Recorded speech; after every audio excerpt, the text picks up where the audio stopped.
Oh,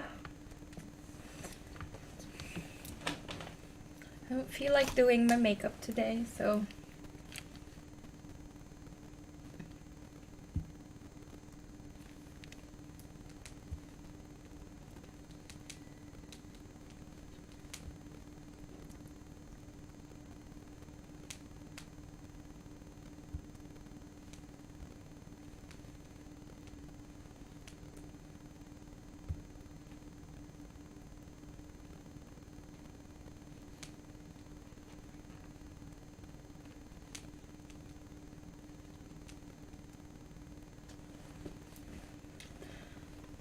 Okay.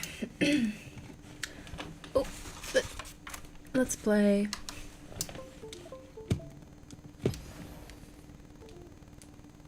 I'm kind of sleepy, kind of not.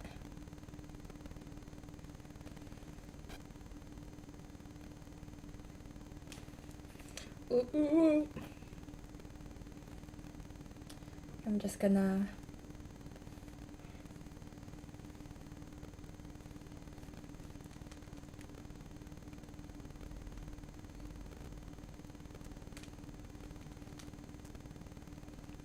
Post on Instagram. Link. I should have my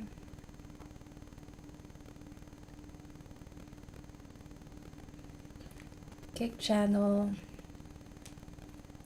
copied on notes or something, so every time I go live, I don't have to keep doing it. Ooh, ooh, ooh, ooh.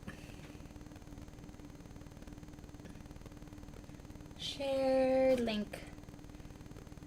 Gosh, I'm such a boomer when it comes to this. Where is it? Oh, there you go. Copy. Paste. Hi. I wish it says who joins the chat or joins the live. Kind of cool. Oop, live on Kick.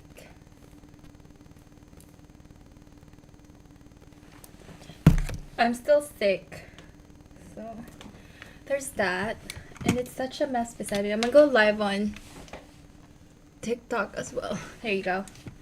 What's quick play?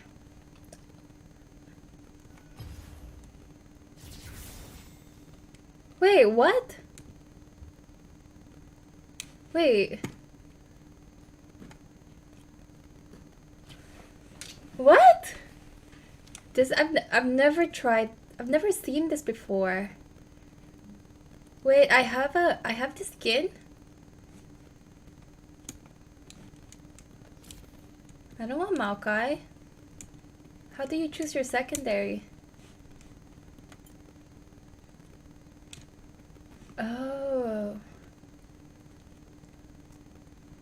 I've never played. I have a Soraka skin that I haven't tried, so let's do that. Is it this one?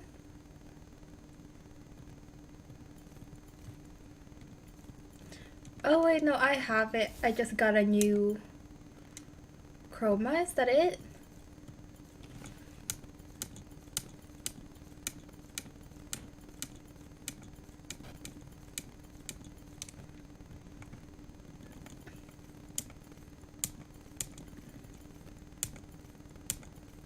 This is making me so dizzy for some reason. Is it this one? It might be a new chroma. Yeah. I've never tried this game mode before. Okay. Why is it?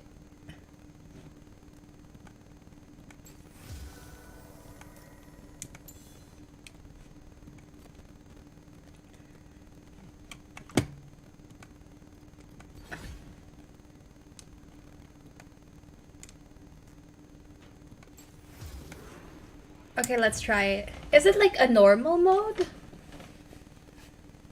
And instead of what did it replace? Draft? Oh, instead of draft, it's quick play.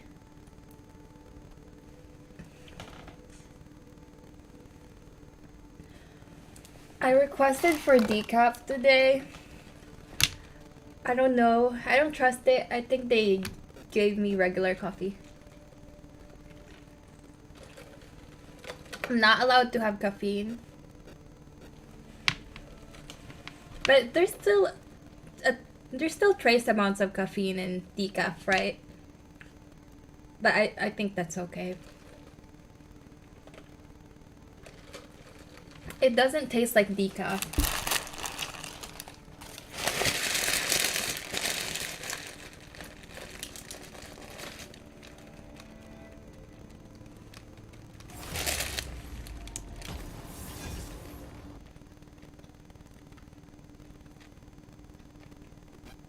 Oh! Oh!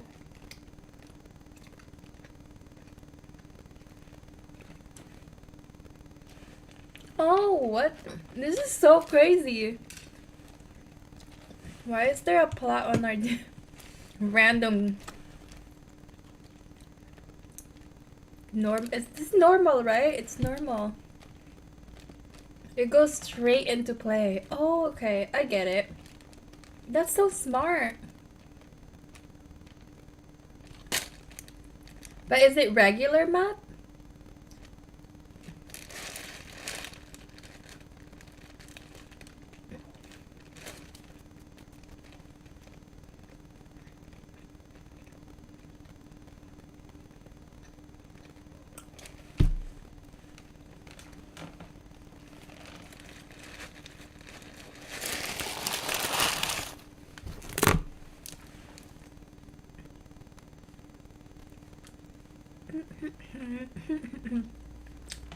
This is my first game of the day.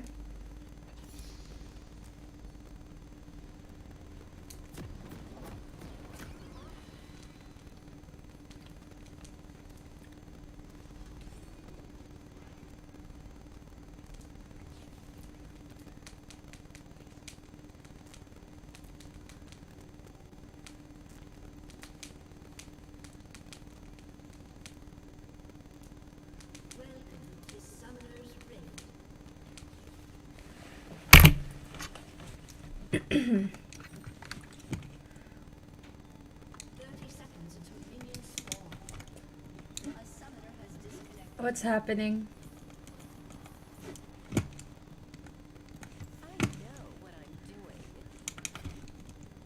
You probably just didn't realize you were mid. Interface takes a few tries.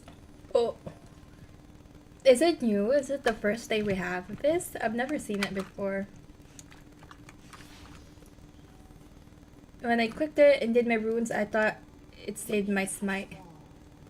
Oh.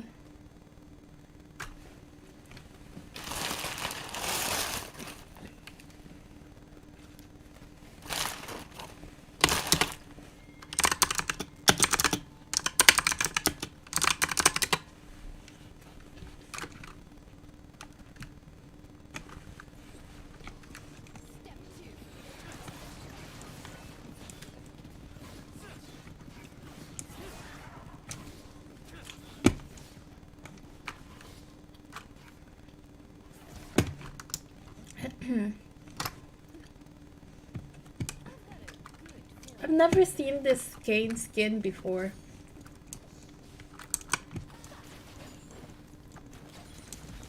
Oh, I forgot. She's also Miss Fortune. That's so weird. Oh.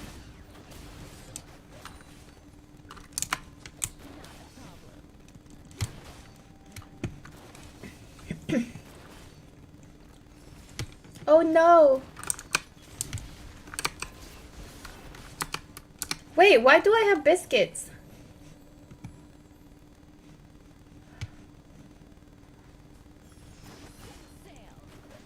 I'm...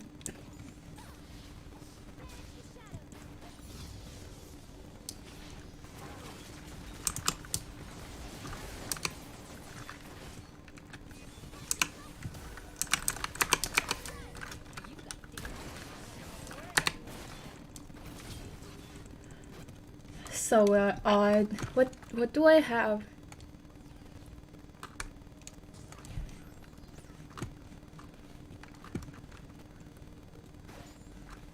I can't see. My contacts are so dry. Sure you can handle me, summoner.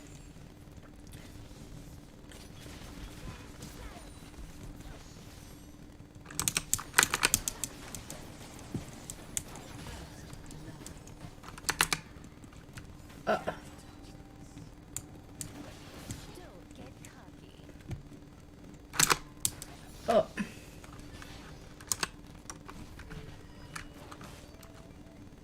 Man, I wish I did an air. I got. I know what I'm doing. Oh.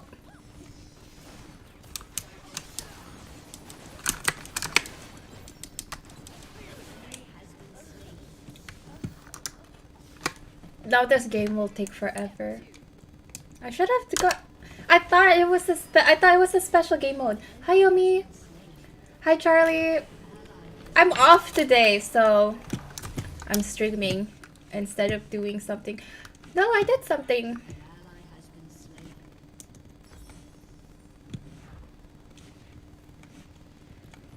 I did do something productive today. I went to the craft store to grab some stuff for my cosplay that I need to finish this upcoming week. Actually, I'm going to the convention is next weekend. I'm surprised you're here. I thought people wouldn't be available during the day. I've never streamed during the day before. On a weekday at least.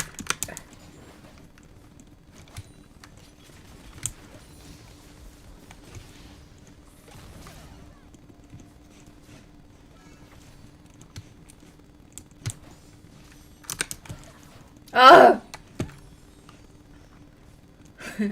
What? You've got dangerous eyes.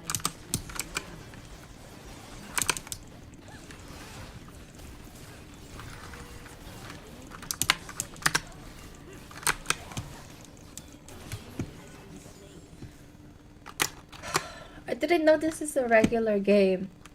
I'm cosplaying Nami in her Wano outfit, the red one.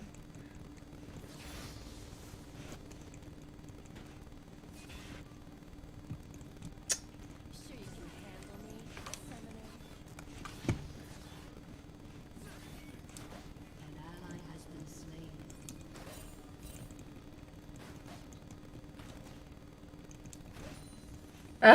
Why did I hit that?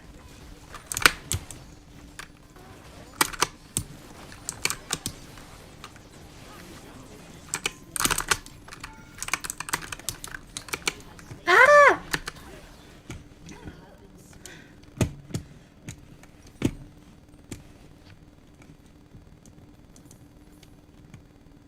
Oh wait, should I wait for it? Get cocky. I'll just wait for it. Hmm.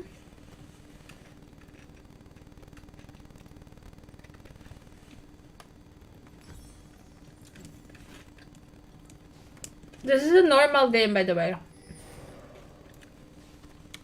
It's not ranked, so. Oh, and thanks for the follow, Charlie.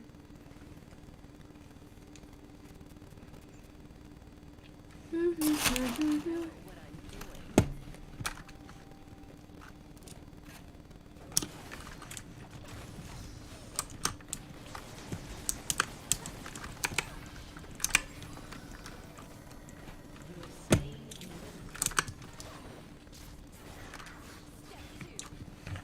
I should have.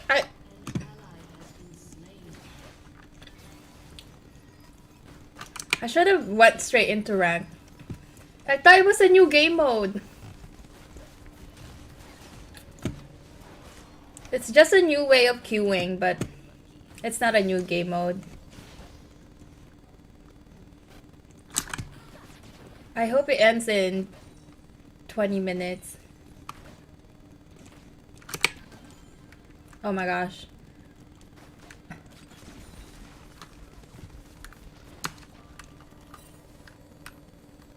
I've got a good feeling about this.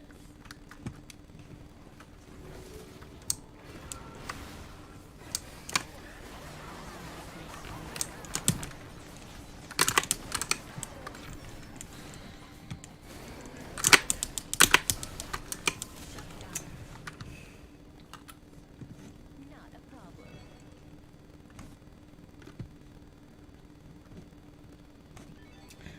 I don't think she's gonna kill me, right?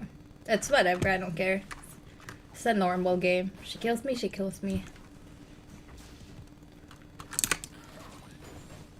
I just want the game to be over faster so I could play.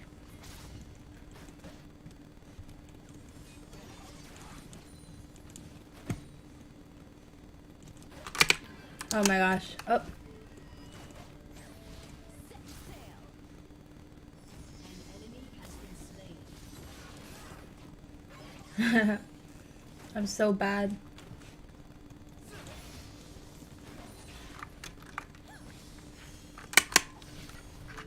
We can probably kill her.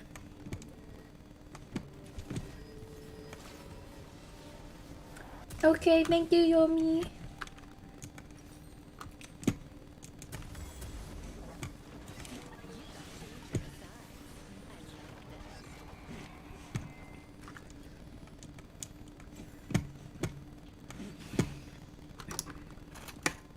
Oh. Okay, why did I do that?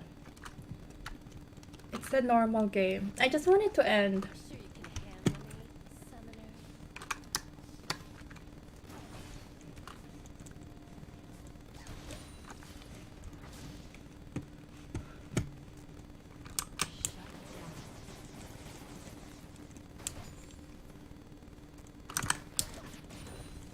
The fun begins.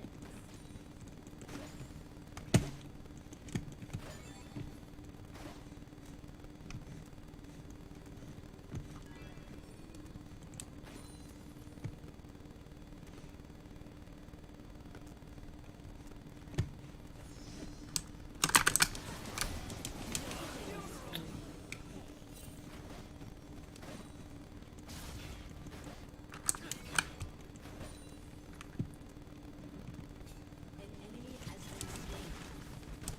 An ally has been slain.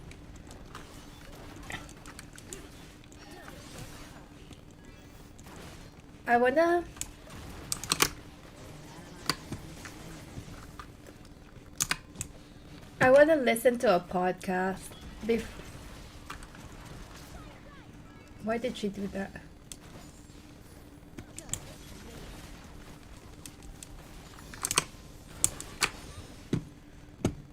Ah, my eye.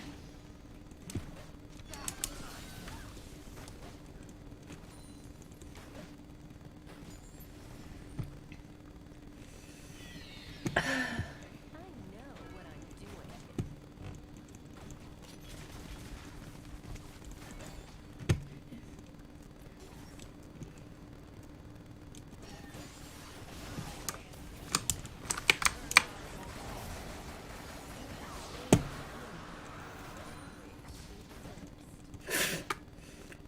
Why is he trying so hard? Maybe he wants the game to end early too.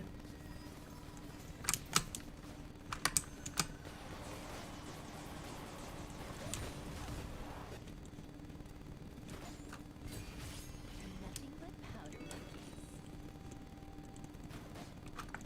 monkeys. Can't even farm.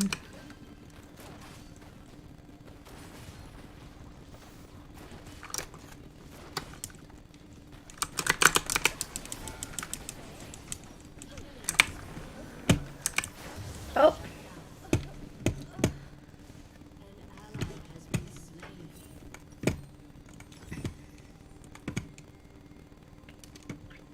Shut down.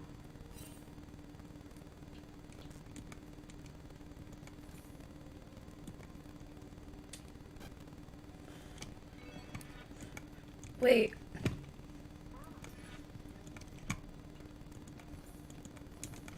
Step 2. An ally has been slain.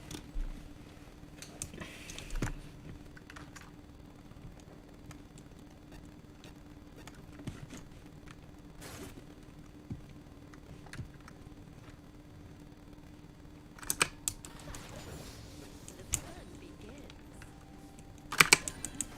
Oh.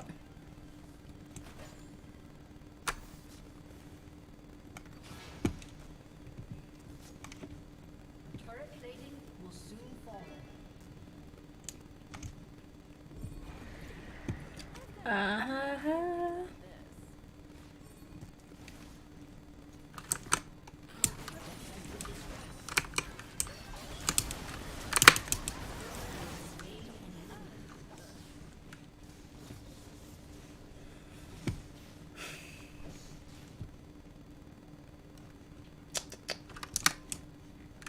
Not a problem.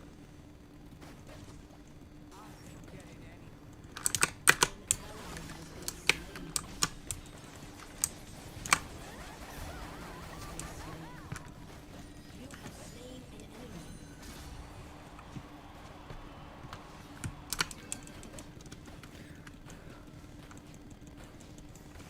Akali is coming. Damn, I feel bad. I should have went into an Aram. No, she didn't go.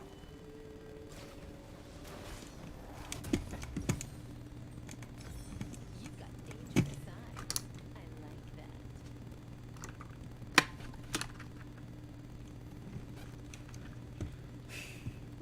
It's just taking forever.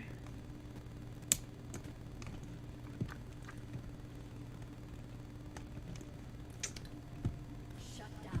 No prey, no pay.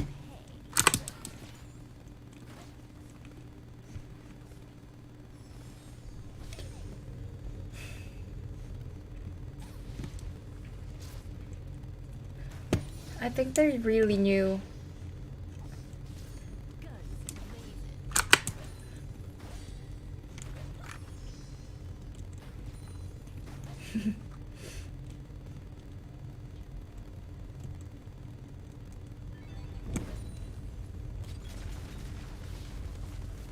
Killing spree. Oh shit.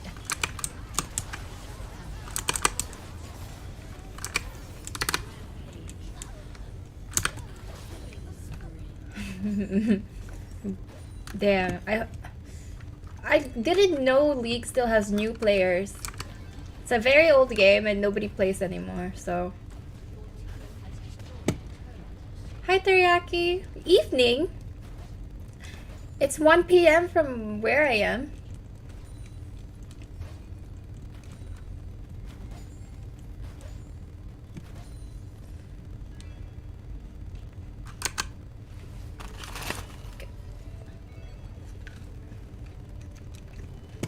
Pretty good.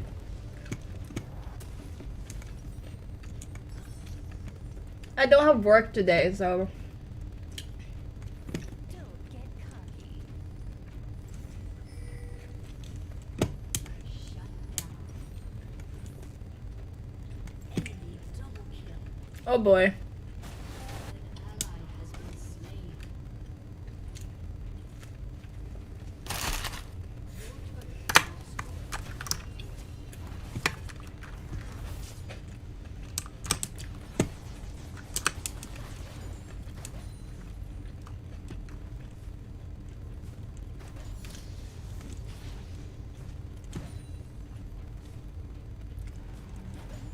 Are you for real?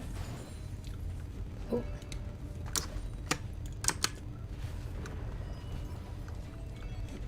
I don't have anything to buy.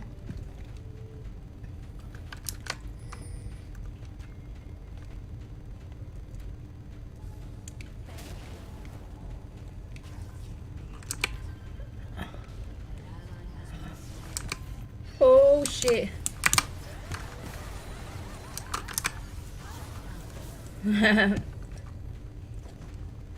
Why is Akali? Why did she go with us?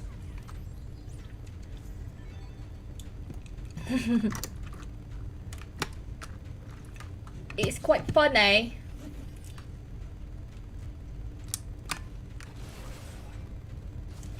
I've got a good feeling about this. Your turret has been Oh destroyed. boy. Enemy killing spree.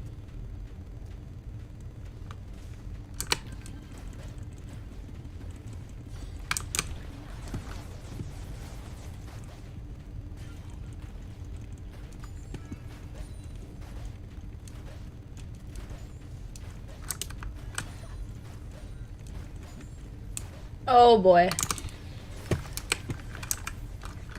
Should I flash? Why is she so scary?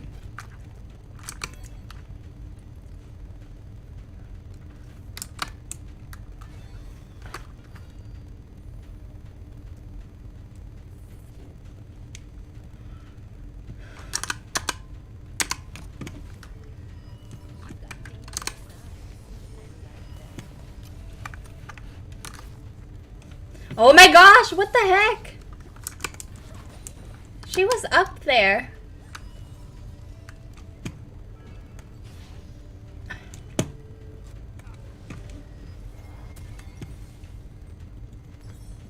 Sure you can handle me, Summoner?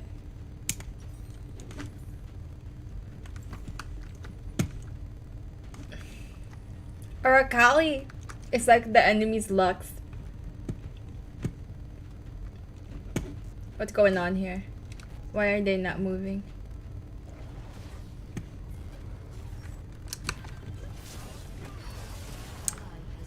Oh my gosh. He immediately got deleted.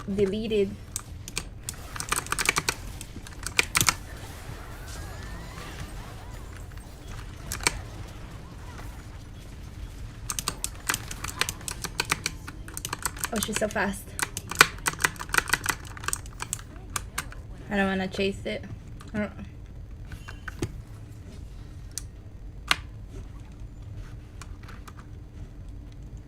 Is Cassante gonna show? Is Cassante? I'm so scared of Cassante and Akali.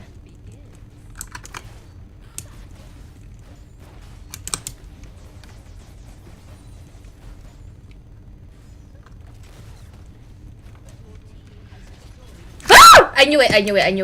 Kane.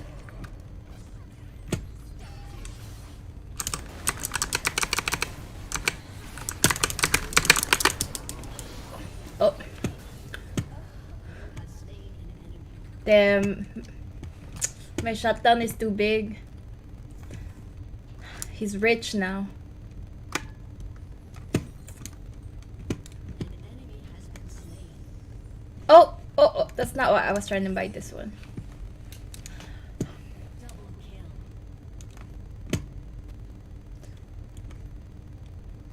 Shut down.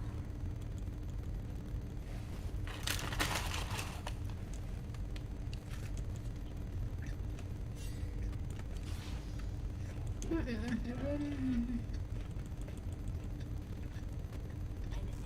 is unstoppable. Damn.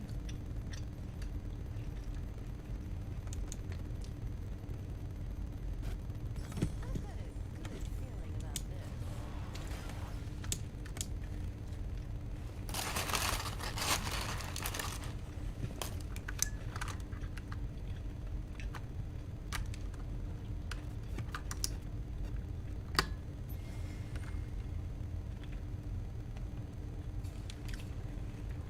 Not a problem.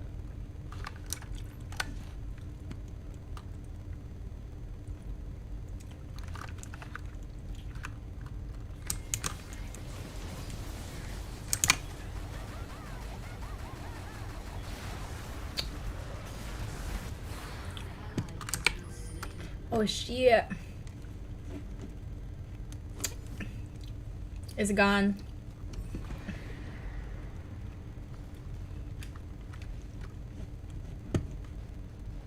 Is it ours? It's theirs. Dangerous eyes. I like that.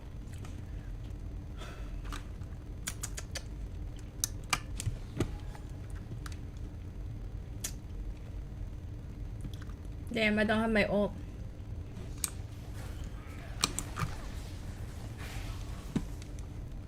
Oh my gosh, I thought that was the enemy. Ah! Ah! Where's the Lux? The Lux still here?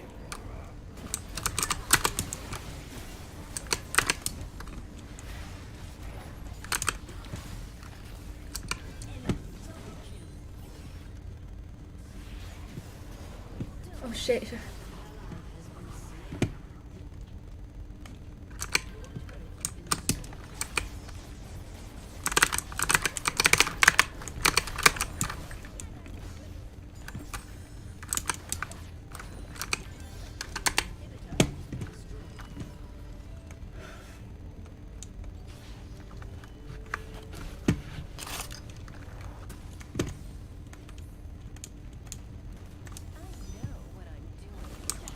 Ah! Why are they so scary? Go, go, go.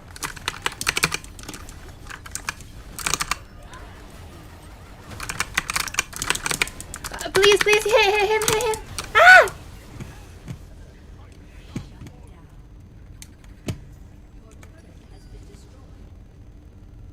I just realized I kept messing up because my thumbs are backwards. I usually have my flash on F. I was like, why is it not working?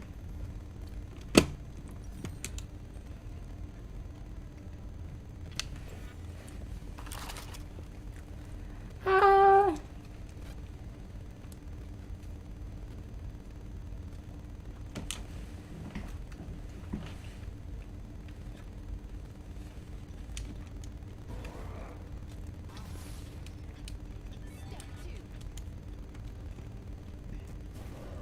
Oh, he's so dead. An ally has been slain.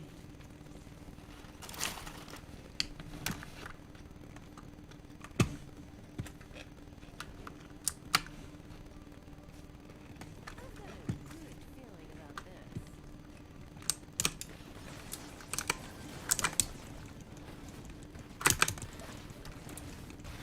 Please give it to me. Ah. An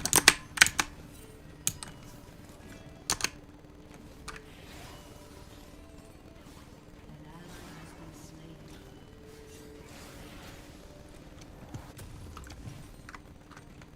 Not a problem.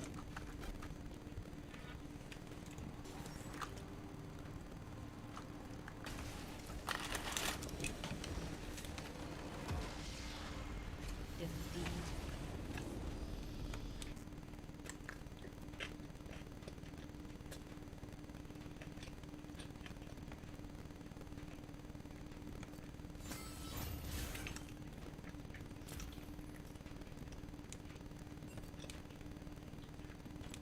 What did I get?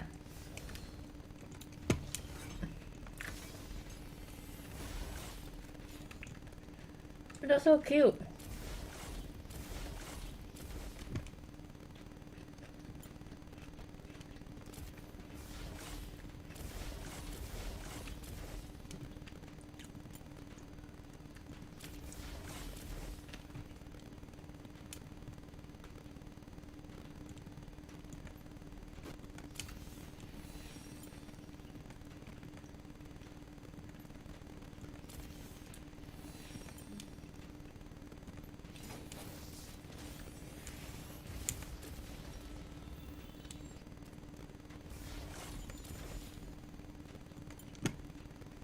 $200.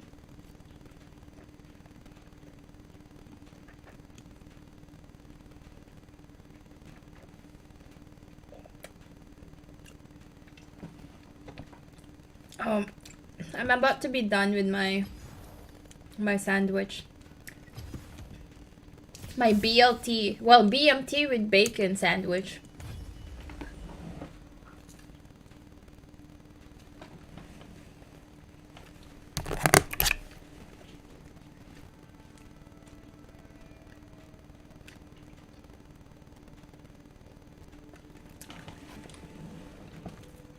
Ah.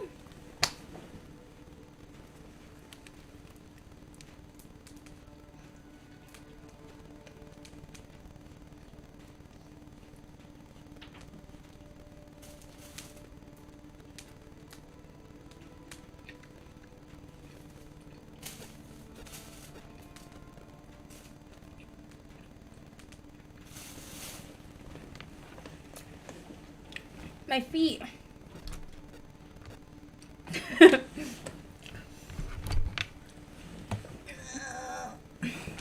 Oh yeah, I was gonna listen to a podcast.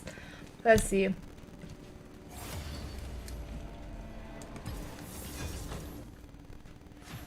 Let's see if I can connect.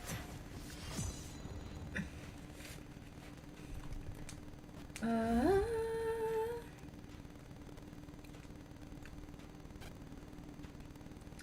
how do you play?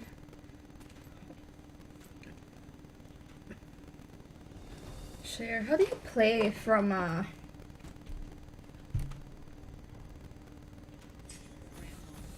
This episode is brought to How do you play this on? you by FX's and Connect to a device. starring Emma Corrin, Clive Owen, and Rick Monahan. Emma plays Dorothy Hart, a sleuth and tech-savvy hacker. She joins a select group of guests invited by a reclusive therapist in order to make her location. AirPlay or Bluetooth. This is not that. Darby must use her skills to prove that it was murder before the killer takes it all away. FX's A Murder at the End of the World is streaming Alexa, only on connect Bluetooth. in 2016. Huh? In South Africa, a woman walks into the police station Alexa, that her ex-boyfriend turn on Bluetooth. photos of her without her consent. She wants to file a formal police report.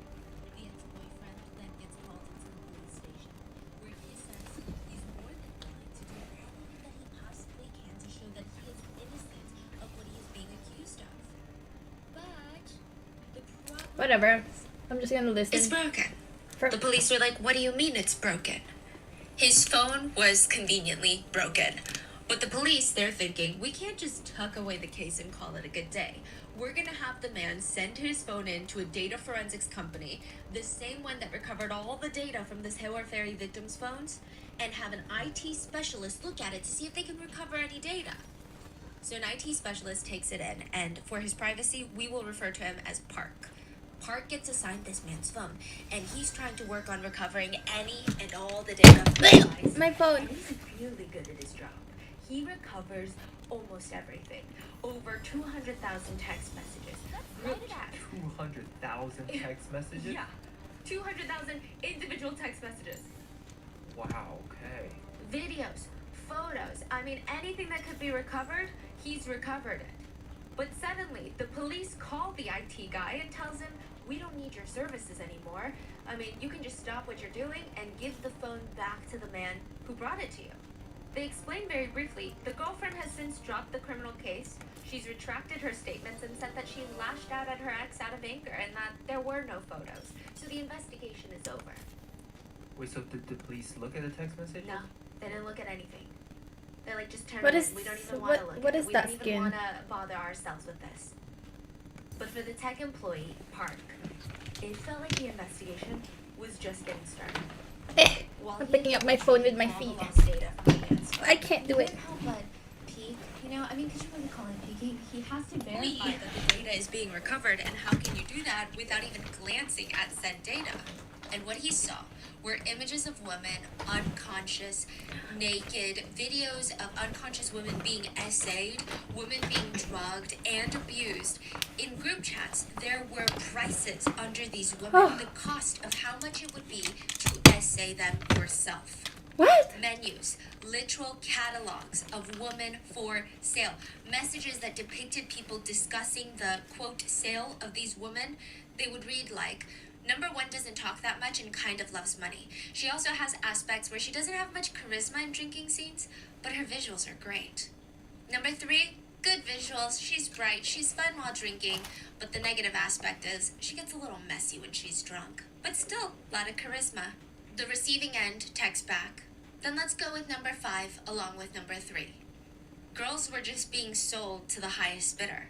Messages showed people sharing videos of unconscious women, drugged, dragged, and essayed. The receiving parties of these messages, they reacted to the videos as if they were watching a funny TikTok, something entertaining, not a literal crime. They would text things like, I fed her sleeping pills and assaulted her in the back, then in the front, then in the back again, and then I finished. People were responding, ha ha ha ha ha.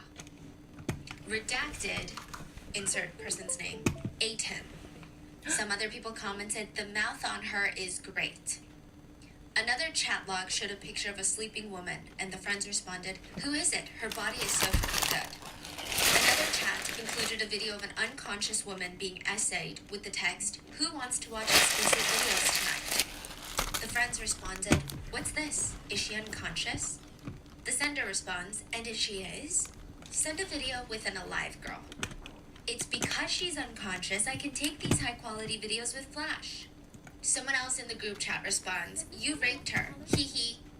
In another text they write, she doesn't even remember who she did it with, implying that the drugs they fed the victim altered her memory. Oh my But gosh. someone else responds into the chat, no, she's just an R word. As Park is reading some of these messages and glimpsing at some of these pictures, he is realizing that there are literal crimes being committed in these group chats. Women are being drugged and essayed. He needs to alert the authorities about it. This feels like a shady crime syndicate out there running some sort of brothel out of their basement.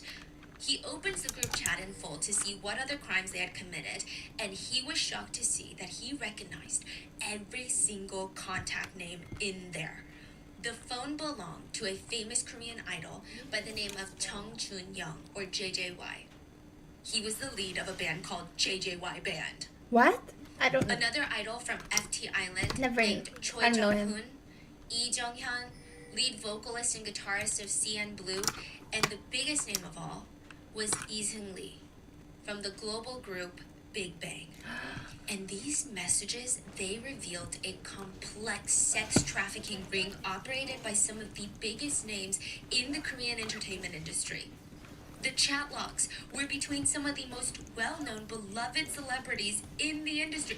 The wholesome kind of idols, like the ones that girls would look at and show their boyfriends and say, he would never do this. In another group chat, the idols joke about how 5 of them gang essayed a drugged woman the night before a fan sign event. There was another shocking video of a woman being dragged out of a club owned by Lee Seung-lee by her hair by a man who is about to do God knows what to her, and she's trying to desperately get the club employees' attention by smacking down their laptop screens as she's getting dragged out by her hair. Employees don't even look. They act like nothing is happening. The video was spread through the group chat, and so was another one. Well, it's a text message, and this is the reason why the employee of the data forensic company could never go to the police with these messages. A text read, I saw the messages between the Hyung and the police chief. They found out who snitched. Even high-up police commissioners were exposed to be VIP clients of this sex trafficking ring. Park had just uncovered a sex trafficking ring run by celebrities, police officials, and there was nobody that could help him. There was nobody that could save the victims because everyone at the top was dirty. But Park would secretly make a copy of every single text message. Somebody And warned 3 this. years later, it would be released onto the internet, exposing one of the most shocking Korean cases to date, the Burning Sun case.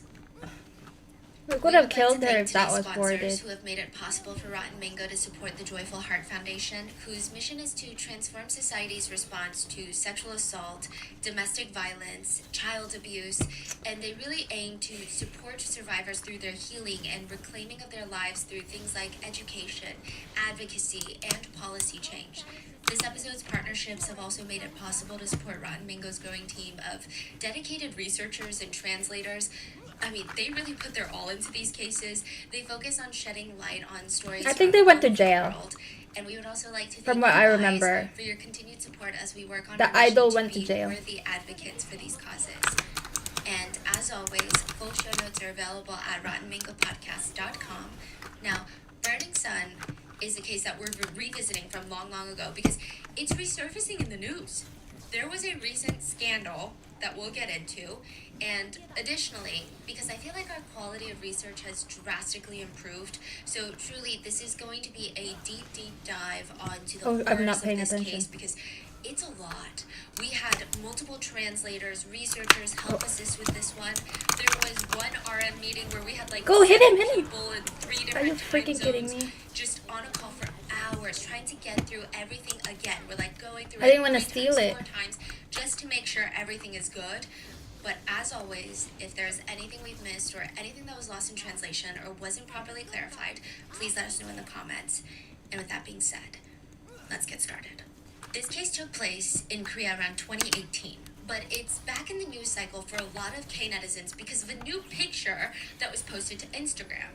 Well, two pictures. We'll call them Picture A and Picture B. If you're listening to the audio version of this podcast, I'm going to describe both pictures to you.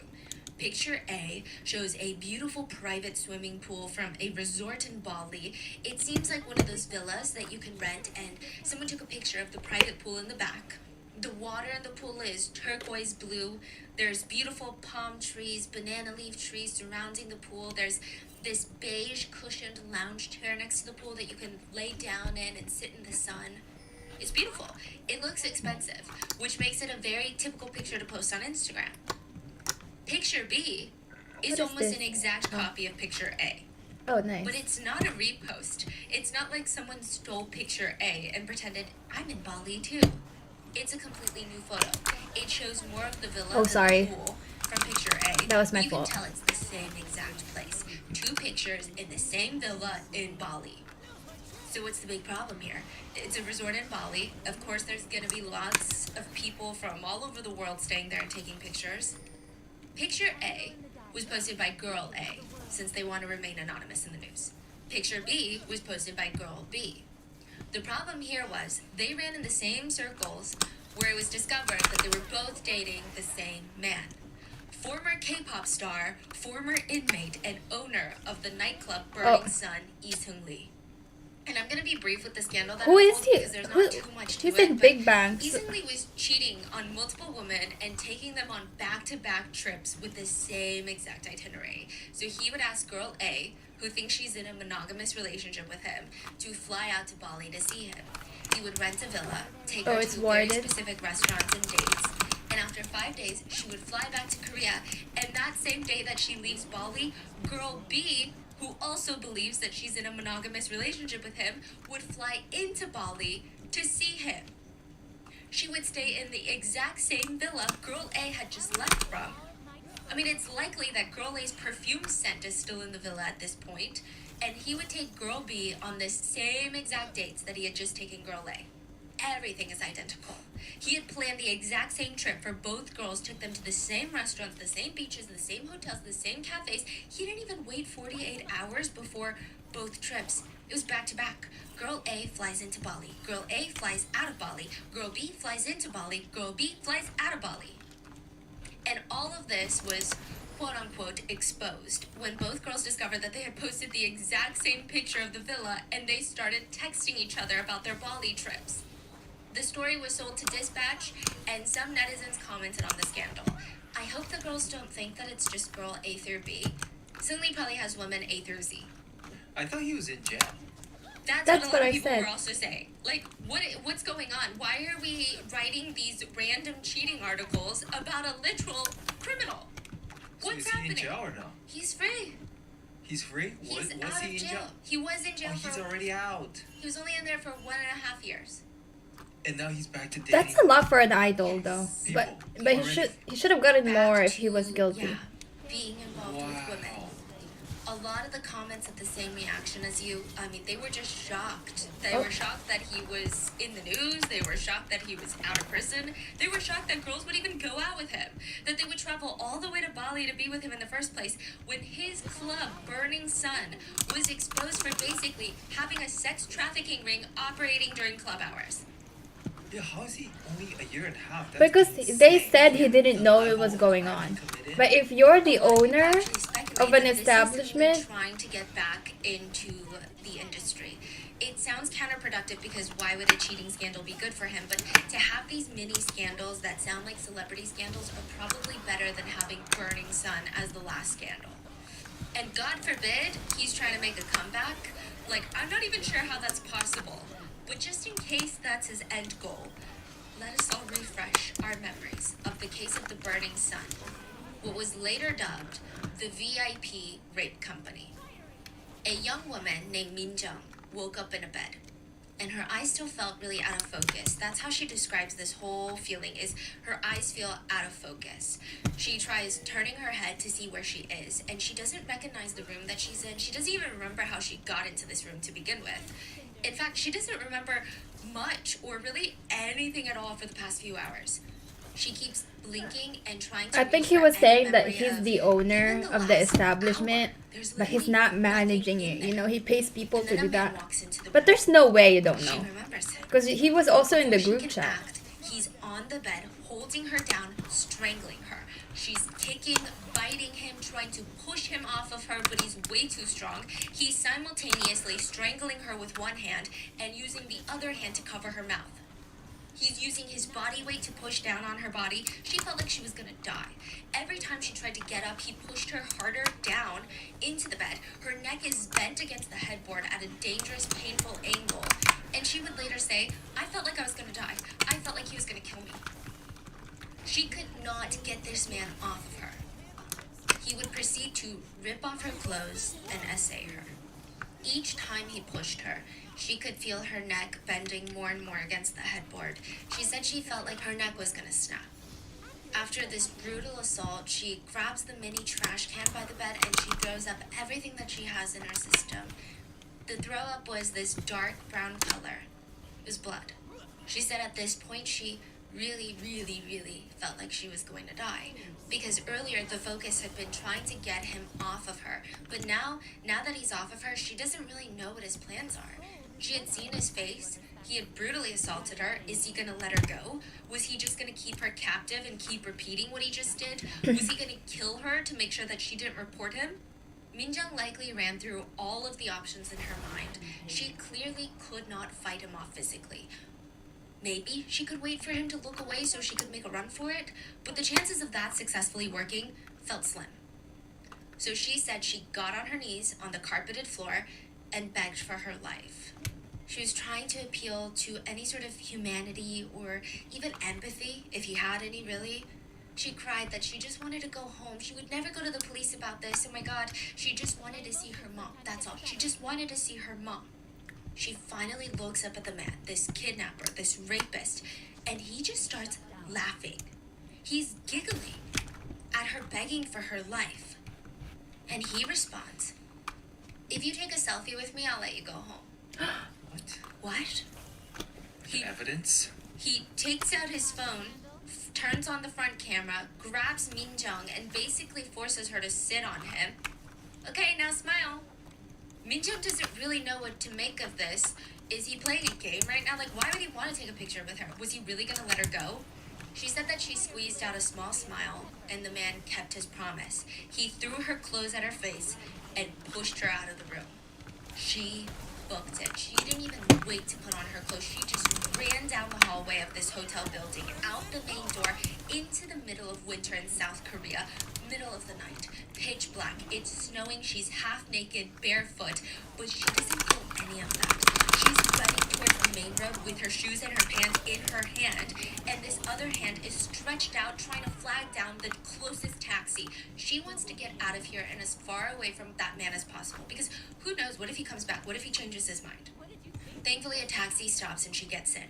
Frantically, she gives her address, and when she sees the hotel disappear from sight, the fight or Oh, I flight hit that the had wrong thing. kicked in, it probably finally calmed down, because she looks down and realizes she's still naked from the waist down. And there was a taxi driver looking at her in the rearview mirror. I mean, of course, we don't know why this man was looking at her. It could be that she's naked from the waist down, and he's like, "Why is she naked?" We don't know if he had any sinister intentions. I don't think so. But she put her clothes over her lap, trying to draw the least amount of attention on herself from the taxi driver. She tries to take inventory of everything she has. She notices she doesn't have her phone, credit card, or her winter jacket. I mean, it's bad, but what's worse is that she's missing hours in her memory. She has no idea how she got to that hotel with the man that she was there with.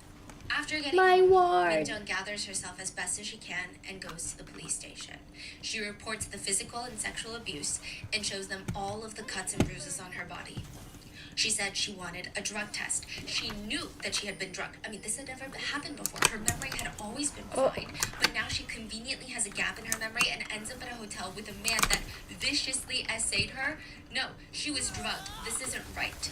She demands a drug test, and she knows that this is not only going to prove that he essayed her, but he drugged her in order to do it.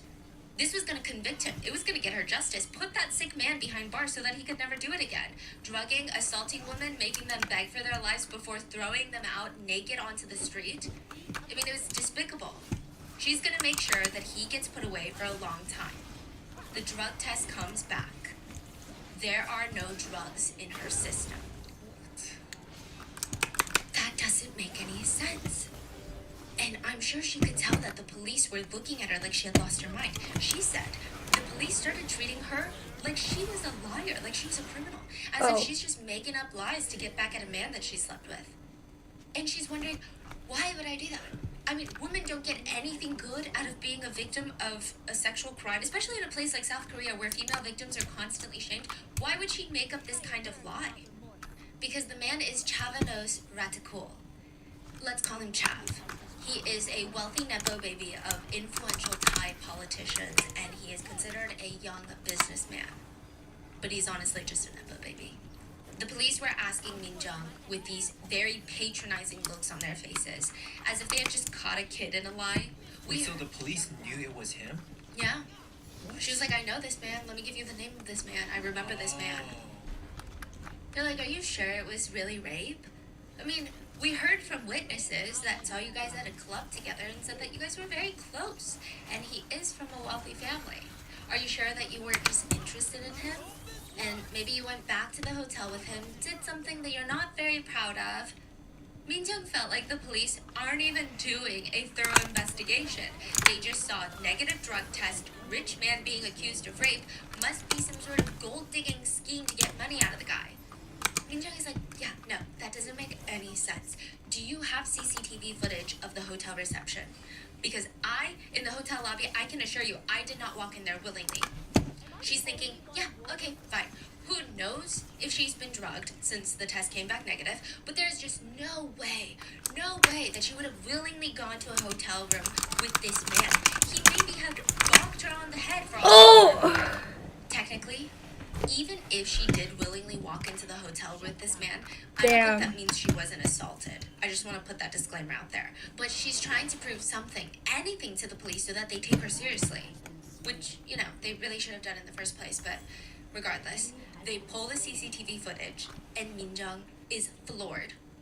It doesn't make any sense. She sees herself walking into the hotel with the man willingly. He's not dragging her. She doesn't even appear to be drugged. She's walking normally, stable. She's walking at a leisurely pace. If anything, she's almost leading the man. She's walking in front of the guy. She's having an animated conversation with him. She's seen on CCTV camera of the hotel lobby smiling at the man. How is this possible? Chav is Thai, but since he's the son of influential politicians, he's a celebrity back at home. The allegations followed him all the way from South Korea to Thailand. He did some news interviews where he completely denied it all. I mean, as expected. But he even reported feeling sad. Yeah, he said, I feel very unlucky to have been swept into a case like this. I'm innocent, and I feel that this is all very unfair. And as a way of proving his innocence, the news channels played the CCTV footage of the two of them walking into the hotel. He said, when I was going into the hotel, she followed me. She was 100% conscious. The CCTV shows it all. I didn't use any force or put her over my shoulder or carry her in. Min Jung felt like she was going crazy. She was being framed as this liar, accuser, manipulator, gold digger. I mean, they used a lot of eloquent words in the media news outlets, but they basically said she found out that he was rich, seduced him, took a picture with him What? because she was having fun, and now she's turned around and cried rape because she wants his money. So the photo was released. Yeah. Chav is like, look, we had a good time. She's smiling. Does that look like someone who's fearing for her life? Oh, that's why he Min Jung wanted the knew photo. that she would never, in a million years, lie about something like this. You know what? There was something odd about the CCTV footage. Sure, at first it seems like she's happy to be there, but she has zero memory of it. And second of all, it's -8 degrees outside in South Korea. Where is her jacket? She remembers wearing a puffer jacket that night, but she's not wearing it in the hotel footage. So what is she wearing? Like thin, light sweater. Okay, like what you're wearing. Yes. The sweater. It's just very strange. She's an adult. No one just leaves their jacket out of even if you feel hot, you carry your jacket. Yeah. Where is her jacket? It just isn't something that she would do. So she keeps trying to piece together Oh, the they're events also of that low. night, and it feels like there are just holes in her memory, as if someone had taken a scalpel and carved out a section of her memory, clean precision. She didn't even have little bits, little flashbacks, nothing.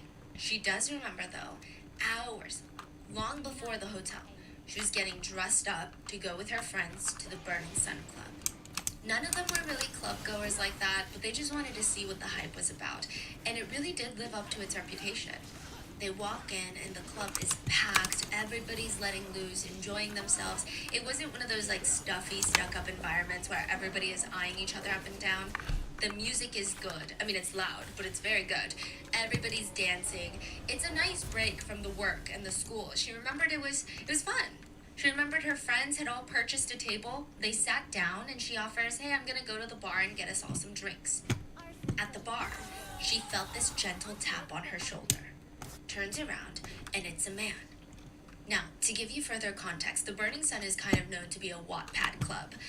Yeah, kind of, right? In the sense that there were some anecdotal reports that women would go to the Burning Sun, run into wealthy, young, attractive foreign businessmen, and start dating them. Which is just like an innocent, cute Wattpad dream. It kind of implied that most men at the Burning Sun are well-connected, high-powered, high-net-worth individuals that are also kind of attractive. So it's likely Minjung was like, oh my god, this is kind of funny. It's like my own little Wattpad moment, right?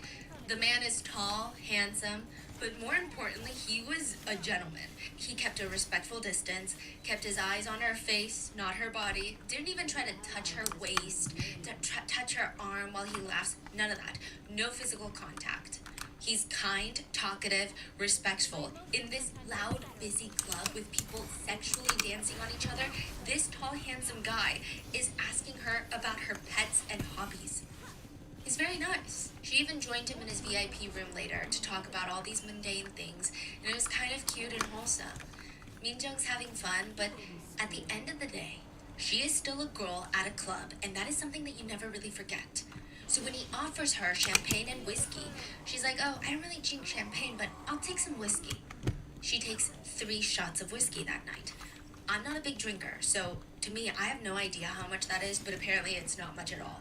It's not Especially much. if you know your limits. Unless you're Which really Minjung said lightweight. She knew that 3 shots of whiskey would Need to not be even make 5 her to tipsy. black Maybe out. on an empty stomach, but she ate dinner before she came. I mean, it was nothing.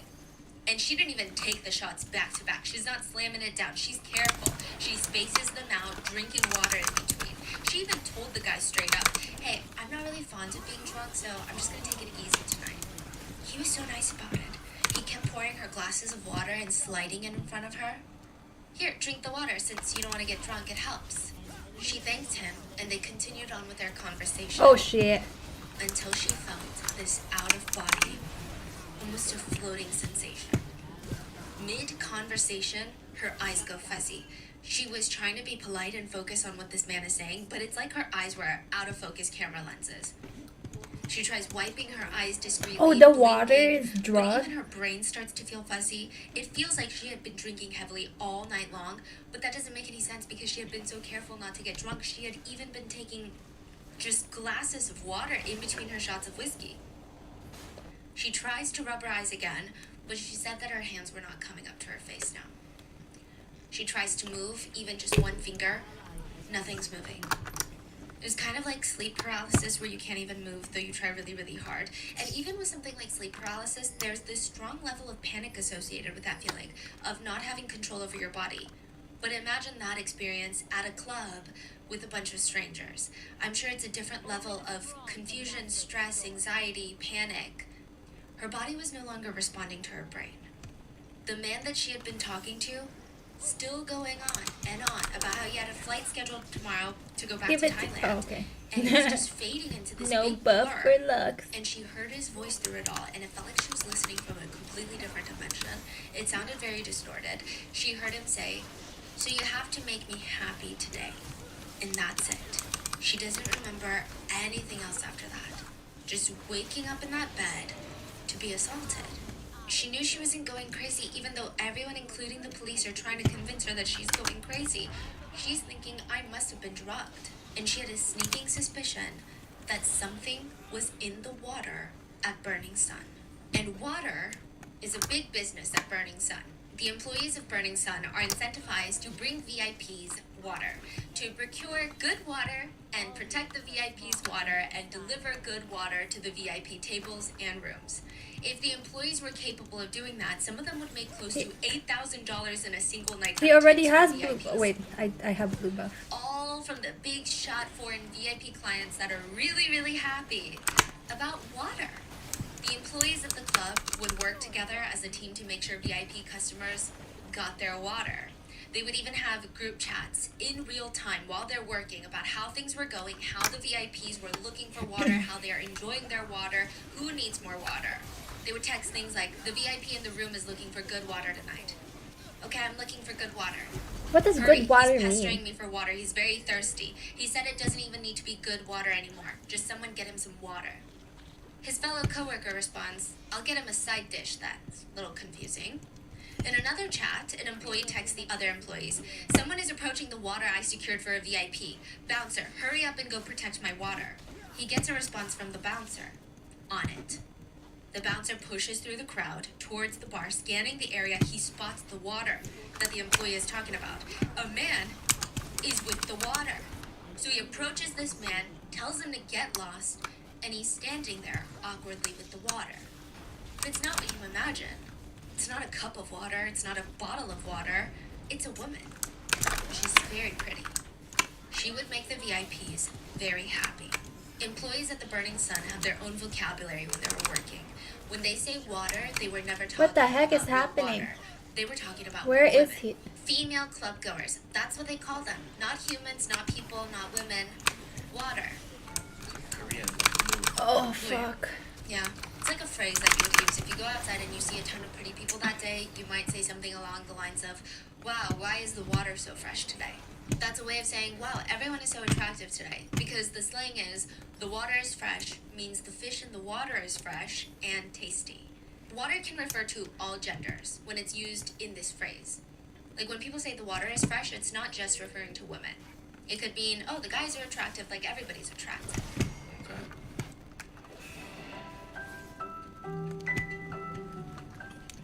This show is sponsored by BetterHelp.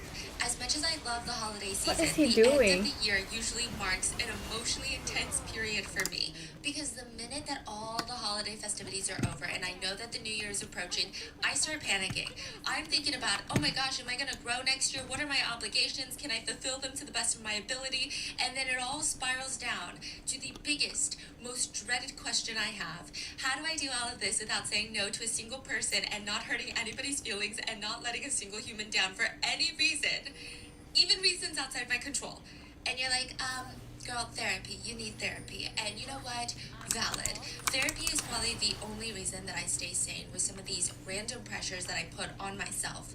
I like to work things out when I'm stressed, and having someone to talk to that gives me the tools to manage everything that I've got going on, it makes me feel just so much more confident when I approach times like this. Also, just helping me understand that the new year doesn't mean that I have to wake up on January 1st and be 1,000 times more productive than December 31st. I know it's such a simple, easy thing to grasp, but sometimes it takes someone to talk me through it and provide me all the logical reasons of why this is a fact for me to be like, you know what? That makes sense. And it's nice to recognize my feelings and not shove them away for later, but just address them head on in a way that makes me feel a lot safer, a lot more confident. If you're thinking of starting We should therapy, group with give BetterHelp a Yasuo. try. It's entirely Because he's online, not designed grouping to with be us. convenient, flexible, and suited to your schedule. You just fill out this brief questionnaire to get matched with a licensed therapist. You can switch therapists anytime for no additional charge, and find your bright spot this season with BetterHelp. Visit betterhelp.com/rotten to get 10% off your first month.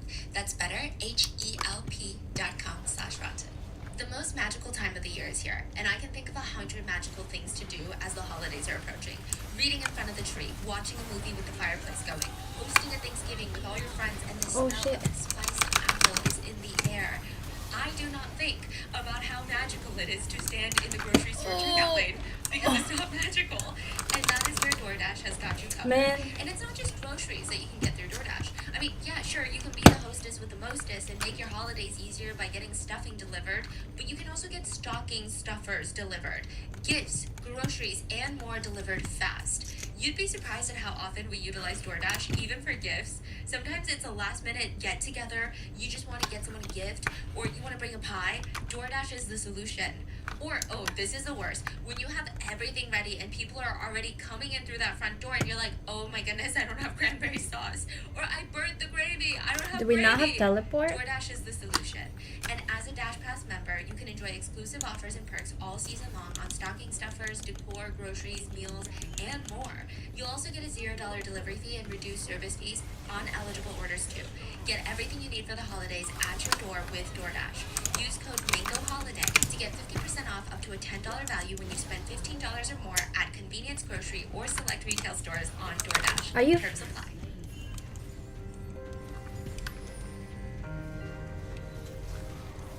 At the Burning Sun, water refers to woman. Good water Just go refers to in. very pretty women.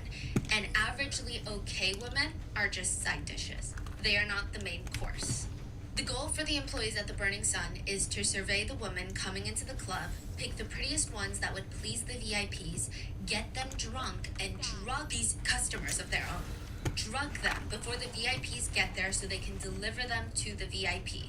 The goal would be, she is beautiful, Hit she it. is beyond the point of consent, the VIP is happy. Because now the VIP doesn't have to waste his time getting her drunk so that he can essay her. He can just go ahead and do whatever he wants to her illegally. VIP is happy, the employees get a big tip. That is the ultimate goal of the employees at Burning Sun, and nothing makes them happier than watching the little essay of a young woman. They would text videos into their group chat of VIPs R-wording unconscious women. They would text things like, look at the VIP room right now, they're doing it. They would text back, wow, it's true. From Burning Sun to Hong Kong. To go to Hong Kong means reaching the height during internet activity. Oh my gosh! The weird Korean guy asks if you want to go to Hong Kong tonight. He's not asking you to catch a flight with him for a spontaneous trip. He's asking you for something sexual. And employees of the Burning Sun knew VIPs were more likely to tip them and come back if they were going to Hong Kong. But very few girls ever got drunk at a club to the point of not being aware of their surroundings or passing out. Or at least you don't do that without having friends that you can trust to not let you out of their sight. I feel like most girls know how dangerous that is. So it's up to the employees to get girls into that state quickly and discreetly. Their solution was date rape drugs. They, employees, sometimes even bartenders, would date rape drug their own female customers. Which, a few things about this are so terrifying. How easy it is to spike someone's drink, terrifying. But also I imagine, if I went to a club, I might be cautious of strange men around me, but I don't think I would ever be really cautious that the bartender would spike my drink, or that the employees would. Especially Burning Sun, one of the most like famous club, High-end, most high-end club. Like yeah. what? The employees would date rape drug their own female customers to serve them on a silver platter for higher paying male VIP customers who came to essay the female customers. They drugged women, essayed them, took pictures and videos of the assaults, created a product catalog of the victims to see if other VIPs wanted to pay to essay these victims as well. That was the real business model of Burning Sun.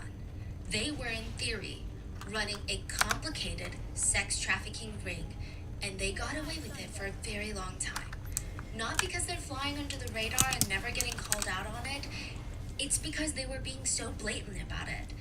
There is a saying, I believe in German, and it's translated into English as, the devil was covering it with its own tail. And it's in reference to something being so out in the open, it's basically right under your nose. But you miss it because the devil has just barely hid it out of plain view. Like hiding in plain sight.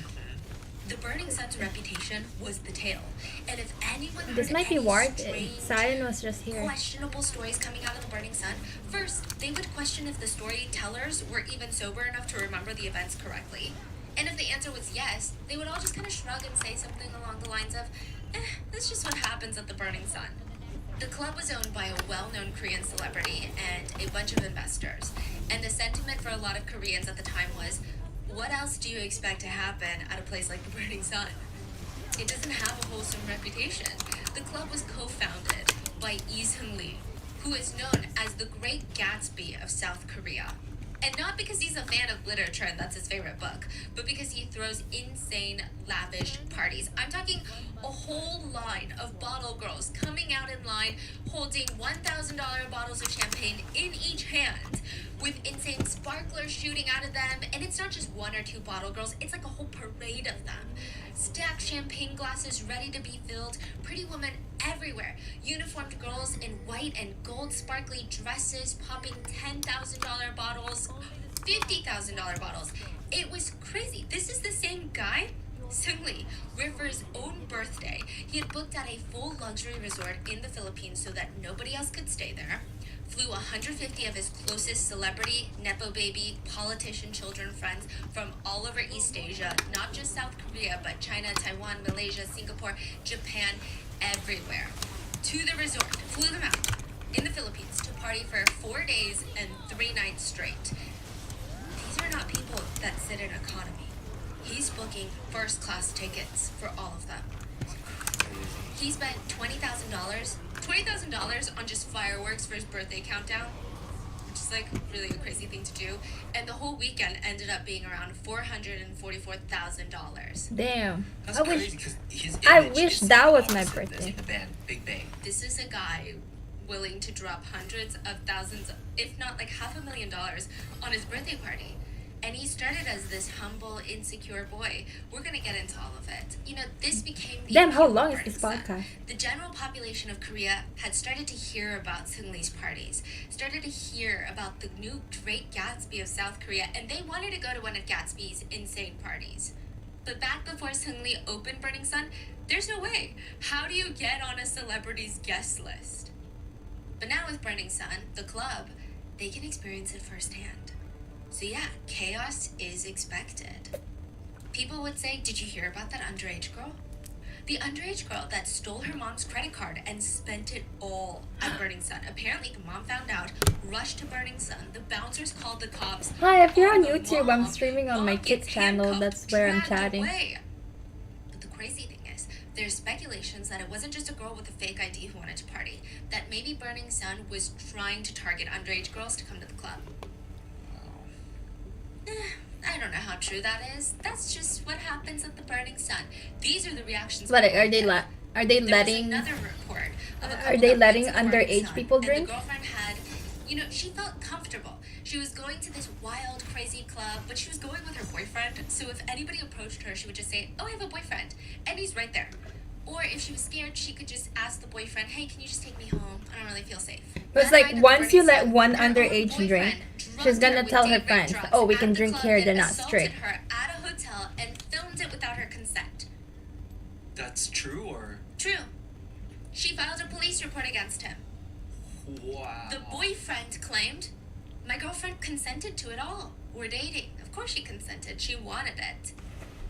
She said when you're on GHB, the date rape drug, it feels like you're in a trance. Hi, You if just you're do on my whatever you're YouTube or told on to my do, and TikTok, you I'm kind of streaming hear on my things, Kick but then you have channel no as well. recollection of anything once you Try to truly wake follow up and me. snap out of it. You feel like a zombie, that you can take orders, but you don't remember any of that. But it's just what happens at the Burning Sun, right? How can they control what kind of boyfriends come in with what kind of intentions? Then another story came out. A witness, Miss K, stated that she was with this guy that she had met at Burning Sun, and he's like, "Hey, do you want to come up to my hotel room upstairs? Because the Burning Sun is attached to a hotel."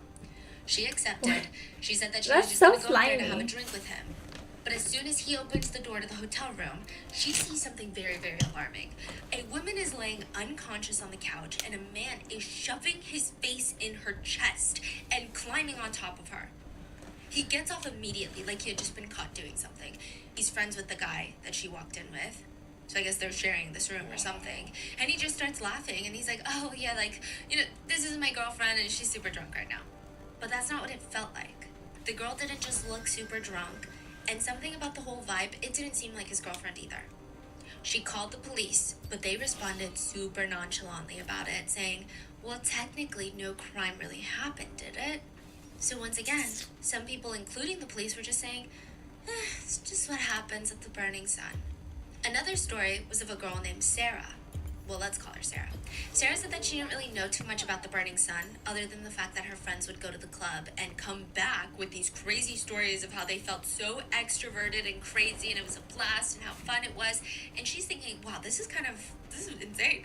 My friends are normally insane introverts that hate leaving the house, and this club is bringing them out of their shells.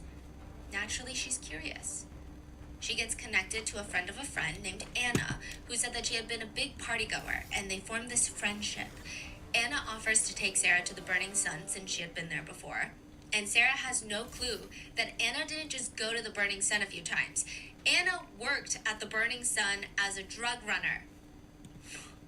Once they get to the club, Anna gives Sarah a pill and encourages her to take it. It was ketamine, which is known to sedate, incapacitate, and cause short-term memory loss in people. It can also be used as a date rape drug. Which an employee of a business befriending a young woman, lying about her affiliation with said business, and supplying the young girl with drugs at said business, that sounds like it's been ripped out of some sort of trafficking handbook. But again, people were like, we don't really know the relationship between Sarah and Anna. And let's say an employee did that. She could have just been a weird employee that does drugs. It's not representative of the club. And it's just what happens at the Burning Sun. There were other rumors that Burning Sun employees had undercover doctors to be around just in case a VIP or someone in the club overdosed on drugs, so that these doctors would be available to try and resuscitate so that no one would get busted for drugs. That's crazy. This is a very speculative rumor, so take it with a grain of salt. But you know what? But That's later, smart. with everything that comes out, it's not I think there completely should be unbelievable. doctors in All in all, clubs in general. all these people that were coming out with their stories of the Burning Sun, they're getting brushed off. So of course, if the police, if their closest friends and family don't really take them seriously, why would they go to a bigger audience and tell the world, hey, something weird is happening at the Burning Sun? It almost became normalized for alarming stories to come out, and people would just laugh it off and say, Burning Sun is crazy. So let's talk about the business model of the club. The Burning Sun Club was attached to an upscale hotel. It's called Hotel Le Meridia. I'm trying to pronounce it in the French way. And both club and hotel are going to be linked in a really dark way later. Burning Sun's business model was that once those club doors open and patrons start flowing in, two separate business operations are going to be running at the same time. The legal operation and the underground VIP operation. The legal operation runs like most popular high-end nightclubs. Weekends, there are lines wrapped around the building. Every young adult wants to party at this exclusive nightclub. It became a lifestyle brand. Even if you weren't necessarily having fun at the Burning Sun, just by taking a picture and tagging it on your Instagram story meant that you were someone. Not everyone could get in, and that's why everyone wanted to get in. Of course, like other clubs, guys had to pay a cover fee to get in. But if you were a tall, attractive, young woman, you would get in for free.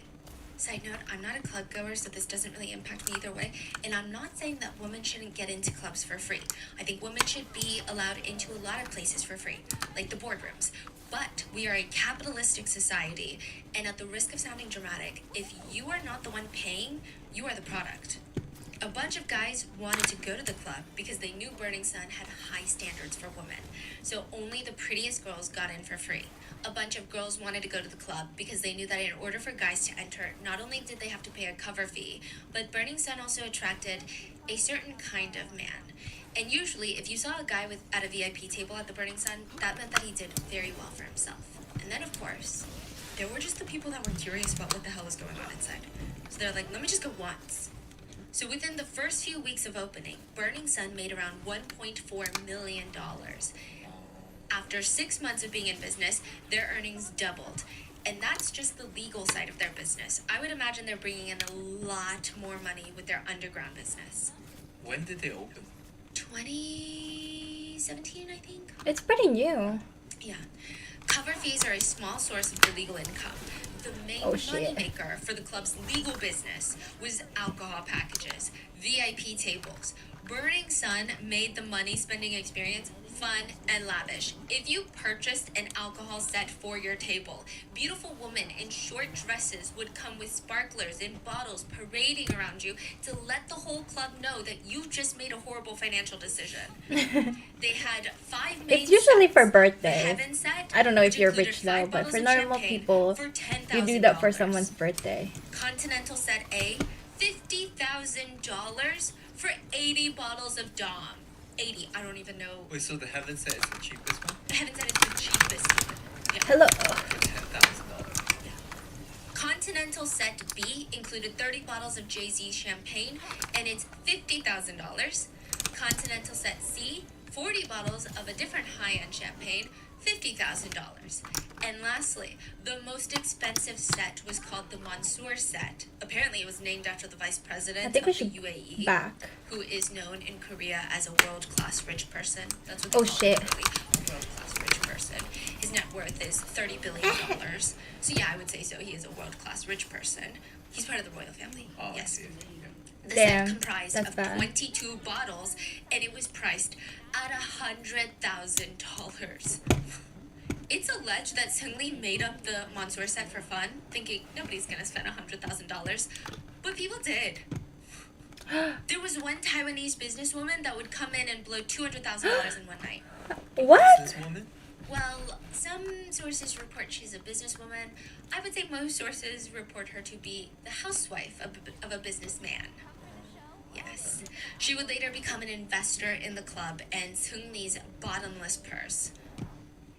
Side note about her, I don't know if she saw the future of the business, that's why she invested and spent so much time at the club, or if she just had a love for Big Bang. I kind of get the feeling that she's just She's a obsessed with Big Bang. fangirl? She would bring her luxury designer bags to be But signed he's by not Big Bang even members. He's not It even just the seemed boy like she crush was a super member of rich fan. Big Bang. He's like a So we went over the legal Like a alcohol side menu member. for clubgoers. But in order to experience the full menu of the Burning Sun, you have to be a consistent VIP. This is going to open you up to a whole new world. When a VIP walks in through the door, first of all, they get a separate entrance. And if you spend around $10,000 a night, you get 2 guards to accompany you, and they are also kind of like your butlers.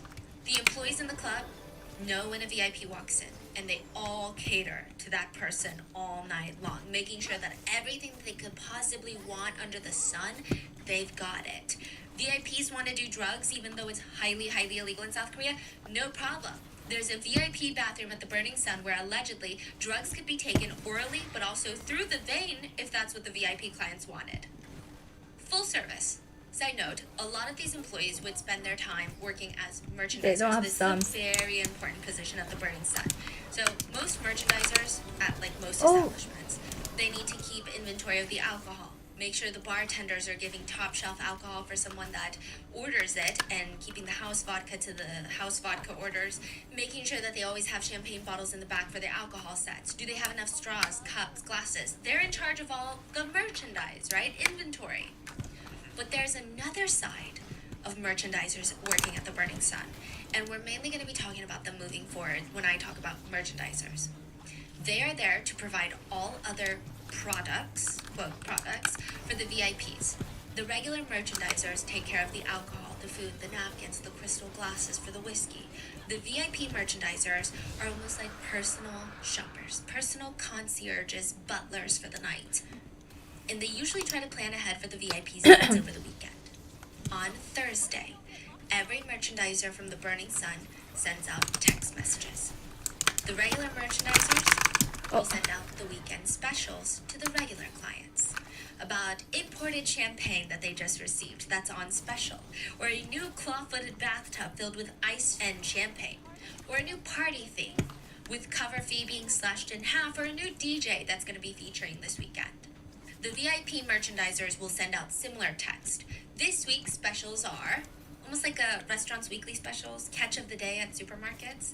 But instead of promoting cover fees being discounted or alcohol sets being So one low. special, they were sending pictures and videos of women. All unconscious women They were naked and had just been essayed Was by other employees or VIPs. The merchandisers believed that these women, these victims, could be victimized again. So it's just a matter of which one the VIPs wanted.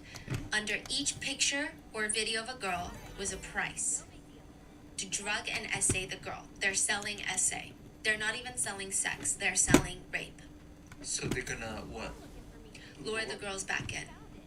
Wow. So they get their numbers usually the weekend before when they're drugged and lure them back in. And just like how the alcohol specials changed every week, the girls changed every week.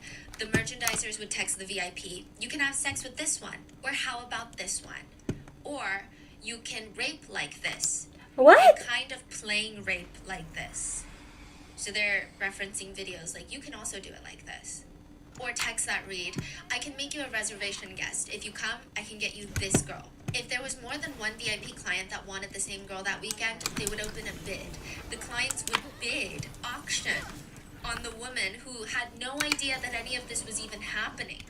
Many of the club investors and VIP clients were wealthy businessmen from other countries. So there were a lot of rich Chinese, Japanese, and Thai businessmen who would travel for work to Seoul, and they would stop by the Burning Sun to let off steam. The merchandisers were really good at knowing shit. exactly what kind of girls each of them wanted. They always stated that the Chinese VIPs really liked Gangnam Onnis. So Gangnam is like the Beverly Hills of Seoul, and Onni means older sister. It's a really nice way of saying they like faces with a lot of work done. So when they knew that a group of Chinese VIPs were coming in, they would send them the weekly specials filled with Gangnam Onnis. It's like none of the VIPs wanted sex workers. That's the part a lot of netizens were infuriated by, because regardless of how anybody feels about sex work, if it is between two consenting adults, there is a level of understanding there. There is a transaction that's being made, and in the best case scenario, it's a win-win. Both parties get exactly what they want. And I say that in defense of the sex workers, right? Because usually they get the shorter end of the stick. No, anyway, it would be a bit more acceptable if this club was illegally running some sort of brothel. But that's not what's happening. At least They're it's straight at up least sex trafficking. I mean, this is they're like getting human paid for it trafficking. and it's consensual. None of the VIPs wanted sex workers. They wanted like a girl next door transactional. truly did not know that she was getting drugged and being filmed while being sexually assaulted. They wanted victims. That's what they wanted. But let's say they didn't choose a girl through text ahead of time. They showed up without advance notice. The merchandisers would go out and pick out the girls that they felt best suited the VIPs. Ugh, why is he so strong? So they just walk around on the floor. Yeah, and just any girl that had come to spend money at their establishment, a potential victim. Or the VIP would already have their eyes on a girl or two in the club, and they would just be brought in. They would request, I want that one and that one. The employees would go drug those girls and bring them in. And just to reiterate this point home, sorry if it feels redundant, but it is a huge part of this case. These women that they're picking to bring to the VIP rooms are not employees of the club, and they are not sex workers. And I don't say that to say employees or sex workers are not as important, but I'm saying if it was an employee or a sex worker, they would be there for work. Like, these women literally came as customers, have no idea that they're being chosen to be victimized. They're like Minjung, just hanging out with friends. The assaults would either happen right in the VIP rooms or upstairs in one of the hotel rooms of the La Meridia. And the hotel also happens to be an investor in the club. So there is a question of how big and how well thought out this operation was from start to finish. The hotel owns close to 50% of the club. Okay. The speculation being perhaps that was the whole point that Burning Sun was created. For this reason. It's not a club that happened to fall into sex trafficking, but rather a front for sex trafficking. I think the unsettling thing about this case is both operations were done pretty out in the open. This is a club. It's not like one of those money laundering schemes where a front is a churro shop and behind the scenes is God knows what. We'll never know because the public will never see it, hear about it, know anything about it. But with Burning Sun, they're running these operations in front of all the club goers.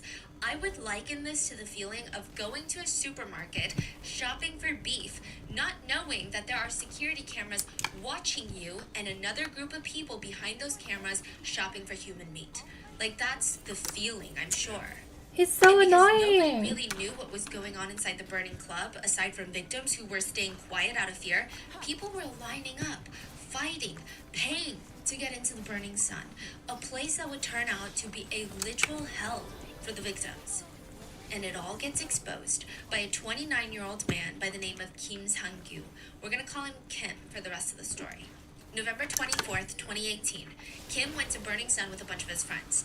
It was his friend's birthday. They're all there to have a good time. It also happened to be the first snow, Cheonneun, which is a very special day in Korea. You're Who's supposed to mid? wish and spend it with your loved ones. It's a very cute, romantic day. So Kim decides to go outside. He's in the burning sun and the snow starts falling. So he's like, oh my god, I'm gonna go outside just quickly to see the snow. He kind of parts with his friends, and on his way out, he sees a woman half passed out, barely conscious, being dragged out by a man. She looks like she's trying to grab onto passerbys. She doesn't want to leave. It's clear this is Rome not at such a consensual. really bad She clearly time. wants help. So Kim decides, I'm gonna help. He decides to block the man from taking this woman, and this man happened to be a VIP client, and the employees of the Burning Sun did not take well to Kim standing in the VIP's way. Wow, so they're like blatantly. Oh, in front of people. Wow. Yeah. The employees also did not appreciate that Kim was now standing in their way of making a fat tip. So they drag Kim outside in front of Burning Sun CCTV cameras into the snowy road, and they start beating him. They start pummeling Kim. The club executive was one of the main perpetrators. He trips Kim with his foot, grabs Kim by the hair to hold his head in place, uses his other hand to punch him in the face repeatedly. It was getting to the point where even one of the bouncers was like, hey, let's chill out a little bit on this customer. But this executive is not listening. Oh my Another gosh. bouncer jumps in to help hold Kim in place, so it's easier for the club executive to hit him. At one point, the club executive even walks away from Kim, who's on the road just sitting there, because now he has 3 broken ribs. It's painful to even try and get up. This is not a light beating. The club There executive is a walks light over to his beating. little bouncers, takes off his jacket, only to walk back over and continue beating Kim. Then when he's finally done, he just walks back into the club with the bouncers, leaving Kim on the ground. Kim is confused, scared, but also, rightfully, really, really, really pissed. He calls the police, who gets there 12 minutes later, and he's explaining to the police what happened. And he's pointing at the CCTV cameras like, hey, it's all on there. Everything that happened, you're gonna see it on there, so go look at it. The police don't really do anything. And Kim is like, what are you doing? I said the person that did this to me is in there. He went that way, so go into the club and find him. They're still not really doing anything. Frustrated, Kim kicks the trash can in front of the VIP entrance, and they still don't do anything. Finally, officers decide to go into the club, leaving Kim outside. They talk with the security, they talk with the club executive that beat up Kim, and once they get back outside of the club, they arrest Kim! What? They tackle Kim to the ground and arrest Kim! They handcuff him from the back, which I imagine is quite painful as he has 3 broken ribs. Employees are oddly seen helping the police arrest Kim, which is just really suspicious if you think about it, because Yeah, exactly. even if a client did something wrong and they're getting arrested on the premises, why would you help? Like, there's enough cops already. Kim would state that as he's being dragged into the police station, the officers intentionally tripped him, and since his hands were handcuffed behind his back, he had nothing to break his fall except with his face. An officer tripped him? Yeah. He had busted his face, had a severe nosebleed. He claimed the police also kicked him and hit him several times where he had already broken his ribs. He had several broken ribs and they still refused medical care. He was seen at the police station yelling, Seungri's Club, you guys got money, they do hard drugs, and they do marijuana in there. January 28th, 2019, Kim starts going on interviews and making posts about what happened to him inside the Burning Sun. His main accusations were, the women are being drugged at the club. Police are getting paid by the club to look the other way. He said, screams could sometimes be heard coming from the VIP rooms of girls begging for help. These are masked by club security, and then the paid-off police department nearby protects the club from legal liability. The police aren't here to protect the public. They're corrupt. Kim Well, if started they're Blue making a House lot of petition, money. and it received more than 200,000 signatures in just one day. The petition detailed specific drugging and assault cases that allegedly happened within the Burning Sun Club, as well as their sketchy and corrupt relationship with the local city police. It gained so much attention, the president at the time promised to have his team look into it. But when the Blue House looked into it, the police just turned in random reports that Kim was committing sexual assault in the club. They argued, look, Kim is the one that was Oh, exiting shit. the club. He was caught, dragged outside by employees, and beaten. Should he have been beaten like that? No, but the employees just really hate scum of the earth essayers, you know? So we came out and we arrested the guy. With this, all the news outlets started reporting Kim as some sort of sexual criminal, which it's a whole long story we're going to get into later. But the Burning Sun even came out with an official statement stating Kim was an offender and they had no choice but to kick him out. To support their statement, they submitted 2 complaints from women who allegedly were sexually assaulted by Kim at the club. Wow, they are really just fabricating a whole reality Yeah. out of nothing. Because they're getting And it's working. paid. Yeah. Come on, how do you compete with that? Suddenly, the story very quickly becomes a he said, she said situation, rather than a very serious allegation of sex trafficking inside of a club. But netizens did notice something strange. The person who filed a complaint against Kim saying that she was sexually harassed by him at the club was an employee of the club. Not saying that they can't be sexually harassed by clients, but like, she was a merchandiser at the club. It was Anna, the drug runner. People didn't know that yet, but still, it was just weird. Right after he alleges that there's an underground ring happening at the club, an employee of the club says that he is the assayer. Kim said that he was charged unrighteously and inaccurately on 7 charges, including defamation, indecent acts, criminal battery, and more. And our team tries really hard to not make something about something that it's not, right? But there was a feeling by the K netizens and by a lot of people that had gone to the Burning Sun.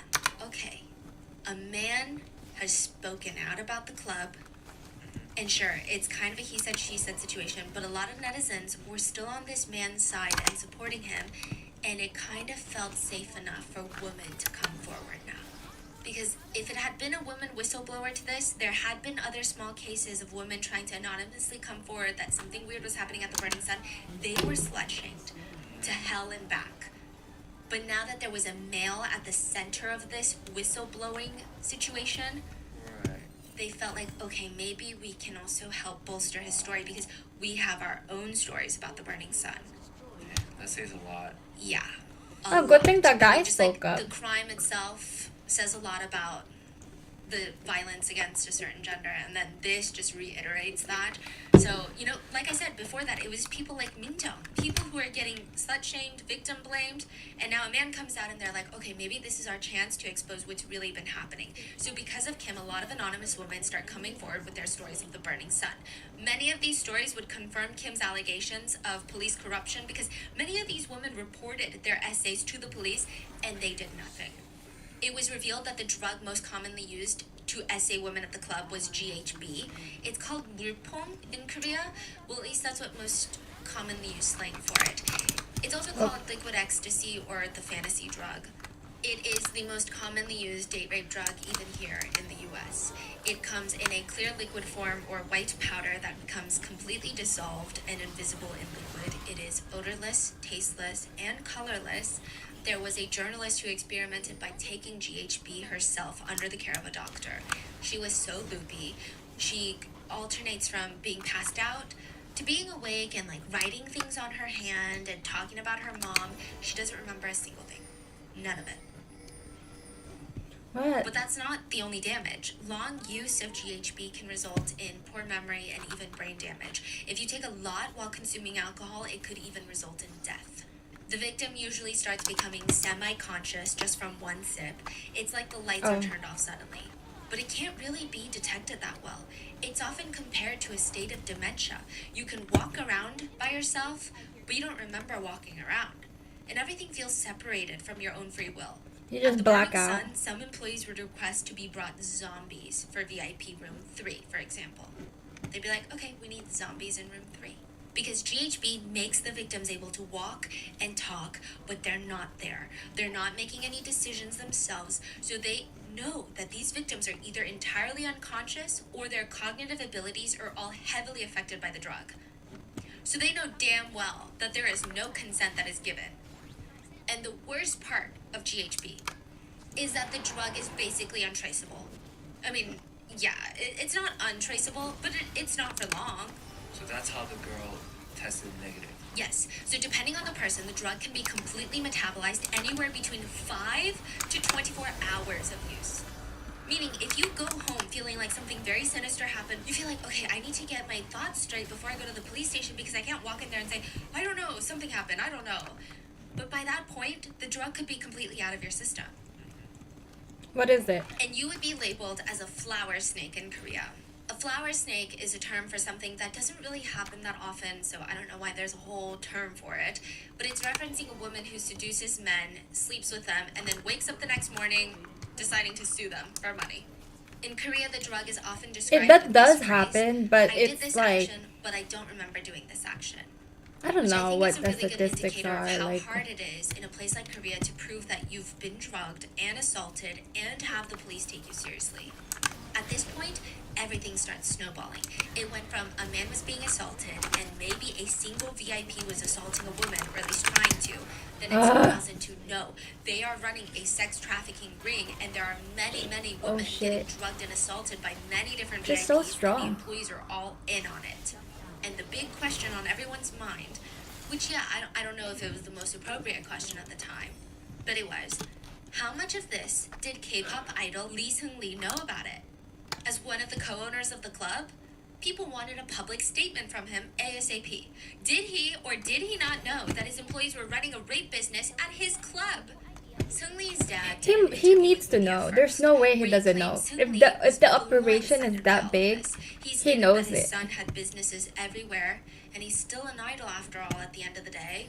These businesses are not his main business. As much as he wants to be super involved at the Burning Sun, he just didn't have the time. And now he's super shocked and disappointed, just like all of you, the public.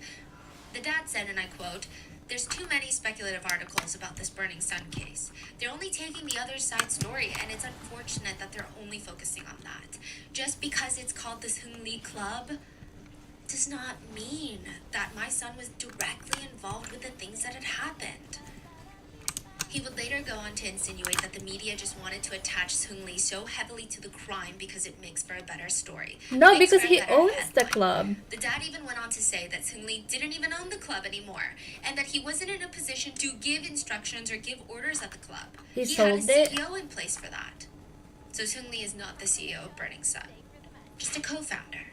His dad goes on to say, "I talked to Seung-Lee today. He said his fans and everyone will want to hear an explanation. He sounded like he was having a hard time. He can't help but feel misunderstood. My son is not in a position to directly work at Burning Sun. He's rarely in Korea and he's busy with his ramen franchise." Yeah, he has a ramen franchise. "And solo concerts abroad. This time, I'm sure he really felt the burn. It's unfortunate." But last month, he received the 2019 Korea Consumer Evaluation Best Brand Award, but none of that was covered by the media. Instead, it comes out as if he's a criminal. His true intentions will be revealed through the investigation, but it's upsetting that even before the results come out, he's accused of doing hard drugs. He did a drug urine test because of this issue, and the results showed nothing was wrong. My son feels wronged. Fake news is being spread by the media. He's not a child that could hurt others. My son is Wait, having so a he hard doesn't time, own especially this because anymore? The media is making things up. My heart hurts. Then Seung-Lee did an interview of his own where he stated he never bribed any police officers or a police station. He stated even if he wanted to, he didn't have that much power. He was basically just a boy that sang on stage. He said that all he did was lend his name and fame to help the club gain more foreign fans and have more club goers come.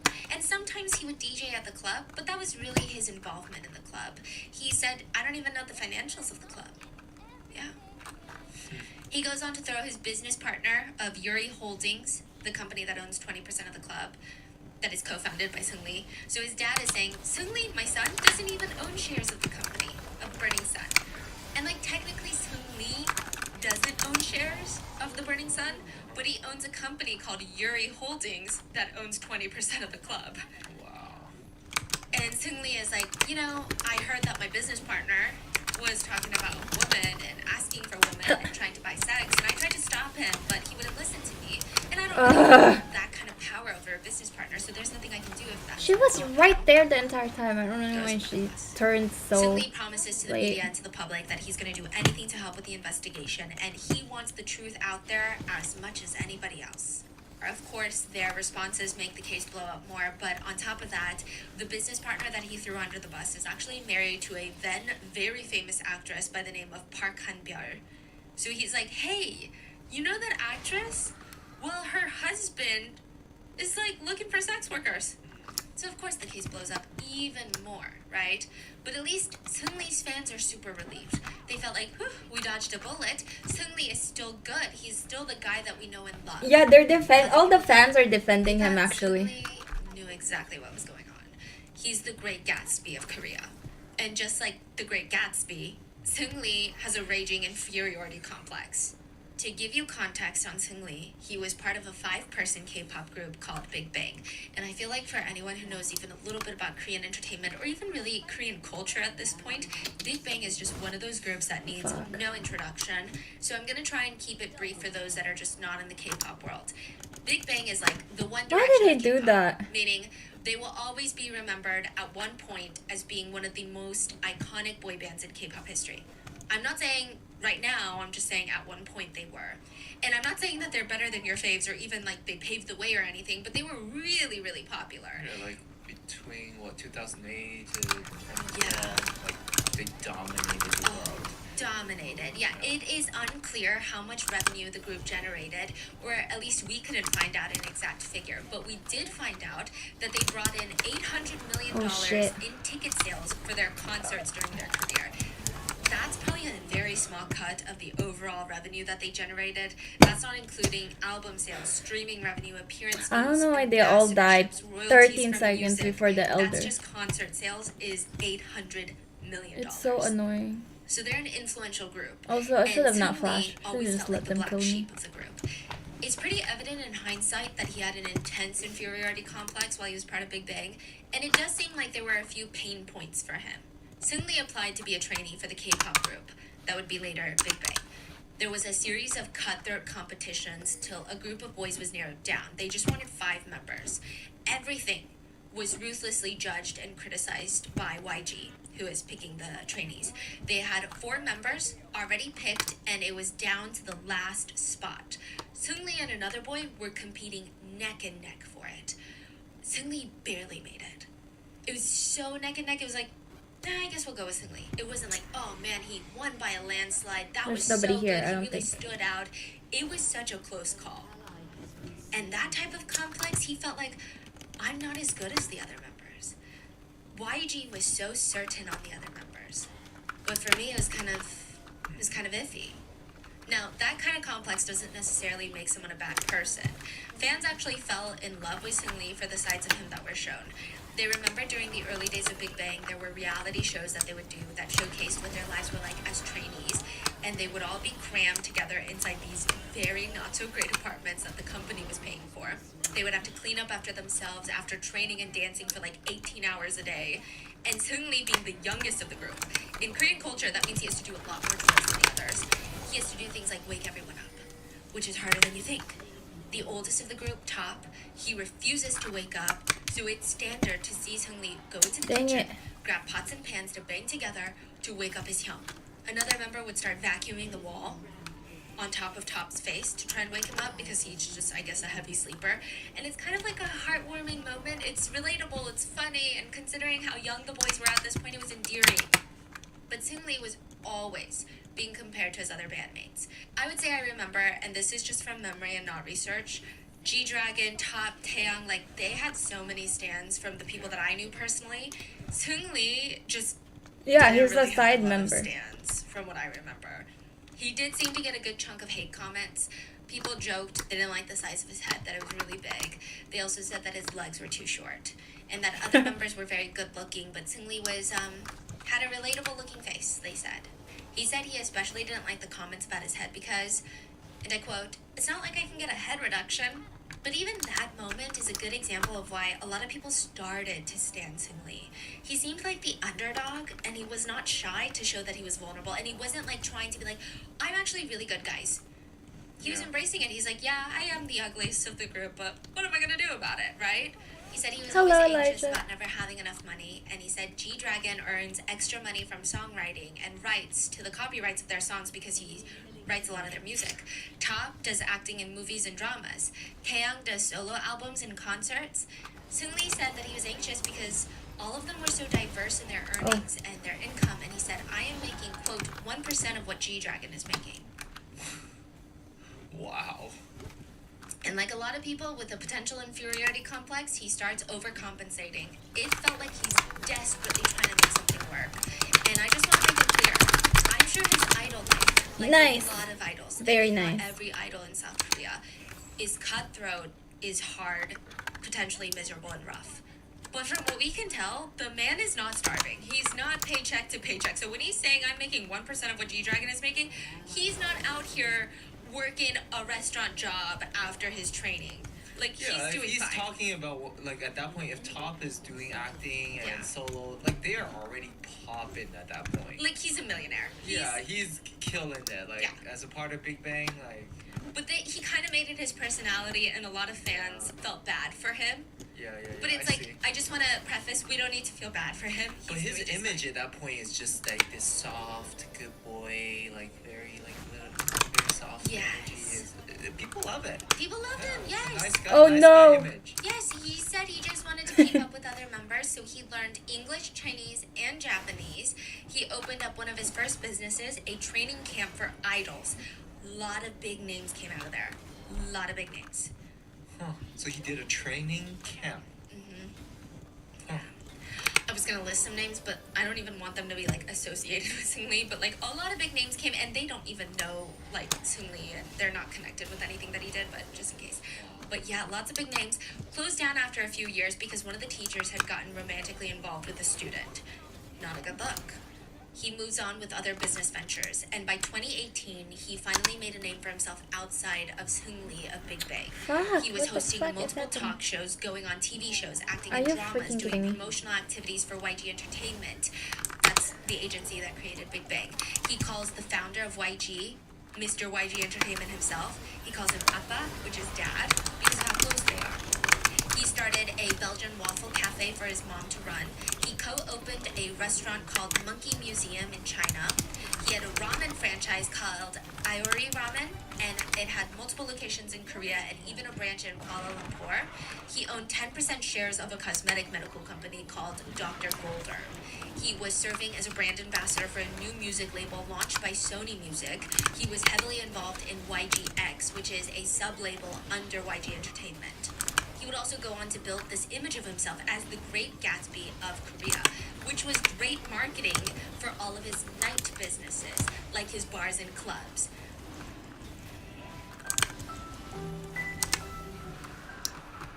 I have something really niche but crazy useful to add to your holiday wish list. If you are a business owner or thinking of starting a business, I feel like people kind of gatekeep all the useful services that are out there for people, or you just don't really know like how many people find it useful. But trust me, every time I recommend this to a business owner, they're like, you have changed my life. Sometimes I see those vlogs that are like a day in the life of a small business owner, and I'm like, wait, are people still going to the post office right now? Stamps.com is the secret for business owners. Stamps.com has been helping businesses like yours and ours save time and money during the holiday rush for 25 years with easy access to USPS and UPS services and premium rates for all of your postage needs. So Stamps.com is a staple for any well-run business all year round, but particularly during the holiday season, it just makes your life so much easier. It's essentially your own personal post office wherever you are. Here's how it works. So with Stamps.com, all you need is a computer and printer. They will even send you a free scale, so you have everything that you need to get started. And taking care of orders on the go is even easier, so they have the Stamps.com mobile app. So if you need a package to be picked up, you can easily schedule it through your Stamps.com dashboard. And if you sell products online, Stamps.com seamlessly connects with every major marketplace and shopping cart. I know it sounds silly to ask for this on your holiday wish list, but it's actually the best gift that you can ask for.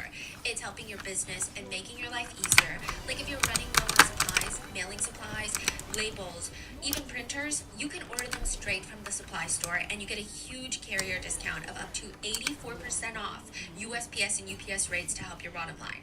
Also, Stamps.com automatically tells you your cheapest and fastest shipping options. So for 25 years, Stamps.com has been indispensable for over 1 million businesses, including ours. So get access to the USPS and UPS services you need right from your computer at any time, day or night, no lines, no traffic, no waiting. Give your business the gift of Stamps.com so your mailing and shipping is covered this holiday season. Get a 4-week trial, free postage, and a digital scale at www.stamps.com. Click the microphone at the top of the page and enter code ROTTEN. And thanks to Stamps.com for sponsoring the show. That's Stamps.com and click the microphone and enter code ROTTEN. One guaranteed way to make me cry is just remind me of the lifespan of dogs compared to most humans. Damn, Listen, my dogs, Mango, I know. this podcast Mango, is really long. And Tiger have been with me since before I started YouTube, before this podcast, and I truly don't know where I would be without them. But like, all I can do right now is I spend meant to time with honor them, Poppy. take care of them, so that they live the happiest and healthiest life that I can give them. Farmer's Dog is such a huge part of that. Farmer's Dog makes it easy to keep your dogs healthy, which can give you more quality years with them. So Farmer's Dog, they make and deliver fresh, healthy dog food, and it's recommended by vets. My vet literally recommended me Farmer's Dog. It's nutritionally balanced and made from human-grade ingredients in safe, clean kitchens. Tiffany has been bringing Cola, her French Bulldog, over, and she keeps some of his food at her house. She said that she's been having such a hard time trying to get him to eat, so I offered her some of Mango's food to give to him. She was amazed. She said that she's never seen Cola so pumped for food. Farmer's Dog is the best option for dogs at all life stages because it's not kibble, it's not canned goop, it's real food. With traditional dry or even wet food options, they're extremely processed. hot. But I can hardly understand the ingredients that go into it, and it's really hard to portion. It was cold It's earlier. difficult to understand if my dogs are getting the nutrients that they need. Farmer's Dog comes pre-portioned, and it's based on my dog's unique nutritional needs. So Mango and Tiger, they eat different meals, and it's so cool. And right now, you can... So now we have a potential inferiority complex, love for lavish parties, lots of businesses in the nightlife party scene. But still, that doesn't make someone complicit in something as serious as a sex I don't think he has trafficking. inferiority Did he issues. really know I what think was he has going too on? much money His and fans argued, influence absolutely on his not. hands. They felt Maybe like he not was as much as innocent. other This is members, Sung Lee but that we're talking about. Do I don't people know. not remember? A lot of people dug up an old clip of Sung Lee, and it had been on a TV show called I Live Alone. He was talking to another actress. It's a reality show. They're sitting there talking, and the actress recently had a baby. And out of nowhere, she asks Sung Lee, I can give you some if you want. And he's like, give me what? The soap I use. Breast milk soap. And Sung Lee looks very shocked. Oh, what is it made from? It's soap made from a mother's breast milk. Sung Lee puts his cup down to take a few seconds to gather his thoughts. Breast milk is very healthy, yeah? Because he doesn't want to offend her, but he still doesn't know what to say in that moment. And it's a really innocent, comical moment. The actress keeps explaining the whole process of how Why the would soap she is made. say And that? Sung Lee is coughing because he's shocked by all of this information, and he's just trying to be polite. So he says, okay, yeah, thank you. Yes, of course, I would love some. How many do you want? I have a lot. You can just text me. He's like basically about to throw up some water if he has any in his mouth, and he's text you to ask for the breast milk. It seemed like the actress was genuinely having a fun time shocking Sung Lee, messing around with him, and Sung But Lee that's so comes off weird. That's such a super weird thing to do. naive, super innocent, super polite. So fans are like, you're telling me that this guy that's shy when someone offers him breast milk soap is a brilliant mastermind behind a sex trafficking ring? Breast milk boy? Do you know what it means to bomb a chat? Usually friends will start group chats on Kakao Talk, which is Yeah. like the WhatsApp or WeChat of Korea. They're talking And when they're about done with the group guy chat, or if they who said enough the inappropriate K-pop comments idol or who told owns the enough Burning Sun. secrets on that group chat, someone will text, blow up the chat. Because he's One by one, famous the and he's been notifications active for come in. years. Blank left the chat, blank left the chat. And once every single person leaves the chat, everything in that chat gets automatically deleted by Kakao. So it's not like you can leave the chat but still see what's in the chat. It's gone. The chat history deleted along with any videos and pictures sent into the chat. When the Burning Sun group would feel like the chat had gotten a little too incriminating, when they had texted too many pictures and videos of unconscious women, when they had talked about too many VIPs essaying unconscious women, they would periodically text out, bomb the chat, blow it up, which helps with making sure that if someone's phone is ever taken in by the police, if someone's phone is ever lost, they might see the current group chats that are probably very incriminating. They won't see years But if and they hire years of someone, they can incriminating recover that, activity. right? It's almost like an insurance policy to everybody in that chat that they were gonna at least cover their asses. And it was in everyone's best interest to bomb the chat. to delete it. Or so they thought. JJY was part of these group chats. And some quick context to JJY. It takes He's what they screenshots. call a multiplayer in Korea. He's a singer-songwriter TV personality. He's known for having this wild, fun personality, so a lot of talk shows love him. He's also very, very good at singing. He I've never left the heard of chats. He JJ1. was part of all the Burning Sun chats. He was part of every single Seungri chat about unconscious women, selling women, bidding women. He never left it because he felt so sad to part with all the amazing pictures and videos of women being victimized. Also, if So he he says always he doesn't pretended know to what's leave the chat happening, but he's in the last. group But chat the for truth Seungri. is, he never left Wow. any of them. He kept each and every single one.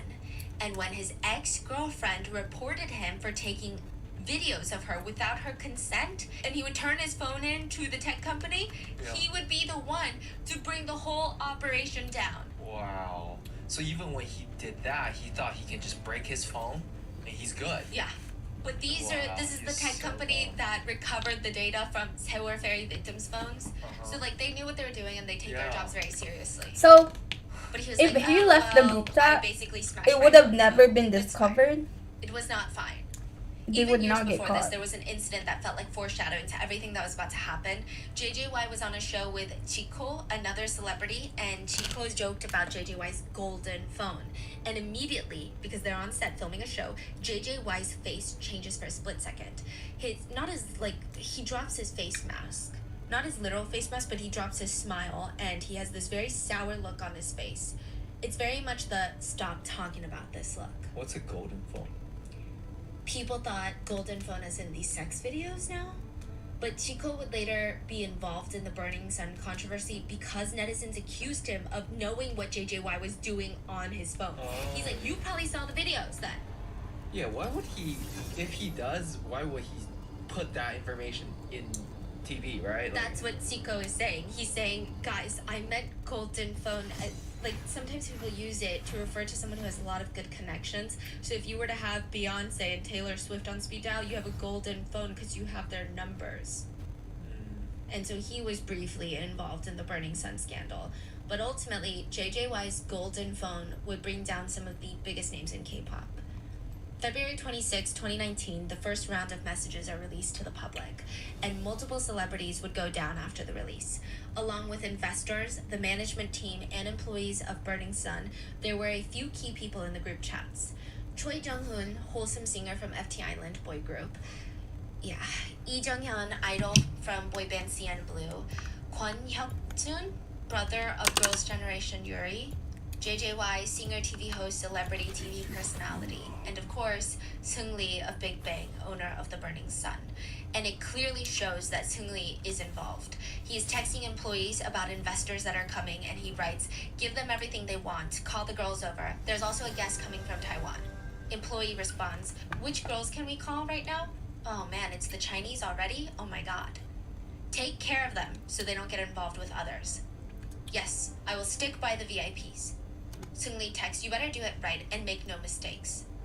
Another business partner tells the employee, put a boy in there too, someone who can serve redacted. A boy who can't speak English, someone like redacted. What? Employee responds, okay, will do. I'll do the job well. Oh. Seungri even texts, and which girl are you gonna bring? Get the kids who give it easily. Get the kids who gives easily? Yeah, like as in, is easy to essay, is the presumption here. JJY is randomly in that group chat, and he's like, I bet the Chinese like plastic surgery girls. And Seungri is just like, all right, just do well. Another partner of the business texts into the group chat, I'm preparing the whores right now, so when the two whores come, I will guide them and make sure they end up splitting man. with the VIPs in the hotel room. Seungri text, Chairman's guests are also coming. I think we need to set up a separate party for them. Let's give them back 100 times what we received from them. Guys, please look for any pretty-looking girls who can possibly speak some Japanese. Let's pack the place. For Christmas, rather than us having fun, let's experience a Christmas of finding satisfaction and making others happy. This time, let's give the chairman a great time and make him happy for all the summers he sent us yachts with staff and chefs from Japan to Busan for us to enjoy.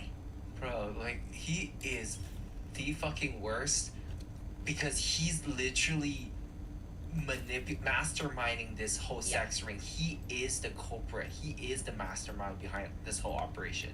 Like Yeah. he's the worst. He's like the ones connecting everyone. Like none Yes. of this would have even been He's possible. I can't without believe him. his he's doing fans this think he's for the money innocent. and profit, and he's literally selling women for Yeah. money.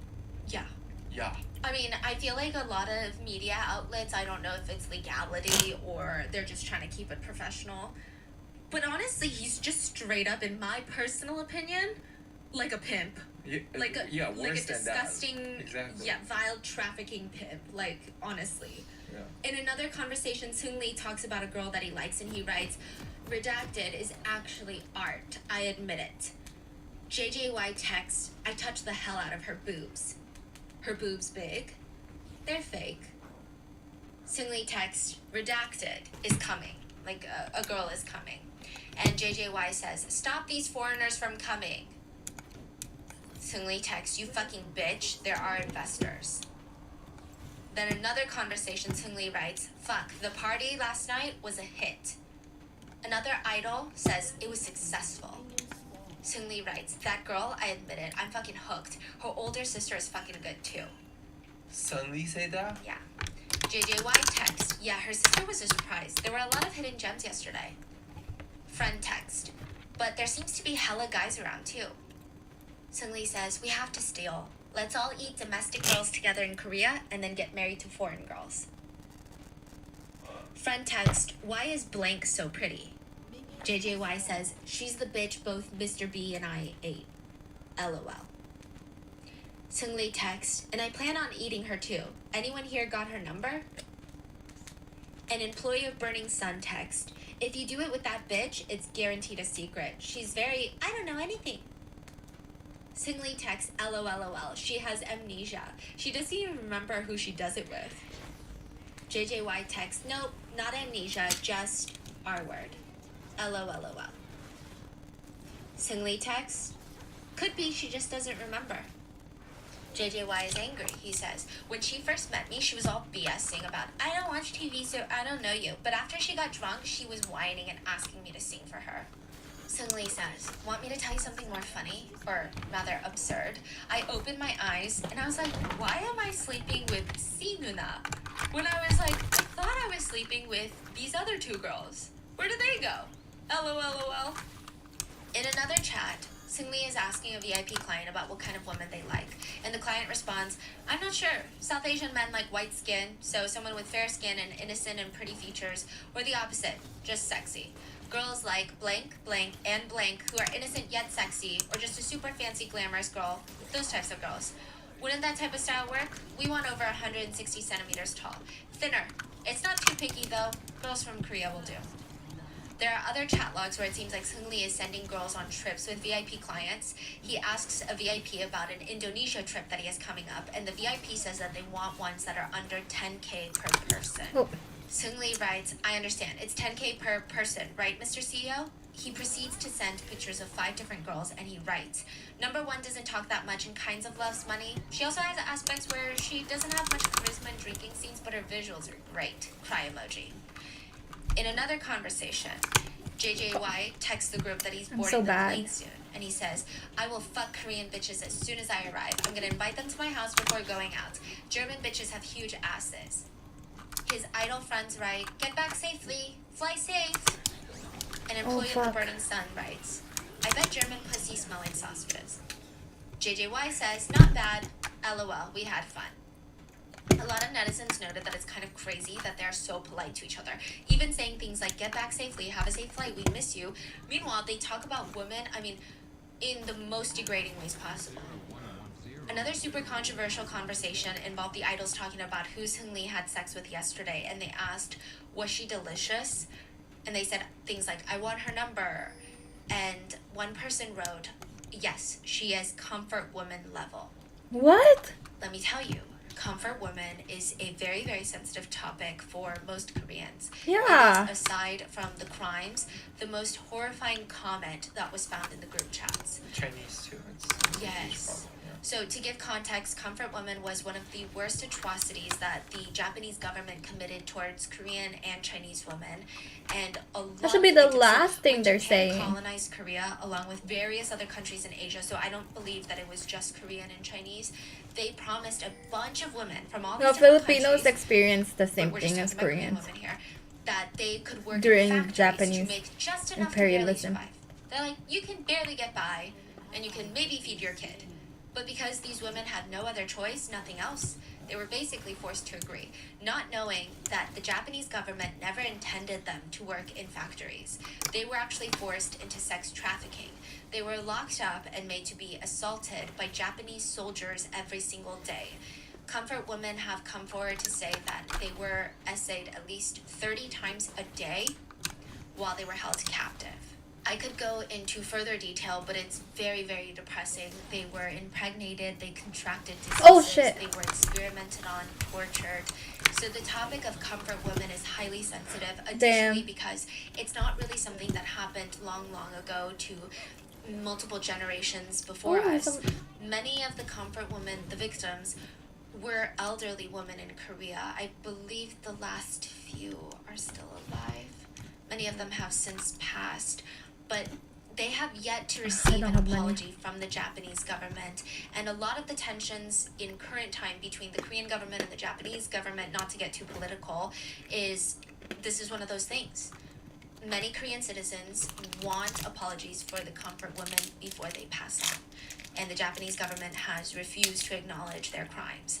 And here we have the Korean faces of the entertainment world making fun of Comfort Women and recreating the tragedy, so to speak. I mean, even if we take out the literal crimes committed in the group chats, even just the way they talk about women, while they have a predominantly female audience as idols, is despicable. It's filled with crude, emotionally violent, disgusting comments and jokes. And side note about the messages being released, some people hate the tech employee for not turning in the text sooner. They state that if it were them, they would have turned it in sooner. And that could be 1,000% true, especially as a woman. I'm like, yeah, maybe I would have turned it in. Oh my Two god. things to note. Police corruption is really bad anywhere, and in Korea it's the same. There were already strong indications in the data that the tech employees saw that high up police officials were involved in the trafficking ring, if you will. So what would you do? Go to a different officer? What if they all answer to the same person? How do you know that person's immediate boss isn't involved as well? And in Korea, when you mess with the police as a normal person, you might be ending your life right then and there. They could easily get you Fucking fired from kidding your me job. now. They could get you outcasted. You could lose everything, your family, your livelihood. I'm You'd be so on the sick street, of and guess Blitzcrank. what? Burning Sun would probably still be up and running and victimizing people. And in Korea, defamation laws are honestly dumb. Like, they're not even defamation laws. So in the US, We waited defamation for is when MF to someone get back in knowingly lane, but states she a didn't lie join about us. another person, claiming it to be a fact. So the basis is you are lying about someone else and you're not allowed to do that, which makes sense. In Korea, it's even if you tell the truth about someone and that someone doesn't like what you said because it hurt their feelings or hurt their reputation, they can sue you for defamation. Which a lot of people in Korea even think it's very goofy because that's not really even the definition of defamation. But here we are. This employee could have been sued to the point of having nothing but the clothes on his back because they're not even Oh my dealing with one gosh. celebrity or one rich Come business on. owner. They're dealing with a whole roster of them, all cozy with politicians and police. What chance does this tech employee stand? And even if they went through all of that, the Burning Sun could still be up and running. So I don't know if I would sit here and say, oh my gosh, well, that person is messed up. I do think it is frustrating that they sat on the information for 3 years while people continue to be victimized, but I think that there's so much cultural, societal nuance that goes into a decision like that. And I think that we could technically all sit here and be like, I could never do that. But I don't know. I guess Yeah, we but don't really it's know. like how powerful are these people? All of these people combined, and There's who no can point. you go to? Like, Yeah. really, you don't know. It seems like all the people in charge are in on this. And technically, he committed a very big crime by keeping the data. Yeah. So he broke the law as well. Now, I will say that when he finally did turn in the evidence after the whistleblower Kim, so he saw that and he was like, I think you know, along with all the other anonymous women that were coming out, he's like, I think this is the time that people would actually listen and not think that these are fake. He was very smart. He hired an attorney who was also very smart, and they decided instead of handing it over to the police, who were foaming at the mouth for this, Yes. they handed it over to the Civil Rights Commission office, and that is how a lot of it became public, because the police would have never made this public. Which again, I don't know, maybe he could have done that 3 years ago, maybe it wouldn't have worked. All we know is, yeah, it's out now. Many of the involved parties continue to state that these text messages are fake, but a lot of these texts are the foundation of the investigation into Burning Sun by the prosecutor's office, which netizens feel like that wouldn't have been the case if there was a question of the validity of them. And the CEO of the Burning Sun even said, if Seung Lee's Kakao messages from 3 years ago are a crime, aren't all Korean men criminals? Insinuating that all these jokes about sex work and women and all of that is just how men talk. Wow. Which is the most absurd thing to say ever, but it also does kind of confirm the validity of the chat logs. But to cover our bases, it is alleged for now that these are the real messages between the involved parties. But naturally, netizens had visceral reactions to the released alleged messages. A lot of fans were devastated that they supported someone like this. There were even chat logs that described how JJY and 4 of his friends took turns on a victim who was drugged. They joked about how she woke up saying she doesn't even remember anything other than having a drink with them. They also talked about how they thought it was so funny they had Oh my gang God. essayed her while taking pictures. I wasn't paying attention. And then I the was next trying to morning, eat my warhead. JJY went to a fan sign. So, I mean, it's crazy he had the nerve to look his predominantly female fans in the eyes while smiling at them when he had just done one of the worst things that you could do to a woman the night before. The SMPA, the Seoul Metropolitan Police Academy, officially take over the case early 2019. Media is all over this case. Netizens want to know who's involved, how much they knew, and they wanted all of them to go down. The shares of the Burning Sun were split like this: 42% owned by the hotel, 8% owned by the hotel's chairman, 20% owned by Taiwanese businesswoman Lin Samo, 20% owned by Yuri Holdings, which was allegedly set up by Seung Lee, implying that he has potentially 20% interest in the club. But Yuri Holdings was also technically run by his friend, Yoo In-seok. Yoo In-seok is also married to a famous actress by the name of Park Han-byul. Remember I was telling you about her?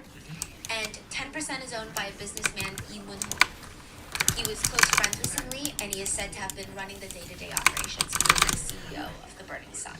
So all the foreign investors, they left the country and were safe from backlash, including the Taiwanese businesswoman who owned 20% of the Burning Sun. The rest of the Korean celebrities and business owners were left to be investigated. Burning Sun and Seung Lee were also under investigation for tax evasion, which, really doesn't feel that significant compared to the other allegations. But I think that it does shine light on a lot of the things that he was doing. It was suspected that with all of the business from his VIP clients, with the selling of SA, essentially, allegedly, and a lot of the alcohol packages, he would encourage payment in cash. It's alleged that he was evading taxes, money laundering. That's If you okay. remember the restaurant that he had, Monkey Museum, they called it a restaurant, but it was like a nightclub. He tried to file it under a restaurant so that he could pay less taxes. His ramen business was making a suspicious amount of money. Turns out he was laundering money from Burning Sun through the ramen franchise. It was a whole lot. It was a mess. I think it also shows he was heavily involved, He knew what he was doing. So while everybody is being investigated, Seung Lee announces his retirement from the entertainment industry. And it's a very off-putting statement. He's basically like, I think it's a good idea to retire at this point. I decided to retire because the issue has caused so much social controversy, and I've been criticized and hated by the public for the past month and a half. And now, with all the investigative agencies in the country investigating me, I am being labeled as a national traitor. I cannot allow myself to cause harm to everyone around me just to survive. Netizens hated his apology. It felt very, you guys blew this whole thing into something that it's not, so now I'm just gonna retire then. I don't want to face your criticism. Also, it had this aura of, I don't know what's going on. I'm just as confused as you are. It's like, what's going on? There were even articles titled, The Burning Sun Scandal Case That Everyone Except Seung Lee Knows About. He also stated that this would be a good time for him to enlist in the army and serve his duty as a good Korean citizen. And everyone got riled up for that because in Korea, men have to serve 2 years, mandatory enlistment. They're like, the army is not a place for you to escape your reality. So even with all of this, the consequences just weren't that great. I mean, okay, maybe that's a strange word to use. It wasn't even comparable, I guess would be a better way to phrase it, right? Some of the more notable sentences included JJY, idol, sentenced to 5 years in prison. Choi Jong-hyun, idol, sentenced to 2.5 years in prison.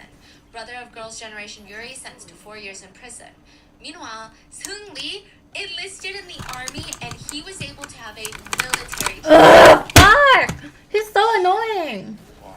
He had I knew he was charges there ranging too. from sex work, violent sexual crimes, and then breaking food sanitation laws, occupational embezzlement, things like that. He was found guilty of all 9 charges, sentenced to 3 years in prison. He would have to file to be a sex offender, and he was fined almost $855,000. He appealed. He was given 1.5 years in prison instead of 3. Here's a convenient loophole that's gonna piss you off.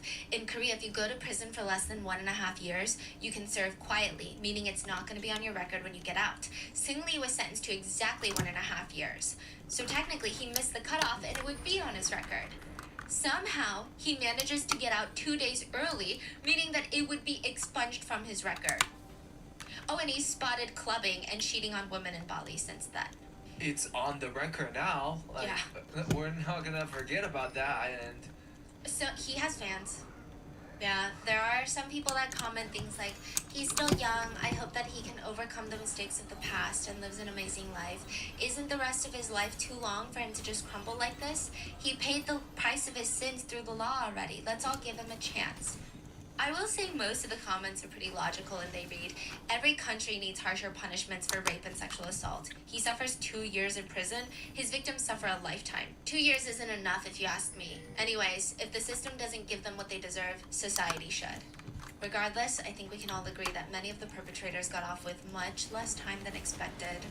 Even corrupt police officers who were exposed of being in on the whole thing, they were just either dismissed from their positions, and those were just the lower ranking ones. The high ranking officials that were involved, they weren't even dismissed. Nothing happened to them. There wasn't even some sort of PR statement of like, we're gonna reorganize the police force and make countermeasures set in place against bribery and corruption. Nothing. Nothing. Yeah, and all of the VIP clients, they essentially got away with it for SA. And somehow even Kim, remember the whistleblower who broke 3 ribs and got punched in the face? He started the Blue House petition. Well, he gets arrested too for allegedly sexually abusing 3 men and harassing people inside the Burning Sun, which half the people argue Kim is a wolf in sheep's clothing. He did good on whistleblowing the Burning Sun, but he was probably involved in some weird stuff too. And a lot of others believe, no, it's just fishy. Like, the allegations against him are just fishy at this point. He was sentenced to a year in prison. But he says that he will be appealing the decision. So it seems like, minus Kim, everyone else got off with a slap on the wrist with all things considered.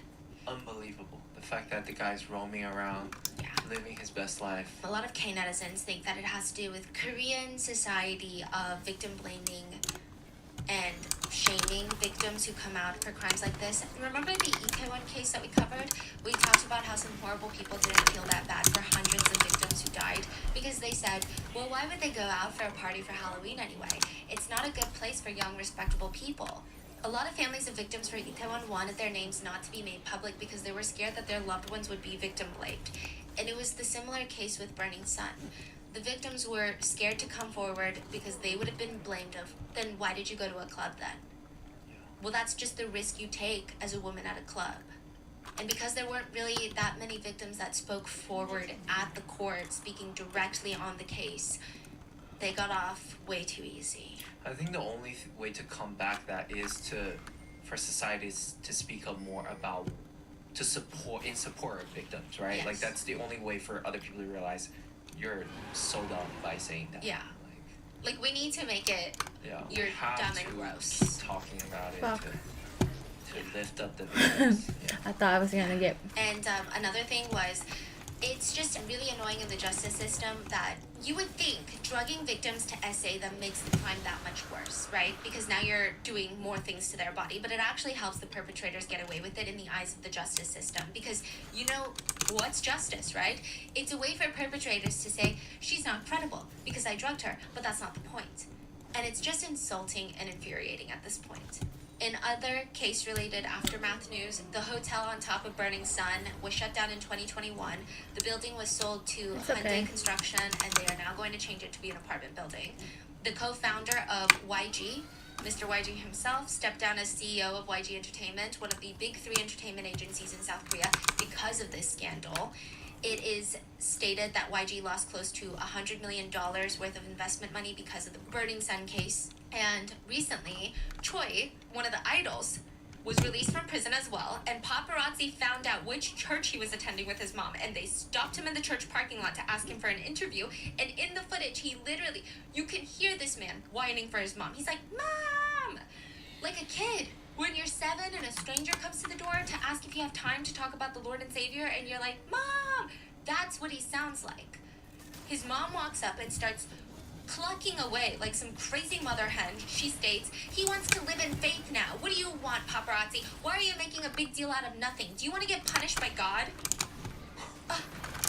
And again, this is to show you the family's character, not the character of people who attend church or are religious. A lot of Christian netizens were commenting, like, these types of people use religion as a way to shield themselves from their own evil acts. Other netizens were just shocked by both family members' behavior. They wrote, "Calling your mom like that at that age is legendary, but the mom who pops up and coddles over her rapist son is even more legendary." Shit. I will end you with this note. One chilling fact is, you know how a lot of big K-pop groups have names for their fans? So Blackpink has Blinks, BTS fans are ARMY. Big Bang's fans were called VIPs. They made it to say that their fans are very important people to them. But Seungri's VIPs were not his fans. They were his rapists. And I just hope, with him being back in the news with these scandals, Burning Sun is never forgotten, because how do you get away with something He like that? shouldn't be able to have anyone foaming over him, or Yeah. he Or should never be treating able. these- Never be able to make a comeback. He's just a vile criminal. Yeah. So, what are your thoughts on the Burning Sun? And let me know in the comments. And please be safe. I'll see you guys on Sunday for the mini-sode. Bye. Now you can save on Cox Internet by adding Cox Mobile, so you can do everything you 2 want, minutes. everywhere you want. Stream the big game with fiber-powered speeds at home, or capture it courtside on your phone with unbeatable 5G reliability on the go, so you can do more without spending more. Save on Cox Internet when you add Cox Mobile. Learn Oh. more at cox.com/internet. Not all So services and features available horrible. everywhere. Other restrictions apply. How powerful is the Cox network? So powerful that one day the internet will let your How? network perform miracles from thousands of miles away, What the fuck? Remote operating room. giving a whole new meaning to the term house call. Operation complete.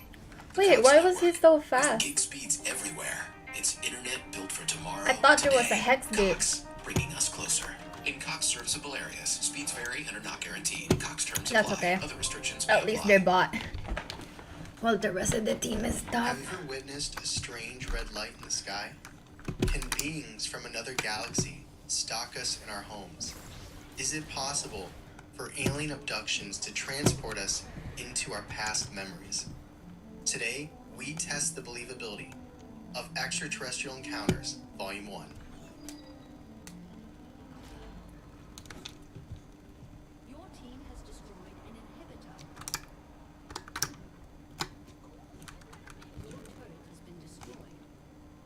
Your team has destroyed a turret. Your team has destroyed an inhibitor. No, they got a lot done. Double kill.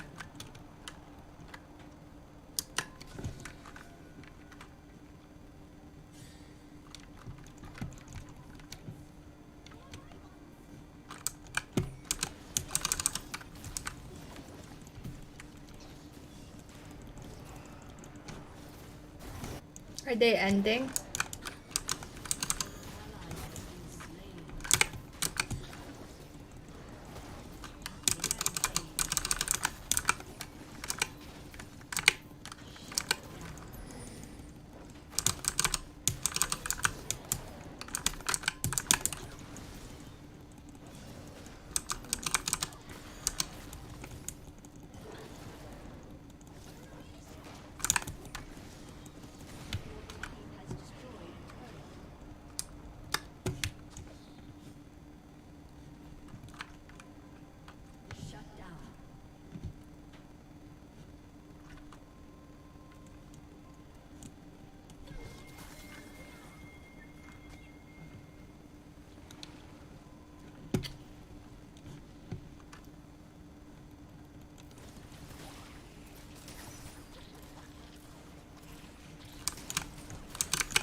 my gosh. Oh.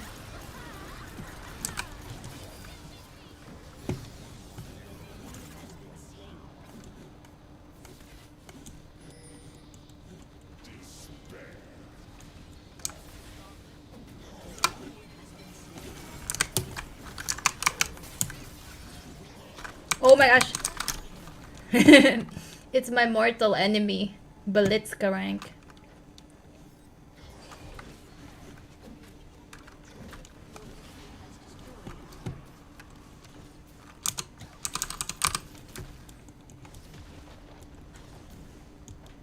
Is it not? It's not GG. Your team has destroyed a turret.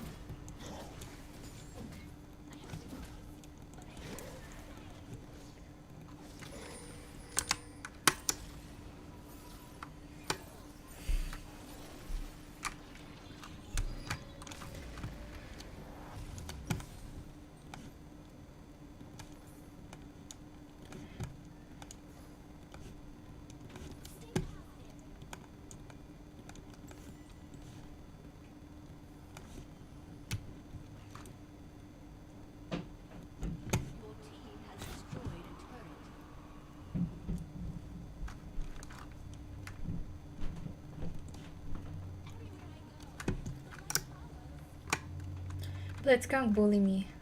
This story was so messed up and barely any just. Yeah. I mean, that's usually what happens when you deal with rich people, right? Oh shit. Damn.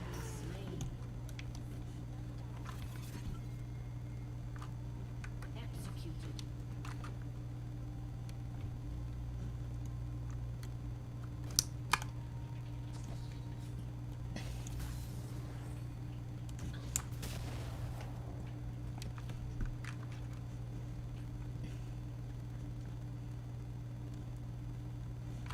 I'm really weak.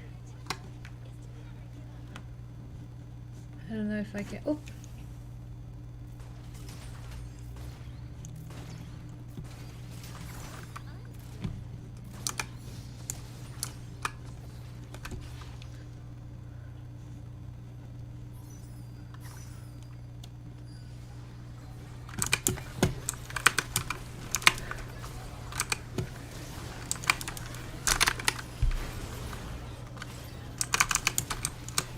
Oh my god.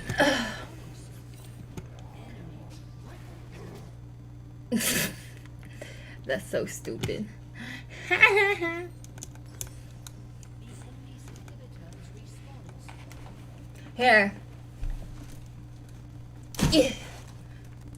Oops. Let me end my live. Do I have Spotify on my iPod? An enemy has been slain. Oh. Your turret has been destroyed.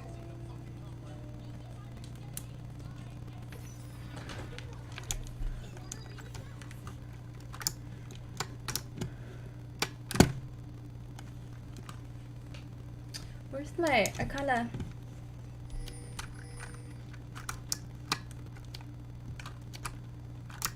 Shut down.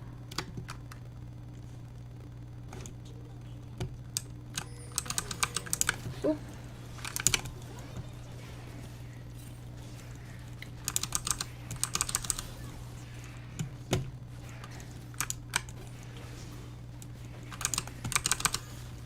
I'm poor.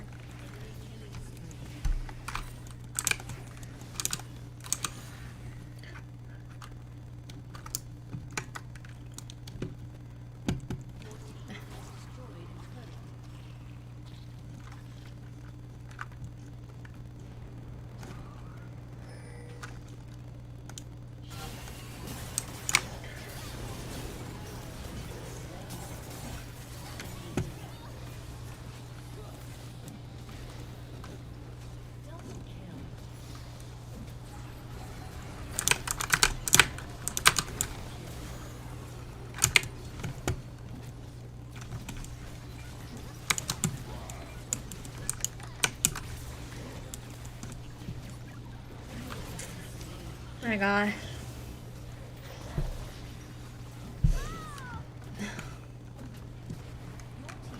I'm just a body this game.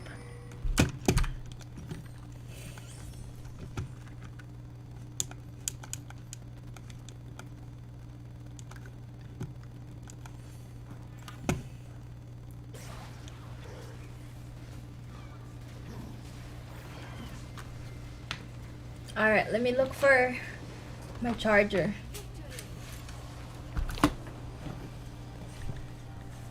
Where's my charger?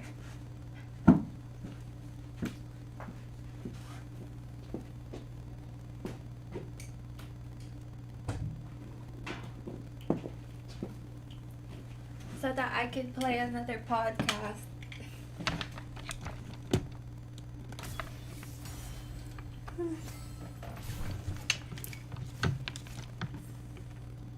I didn't report anyone.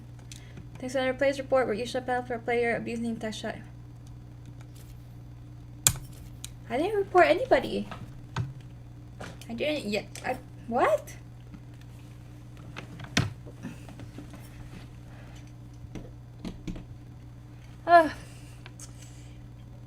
Okay.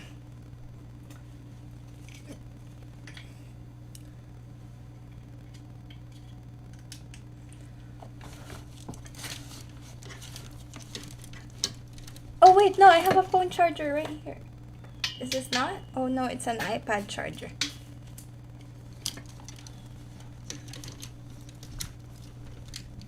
Oh, I really need to go to the restroom. Ah! Okay, we're back.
Whew. Dang, where the heck did time go? It's already 3 p.m. Oh, more podcast. If you really like the podcast, here, I'll type it in chat. It's called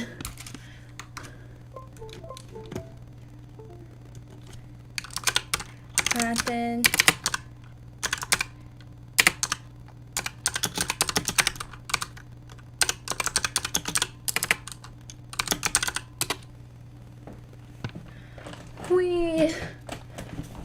It's rotten. Oh, could you move your screen to where we're able to see the minimap? No. I was told to cover the minimap so that, well, I don't know why. I guess most people cover the minimap, that's why. It used to be on the top left of my screen, but it bothers me because it covers my shop. So now it's covering my minimap.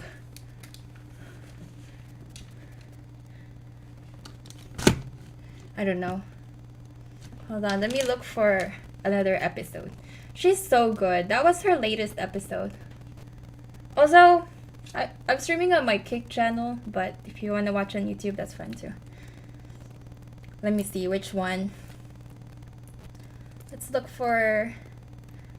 I already listened to most of her podcasts, so...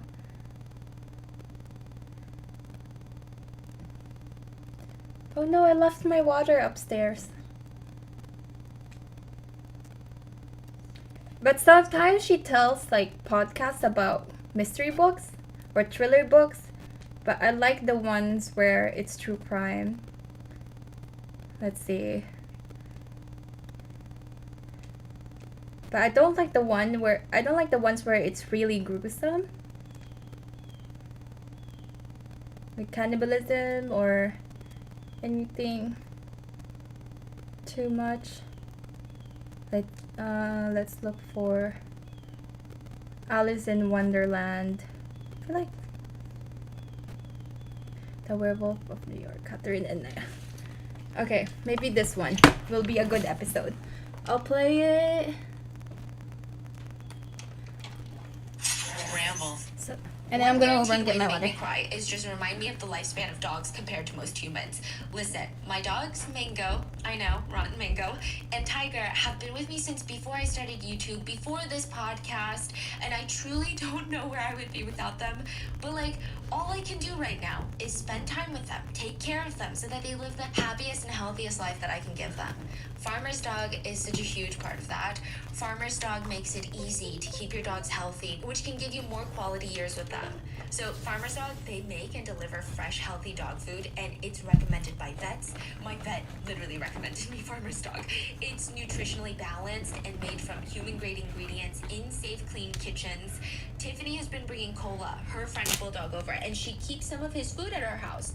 She said that she's been having such a hard time trying to get him to eat, so I offered her some of Mango's food to give to him. She was amazed. She said that she's never seen Cola so pumped for food. Farmer's Dog is the best option for dogs at all life stages because it's not kibble, it's not canned goop, it's real food. With traditional dry or even wet food options, they're extremely processed. I mean, I can hardly understand the ingredients that go into it, and it's really hard to portion. It's difficult to understand if my dogs are getting the nutrients that they need. Farmer's Dog comes pre-portioned, and it's based on my dog's unique nutritional needs. So Mango and Tiger, they eat different meals, and it's so cool. Farmer's Dog is like human-grade food made in safe kitchens. My dogs have been on Farmer's Dog for years now, ever since Mango was diagnosed with an autoimmune Yeah, this is disease. very I just low know elo. there's so If many you're changes. watching on, They've got a healthier well, I guess coat, it's not healthier very skin, their low, breath but is it's low. better. And right now, you can get 50% off your first box at thefarmersdog.com/mango. Let the Farmer's Dog know that we sent you. So use our code or click podcast after you sign up for your first box. That's 50% off your first Hey, your box at haircut. thefarmersdog.com/mango. Hey, what's in the oven? What is in the oven? I don't know. What is it? No, I mean, take a guess. If I tell you something's cooking in the oven, okay, maybe not our oven. I don't want to incriminate myself if the FBI ever listens to this. If I ask you just a simple question with no specifications, with nothing, no context, hey, what you got cooking in the oven? What do you think the answer would be? A dead person. Yes, sir. It's about to be a crazy video, so today we've got two. Who of the- guesses well, that? I really wanted to do something really creepy for Halloween. And this one, I mean, I don't know if I could ever outdo this one because it is just such a nasty story. We're talking about two of the most infamous cannibals in the history of cannibals. Now, the reason that they're infamous, though, however, is not because they just went around eating everyone. You know, I think there are more people who ate more people than these two did. But it was the fact that they do it in such weird ways. So the first person that we're talking about today, she ends up making a curtain out of the skin of the person that she eats. Ew. And the second person that we're talking about today is a really creepy man who really likes to eat children. But before he eats these children, he wants the children to spank him because he's really into getting spanked.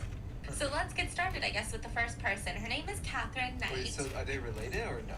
No. Oh, we're talking about two different Yeah, killers. because it's Spooktober, so I wanted to just bam, you know, what's in the oven? What you got cooking in that oven, you know? And the way that they cook them is really strange. We're gonna get into the Oh, details they cooked of the- what well, vegetables did they pair I'm not them saying with, you know? that's any better, but How do they roast That's this better. bacon involved? Don't expect to eat for I'm a while, streaming. okay? So let's get started Okay. with Catherine Knight's story. Now, Catherine Knight is a very interesting person because her story is gonna blow your mind. I mean, she was born batshit crazy. This all takes place in 2001. She actually became the first Australian woman to be given a life sentence. A life imprisonment without the possibility of parole. The first woman in Australia in 2001. That's their first. Yeah, I'm like, goddamn, should we move to Australia? It sounds relatively safe there. And yeah, and it was so bad that the investigators who actually worked on this case, like the police who found the crime scene, they they were so traumatized. They had to go through intense therapy. A lot of them actually gave up meat. Some of them couldn't eat meat for months, and it was a shit show. So let's talk about Catherine Knight's childhood. She was born in a conservative rural town in Australia, and she was born to a very unconventional, dysfunctional family environment. So her mom's name is Barbara. Now, Barbara was married to a guy by the name of Jack, who she had 4 sons with. She ends up getting into an affair, a little bit of a little thing, right, with a guy by the name of Ken Knight. And this was really controversial in the area because this was actually a friend and a co-worker of her husband, Jack. So she starts sleeping around with Ken, and it's just weird. He doesn't look like Ken, so don't picture Ken and Barbie, because that's what I did, and then I googled his picture, and he doesn't really look like that. What does he look like? Like Bob? like a Bob, yeah. And we can make fun of him because Is he he's a not online? nasty dude too. And so this became a major Oh, he's playing scandal in Valorant. town. So she ended up moving away with Ken, and she left 2 of her sons with Jack, her former husband, and then she left the other 2 sons with like an aunt, like a sister, or like a relative, right? So her ex-husband has 2 sons, and she's kid-free. She moves with Ken Knight out of town, and she ends up having 4 more kids with him. And the last 2 kids that she has with Ken, so It's now a we're at shooter 8 game kids, by okay? the same company And as this game. Catherine is one of them. Okay. She is the younger of 2 I don't play girls. Valorant. So she's part of a twin set. I don't know if that's an appropriate thing to say, but I'm saying it, sorry. And Catherine, when she was 4 years old, Jack ends up dying. So her mom's ex-husband, who she has no like biological connection to, Yeah. ends up dying. And so the 2 sons that were staying with Jack end up moving in with Catherine, Barbara, and Ken, and the other siblings, right? So these Okay. are her 2 half siblings. Right. And she didn't really get along with them that much, and it all kind of starts with Ken. So this dude that Barbara was like, you know what, I'm gonna cheat on my first husband with this man who is also friends with my first husband. He was a nasty guy. He was an alcoholic. He was really violent. He loved to intimidate women, and he would use these tactics to rape his wife Barbara 10 times a day. Up to 10 times a day, yeah. He would rape his own wife because she did not consent to these. She was like, I'm sorry, like, I don't want to do this with you. I am tired, or A, B, C, and D, or just no means no. We don't need a fucking explanation, right? But he would literally hit her, beat her up until he raped her, like 10 times a day. It's insane. I don't even know how someone can have sex 10 times a day, to be honest, but maybe that's a personal problem. What? You don't think I mean, it's pretty alarming. Like, Yeah. everything about it is pretty alarming. Yeah, everything. I know. Why did that part stick with me? Okay, yeah, all of it is alarming. And because of this, whenever Ken wasn't around, Barbara would I literally know. look to her kids and be like, listen, Like, I'm going to tell you about something, okay? Especially her 2 Are daughters. you She would tell okay? them, I hate sex and I hate men, and you should too. something So is she wrong would with your just hormones ingrain in if their you want it minds 10 some times a day. weird stuff. She would also kind of tell them too much about her sex 'Cause, life, like, which is something let's you say just don't want to hear from 12 hours is off any limits, adult right? when you're a kid, You're- but also definitely You're doing not your other parents. things, you're So sleeping. her kids kind of grew up around that environment. Now, Catherine also claims that she was assaulted by several of So her that's family almost members, once per sexually hour for assaulted half a day. when she was really young, like under the age of 11. This wasn't her dad, but you're talking uncles, you're talking distant relatives, and it continued till she was 11. There's no evidence of it, and there are a little bit of like plot holes in her story of abuse. However, psychiatrists, they all believe it happened. I mean, there's no doubt that something traumatic happened, especially because a lot of family members actually corroborated the story. They were like, yes, I remember she was assaulted. So she did have some trauma. And not only that, there was a lot of family tension, okay? Barbara's great-grandmama, she was an Indigenous Australian woman. Barbara was really proud of it. She was like, yes, my great-grandma is Indigenous, and she would always tell people this. However, Ken did not like that. Ken was like, you need to stop telling people, because they lived in a very conservative rural town where lots of people were racist. So they were like, if you keep telling people, like, our kids are going to get bullied in school because they're not, like, pure. Which is really funny because Indigenous usually means like you were there first, so I don't, you know. But anyways, they kept it like a big secret. It That caused, is like, a such lot a of small tension percent within the children of too, because they were like, wait, I don't understand my other history, blood like, I'm allowed to tell to people be this, like people are making fun of me for this, bullied I'm off. supposed to be proud of this, and they just had a little bit of a difference of how they should parent their children, which is not always a good idea. So the place that they lived in was called Aberdeen, which is in South Wales. It's about 3 hours hours north of Sydney. And it was like a mining town. It was a very industrial, small town. I wouldn't say it's like your picturesque, like when I go there on like a wine tour, probably not type of vibe, right? Mm-hmm. Yeah. So they had 2 pubs. And, Two pubs? Yeah, like a bar. Just 2 bars in the whole town, you're saying? Yeah, and then Okay. it was called the top bar and the bottom bar. So like the top and the bottom. I'm sorry, I don't know why that's so cute. That's really cute, no? Is it cute? Yeah, they're like, hey, you going to the pub tonight? Top or bottom? You know? It's kind of fun. Yeah. It's not even like, oh, what club are you going? It's like top or bottom, you know? I don't know. I just thought it was kind of cute. And so Catherine, she's close with her twin sister, and she's really close with her uncle Oscar, okay? Now, Uncle Oscar had committed suicide when she was really young, and she claims that throughout her entire life, his ghost would just periodically visit her. I'm not laughing. I just think like there's a lot going on in this story. Yeah. There's So a she lot went through going a lot growing up. Yes. Yeah. So she claims that her uncle's ghost would constantly visit her. So she just really wasn't close with anyone but her twin sister. Now, to give you some background on high school, right? The way that everyone remembers Guy really her wants to play classmates Ezreal. remember her as being a loner, but also a bully. They said that she was a bully of small children. So she was not one of those bullies that was really smart or witty. I don't think those really exist. But she was a bully of someone who just picked on people who were smaller than her physically speaking. Hi, Ghost. Catherine was a very physically violent person, and it started when she was young. She assaulted at least one boy during high school. She was also injured. So Catherine herself got injured by a teacher, and at first you're like, oh shit, like the teacher's gonna get fired, right? But we later find out that the teacher acted in self-defense because Catherine tried to attack the teacher first. So, yeah, she was a little bit violent, yeah. But when she wasn't angry, she really had a life ahead of her. She was a model student. She randomly got awards for good behavior when she wasn't in these, like, fits of rage. But when she would be angry, like, it would just... A word. Good behavior. Yeah, like, there would be some months where she was just never angry. And they'd be like, wow, you are really, like, the prime student. And you deserve an award. I don't Yeah, have and a then they'd give her time. the award, and then she would like try to assault the teacher, and then they'd be like, "Give me that shit back." I'm just kidding. I don't think they did that, but they were like, "Okay, like what's going on?" Okay. Yeah, and so she drops out of high school at 15 years old. She couldn't read, she couldn't write.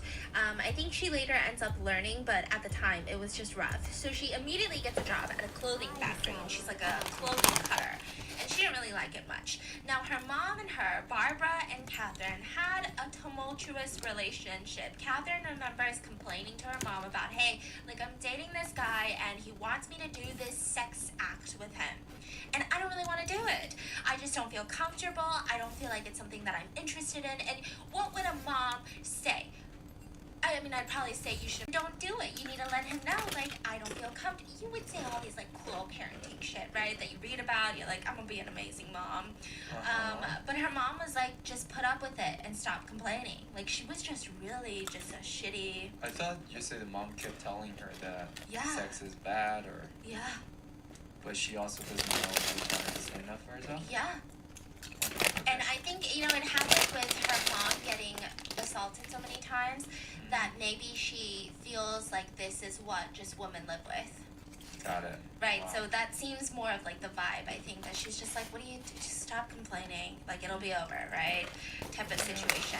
And so she, after she works at the clothing company, she ends up getting a job at the slaughterhouse. So she works at a meat factory, and she ends up becoming promoted to being a butcher and a boner. Sorry. I meant, That's a real job? no. Being a boner. I meant, why am I 12 and laughing at boner? No, she got promoted to boning. Boning. Got it. Yes, and she was even given a set of butcher knives, and she said this was her dream job. Like, she's always wanted to work at the slaughterhouse, which Slaughterhouse was your I mean, I dream don't job? judge, but I just wouldn't think that, like, I just feel like that would be such hard, stressful, probably mentally taxing work that I don't think I would call it a dream job, right? But she was like, no, this is like literally where I'm the happiest is at work. And so she was like, this is my dream job and I love it so much. So she brings home her butcher knives and she starts hanging them over her bed on the wall. Wow. And she would tell people it's always handy if I need them since they're literally hanging on top of her head. I mean, I don't know about you, but I would just be terrified that one would just slip and fall and like poke my eye out while I Yeah, was exactly. Like you can't do that in LA. Yeah, the earthquake. One earthquake away from. Dead. Uh-oh. Yeah. She was like, yeah, it's always handy if I need them. And she continued this on for the rest of her life until she was in prison. Because obviously you don't get knives in prison and you can't hang them above your little prison cell. So, she was very interesting.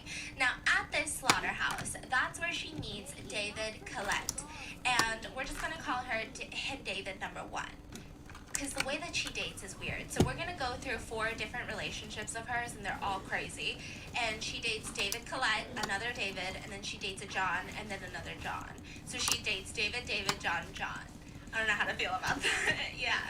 Okay, so David number 1 was David Collette, and they met at the slaughterhouse. He was a fellow co-worker, and he used to work for the railways before he started working at the slaughterhouse.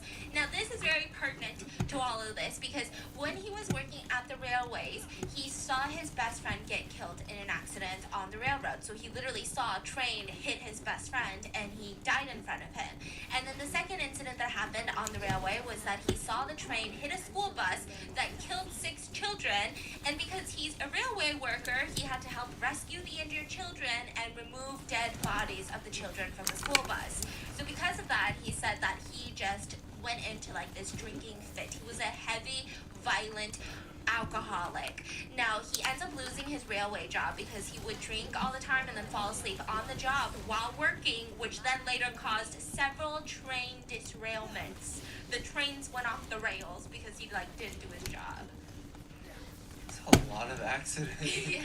in one man's short career. Yeah, but I also like think it's interesting that it caused several derailments for them to be like, hey, I don't think you're right for this job. Yeah, but like, how the hell does something hit a school bus? Yeah. And this was not an area where the train, it wasn't like New York City where there's just constantly trains everywhere. It was a rural town where there wasn't a lot of trains coming in and out. Right. These It's people like- are so Yeah. probably very underqualified. Yeah, to be railway workers. Yeah, absolutely. Holy moly. Yeah, so he ends up losing his job at the railways and he starts working for the slaughterhouse. Now, he is still a heavy drinker and his favorite thing was to get into fist fights. That was it. Like, he would fist fight people at work, he would threaten to fist fight people, and him and Catherine met at work and they start dating. And there would be lots of stories where people would say David Collette would try to fist fight Catherine and try to beat the shit out of Catherine, but Catherine would beat the shit out of him back 10 times harder. Like, she would literally fist fight him back and win. Does he like it?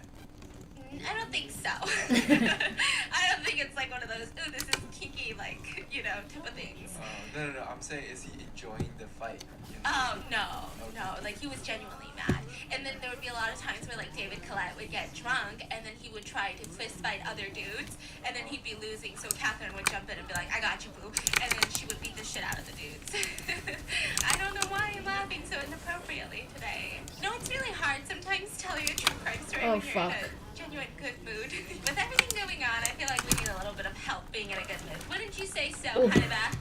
Yes. 2020 is ending. I'm starting to is that the agreement that we've come to? And I'm starting to experience extreme anxiety that comes with that. And I'm sure a lot of you guys have been feeling the same way. I know everyone's talking about it online, but do we have a solution to it? I mean, I think I have something that would really help anyone, and it's BetterHelp. You guys know that I've been talking about BetterHelp for quite some time now, and it's not a crisis line, it's not a self-help line, it's a professional counseling that is done securely online, which is amazing because, I mean, right now, nobody's really leaving their houses, and I don't really feel comfortable going to an inn. I also have abroad, if you're interested, you can actually schedule weekly video or phone sessions, so you never have to sit in that uncomfortable waiting room of traditional therapy. But here's the best part. It's more affordable than traditional offline counseling, and financial aid is available. BetterHelp wants you to start living a happier life today. You can actually visit their website and read all the testimonials that are posted on a daily basis. There's over 1 million people who have taken charge already of their mental health with the help of an experienced professional. We've got 10% off your first month at betterhelp.com/rotten. That's BETTERHELP.com/rotten for 10% off your first month. So then she would just go and back him up in these fist fights, and it was just a tumultuous relationship. David would go around actually allegedly bragging about the fact that when they first started dating that he would sleep with Catherine's twin. I don't know if this is true. I really hope not. This is all alleged. This is like rumor in town, right? And Catherine was a very violent person, so she would physically threaten anyone who pissed her off, including David, or if you pissed off David, she would threaten to physically hurt you as well. And they were just having major problems. I mean, she was protective, she was jealous, she's violent, and she's kind of tumultuous. Like, her emotions can flip, and just in a light little switch, right? And David was a major violent alcoholic, so obviously this is not going to be like a match made in heaven, like holding hands into the sunset, walking on the beach type of relationship. But regardless of all of this, Catherine convinces David that they should get married. So he's like, okay. They get married, and the couple arrive to their wedding on Catherine's motorcycle.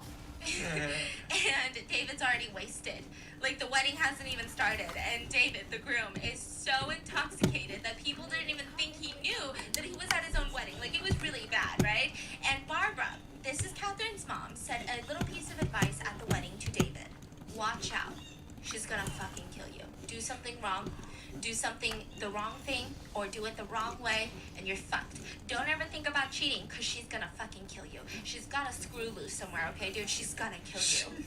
Yeah, like, that's what the mother-in-law said to the son-in-law. Like, is that not scary? Like, I don't even know how I would feel about that. How would you feel if my mom pulled you aside at our wedding and she said she's gonna fucking kill you? And then their wedding night, it seems like maybe things were a little bit jinxed, and maybe these things were starting to come true, because they ended up having sex a couple times on their wedding night, and David fell asleep afterwards, after all their sex, and he woke up to Catherine strangling him with her hands around his neck, and he was able to fight her off. And the reason that she had strangled him on their wedding night was because everybody else, all of her friends, all of her family that she talked to, they all said that they were having sex 3 to 4 times on their wedding night, and he only had sex with her twice before passing out, and that was unacceptable.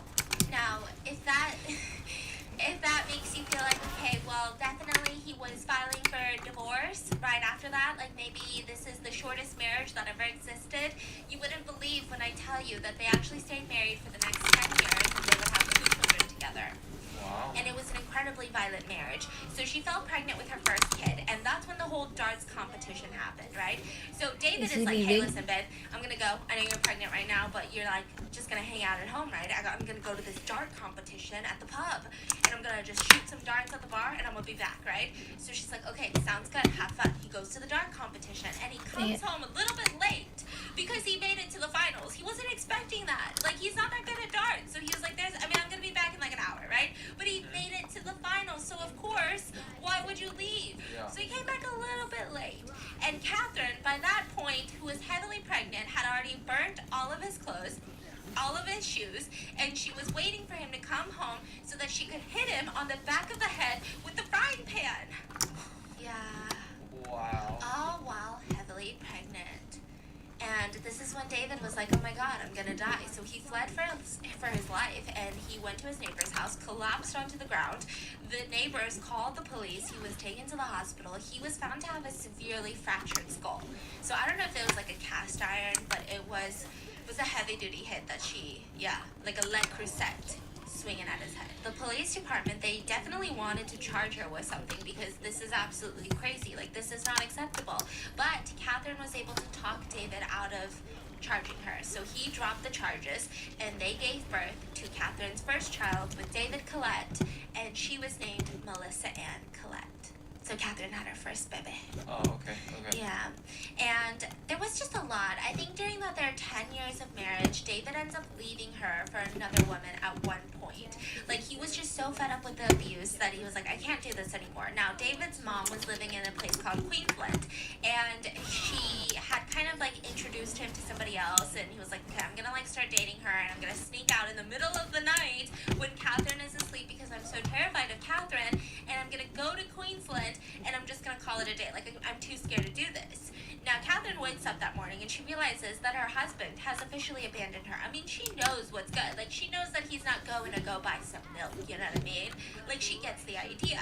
So that next day, she was seen in I town didn't see that word. putting her newborn baby, like, I would say, I think Melissa was only like a month or two old, right? She put her newborn baby into a little stroller, and she was walking down Main Street with this stroller, violently thrashing the stroller from side to side. What is she doing? Fucking playing Mario Kart with her stroller. Like, she was just being so violent. Now, the reason that this is really alarming is because, first of all, babies are so fragile, but you're not really supposed to shake a baby. Like, that's like the one thing that they teach you is, like, never shake a baby. It's not just their like... bones are too fresh. Like, I think it has something to... I need to Google this. I mean, my sister's gonna have a baby, so that's why I'm, like, Googling things I need to be careful about. So I'm like, okay, noted. Baby's not a salt shaker. So a serious brain injury resulting from forcefully shaking an infant or a toddler is called shaken baby syndrome. what does that mean? So it usually happens when a parent or a caregiver shakes a child in frustration or anger. So you know how, like, if you get frustrated, you're like, stop, right? But it can cause permanent brain damage or death. But I mean, it's rare, so there's less than 200,000 cases a year in the U.S. That's what they call rare. 200,000? Yeah. That's a lot. That's a really lot. scary. So she was like violently thrashing the stroller from side to side. So even if that didn't, like, the shaken baby syndrome didn't exist, I'm sure people would be like, I don't think you're, you know, like, what's going on? We need to have a talk. So she was sent immediately to St. Elmo's Psychiatric Hospital. That's where she was diagnosed with postnatal depression, and she spent several weeks recovering at this hospital. Now, the minute that they released her, she takes her 2-month-old Melissa and she goes straight to the railroad tracks. And she places Melissa, who's 2 months old, on the railroad tracks before a train is due. Because, like I said, this is a roll. It's not going to be like a train Are every you 5 freaking minutes, kidding? Oh, there you go. But they have, like, a schedule of, like, okay, this comes at this time, right? So Yeah. she's like, oh, the train's coming in like 30 minutes. I'm going to place my baby here. So she places Melissa on the train tracks. She goes into, like, the main town area, grabs an axe, and starts threatening to kill people. So is Melissa dead? Thankfully, there was a guy by the name of Old Ted. That's his name, Old Ted. And he was able to save Melissa minutes before the train passed. She gets arrested and she's sent back It's okay. to the same hospital. Now, for some reason, they just kind of, like, let her go the next day. They're like, oh, you feel good now? So they release her back into the wild the next day. And that's when she comes up with this crazy plan that she was going to kill a bunch of people. The first person that she wanted to kill is the mechanic. Now, who's the mechanic, you ask? He is an auto mechanic. He just fixes people's cars. And he had recently fixed David's broken car. And David had used that car that is now fixed to drive away in the middle of the night. So Catherine, in her crazy brain, she was like, yes, he deserves to die. And so a few days after that, she grabs a bunch of knives and she slashed a random woman's face with the knife and demanded that this random woman drive her to Queensland. So they drive. The random woman stops at the gas station. She's literally bleeding from the face right now because she's been slashed on the face, and she was able to call from help at the gas station pretending to put in gas. The police are called. They're on their way, but by that time, Catherine knew some shit was going down. So she takes a young boy hostage and is threatening to kill him with a knife when the police get there. Gosh. Now that's when the police attack her with brooms. I'm not making anything up. I mean, Huh. Okay. yeah. So I think it was too much to attack her with any weapons because the boy's right there. So they grabbed a bunch of brooms and they just attacked her with brooms, and they were able to take her to the local psychiatric Should have hospital turned called while he was Morrisette doing that. Psychiatric Hospital. And that's when she told all the nurses about her devious plan to kill the husband's mom, and to kill the mechanic that fixed her husband's car for him. So that was her genius plan. Now, David, when he hears about this, he decides to move back. He leaves his girlfriend and he moves back to the town that he was living with his mom to support his wife. And together they move to like a suburb in Brisbane, and she gets like a job at a different meat working place, and they end up having another daughter by the name of Natasha Marie, but it just wasn't gonna last long. So they end up getting separated again. And this time it seems like Catherine was okay with it. She was like, you know what, you're right, I'm kind of over you too. So she moves back home, gets her job at the slaughterhouse back that she loves so much, and within a year she injures her back, and now she's out on disability pension. So she's not really working, and I think this kind of added to everything going on.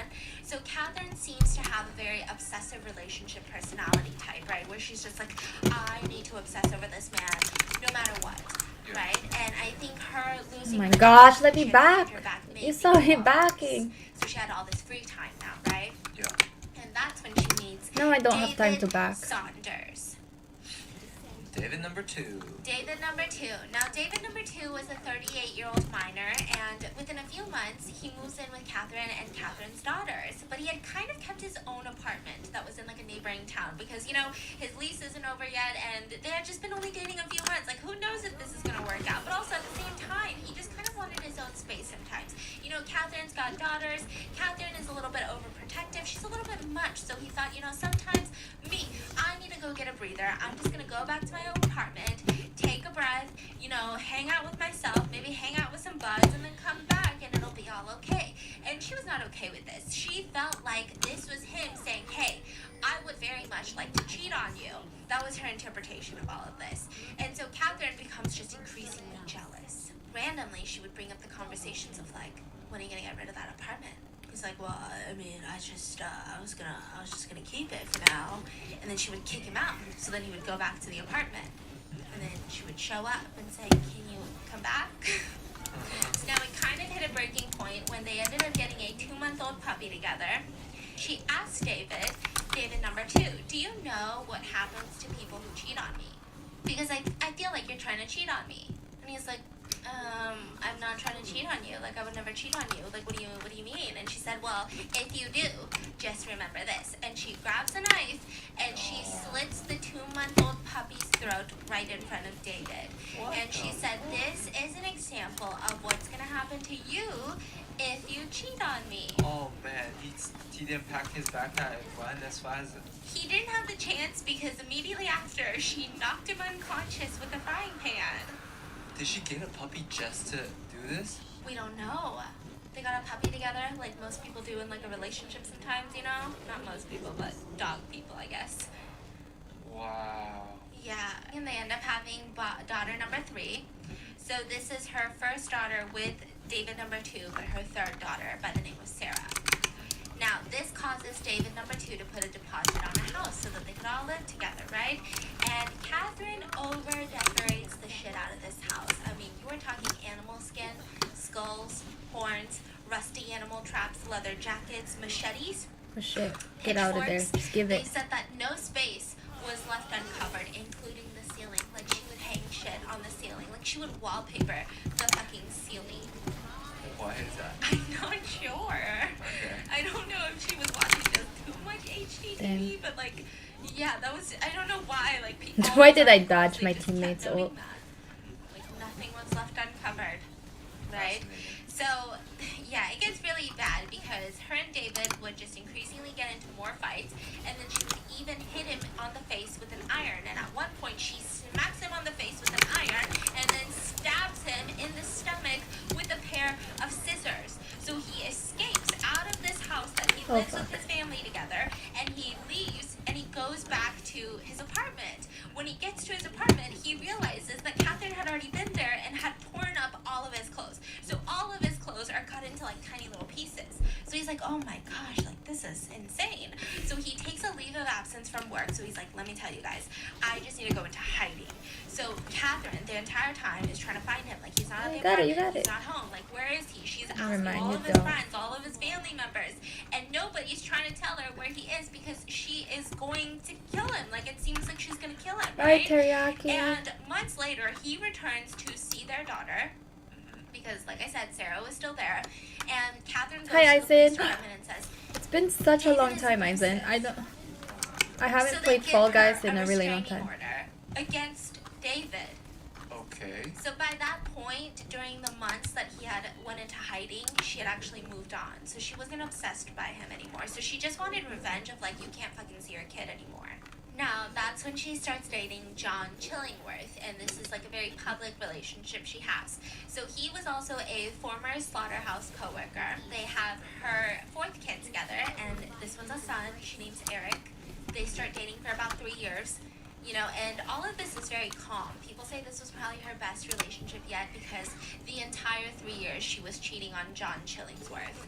So this is why maybe their relationship was so good. Like John Chillingworth said, there was no, you know, violence in the house really. There was no abusive, jealous tendencies. It just felt really calm. Like Catherine Knight is really calm. I was really surprised because I had heard all these rumors about her, right?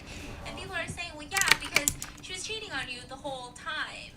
And so she ends up leaving him after 3 years for the guy that she was having this very long affair with, and his name was also John. It was John Price. John Price was a father of 3 children, and he was divorced at the time that he started dating Catherine Knight, and everyone called him a terrific bloke, because this is Australia, so he was a terrific bloke.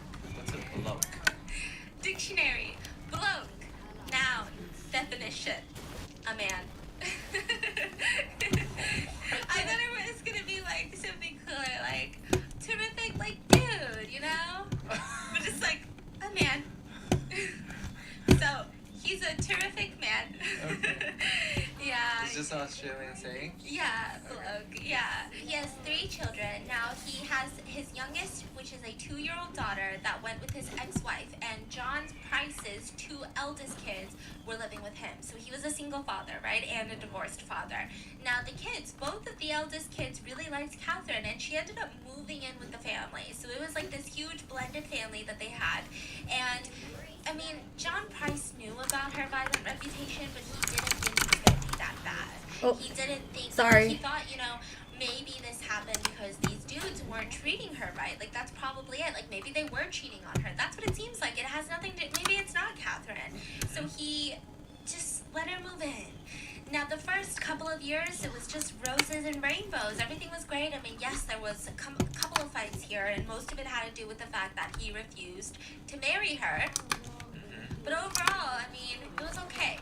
Right. Until she started getting verbally and physically extremely abusive. They have this one explosive fight because he just refuses. He says, listen, Catherine, I told you so many times, and I need you to stop asking me because it's never going to happen. We're never going to get married, okay? I've got these children I'm taking care of. Like, I'm just not ready for this. It's too late. It hasn't been that long since I've been divorced. I just want to do what's right for my kids first. Come and on. Then, so that, like, he They wants took his kids to feel forever. like they came first, right?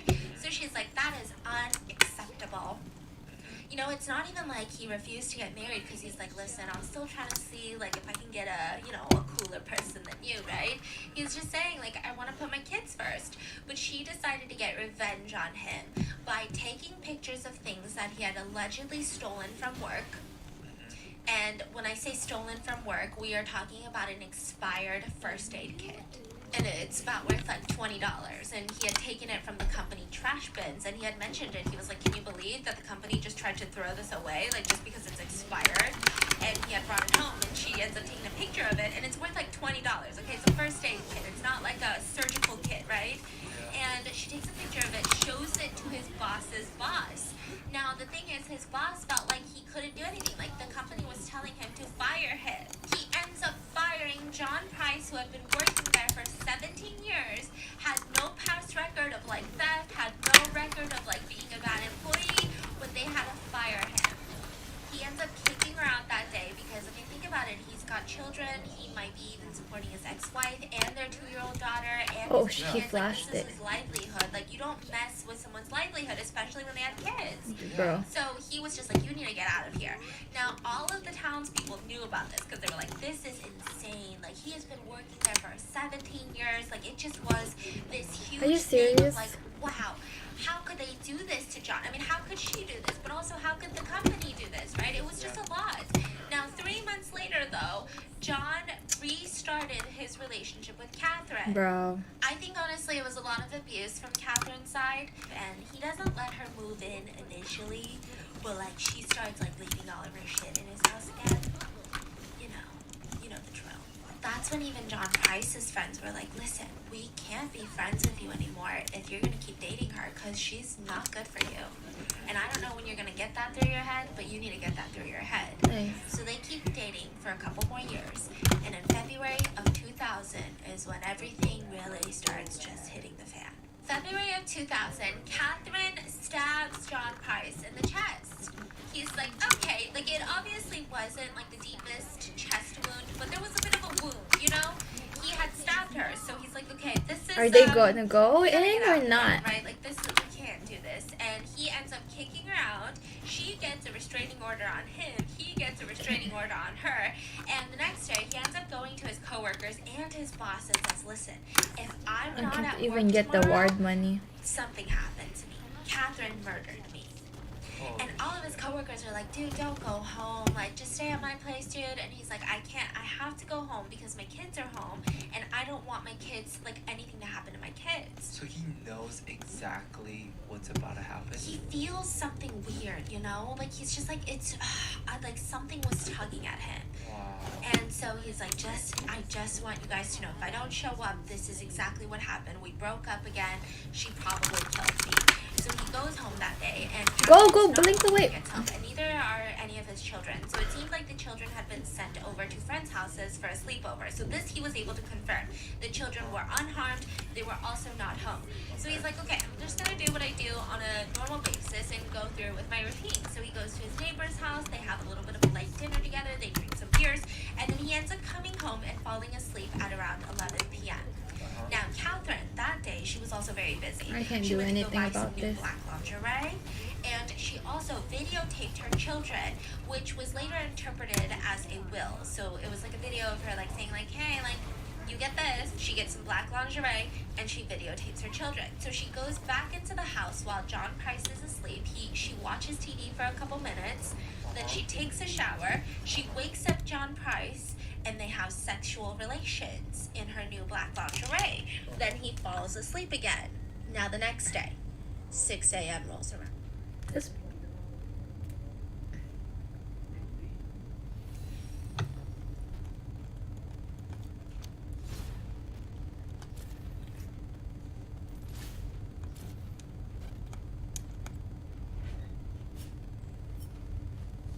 Did we gotta play the wrong queen? This guy is so stupid. He lost lane and he's killing everybody.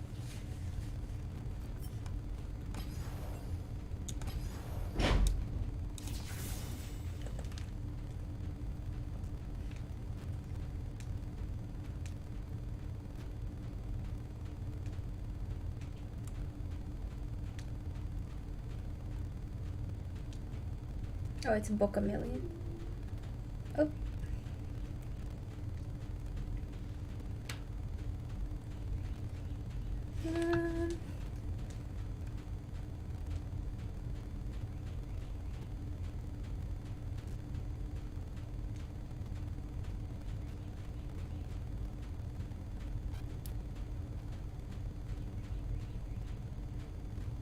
Blast at one of his concerts. I think I could get really into it. Live Nation also has and send a helpful hit to family and friends. It has never been easier to get what you want. An unforgettable night out with your favorite artist. Create your wish list today at livenation.com/wishlist. Hello and welcome to today's Baking a Mystery. Today's Baking a Mystery is based on a movie called No. Quincy Haunted Asylum, and it's actually based. I don't want fictional.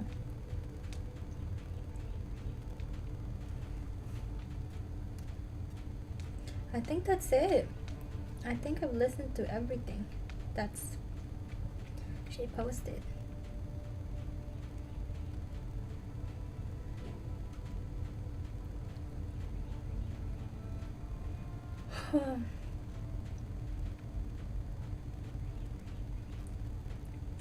Ramble. You know how we're all trying to get our loved ones unique season? I'm gonna be gift. I've just recently gotten into Tim McGuinness, Pitbull, and Ricky Martin. Fall unforgettable night out with your favorite artist. Create your wish list. And today's case is gonna be highly requested, and it's gonna be one that just, I mean, I've been looking at it for the past couple days. I've been doing this research for the past week now, and every single day Come that I on. re-look at my notes, I just don't understand what's going on. I can't wrap my head around the details of this case. I can't wrap my head around the psychology behind this serial killer. I mean, today we are talking about none other than one of America's most prolific serial killers by the name of John Wayne Gacy. Now, because every serial killer needs to have a cool name, apparently, according to the big media, according to all the news, his nickname was the Killer Clown. Now, I don't know if this is where America's fear, including my own fear of clowns, comes from, or if this just kind of played a role into it, but he was a fucking creepy clown. So he went by the name of Pogo the Clown and Patches the Clown.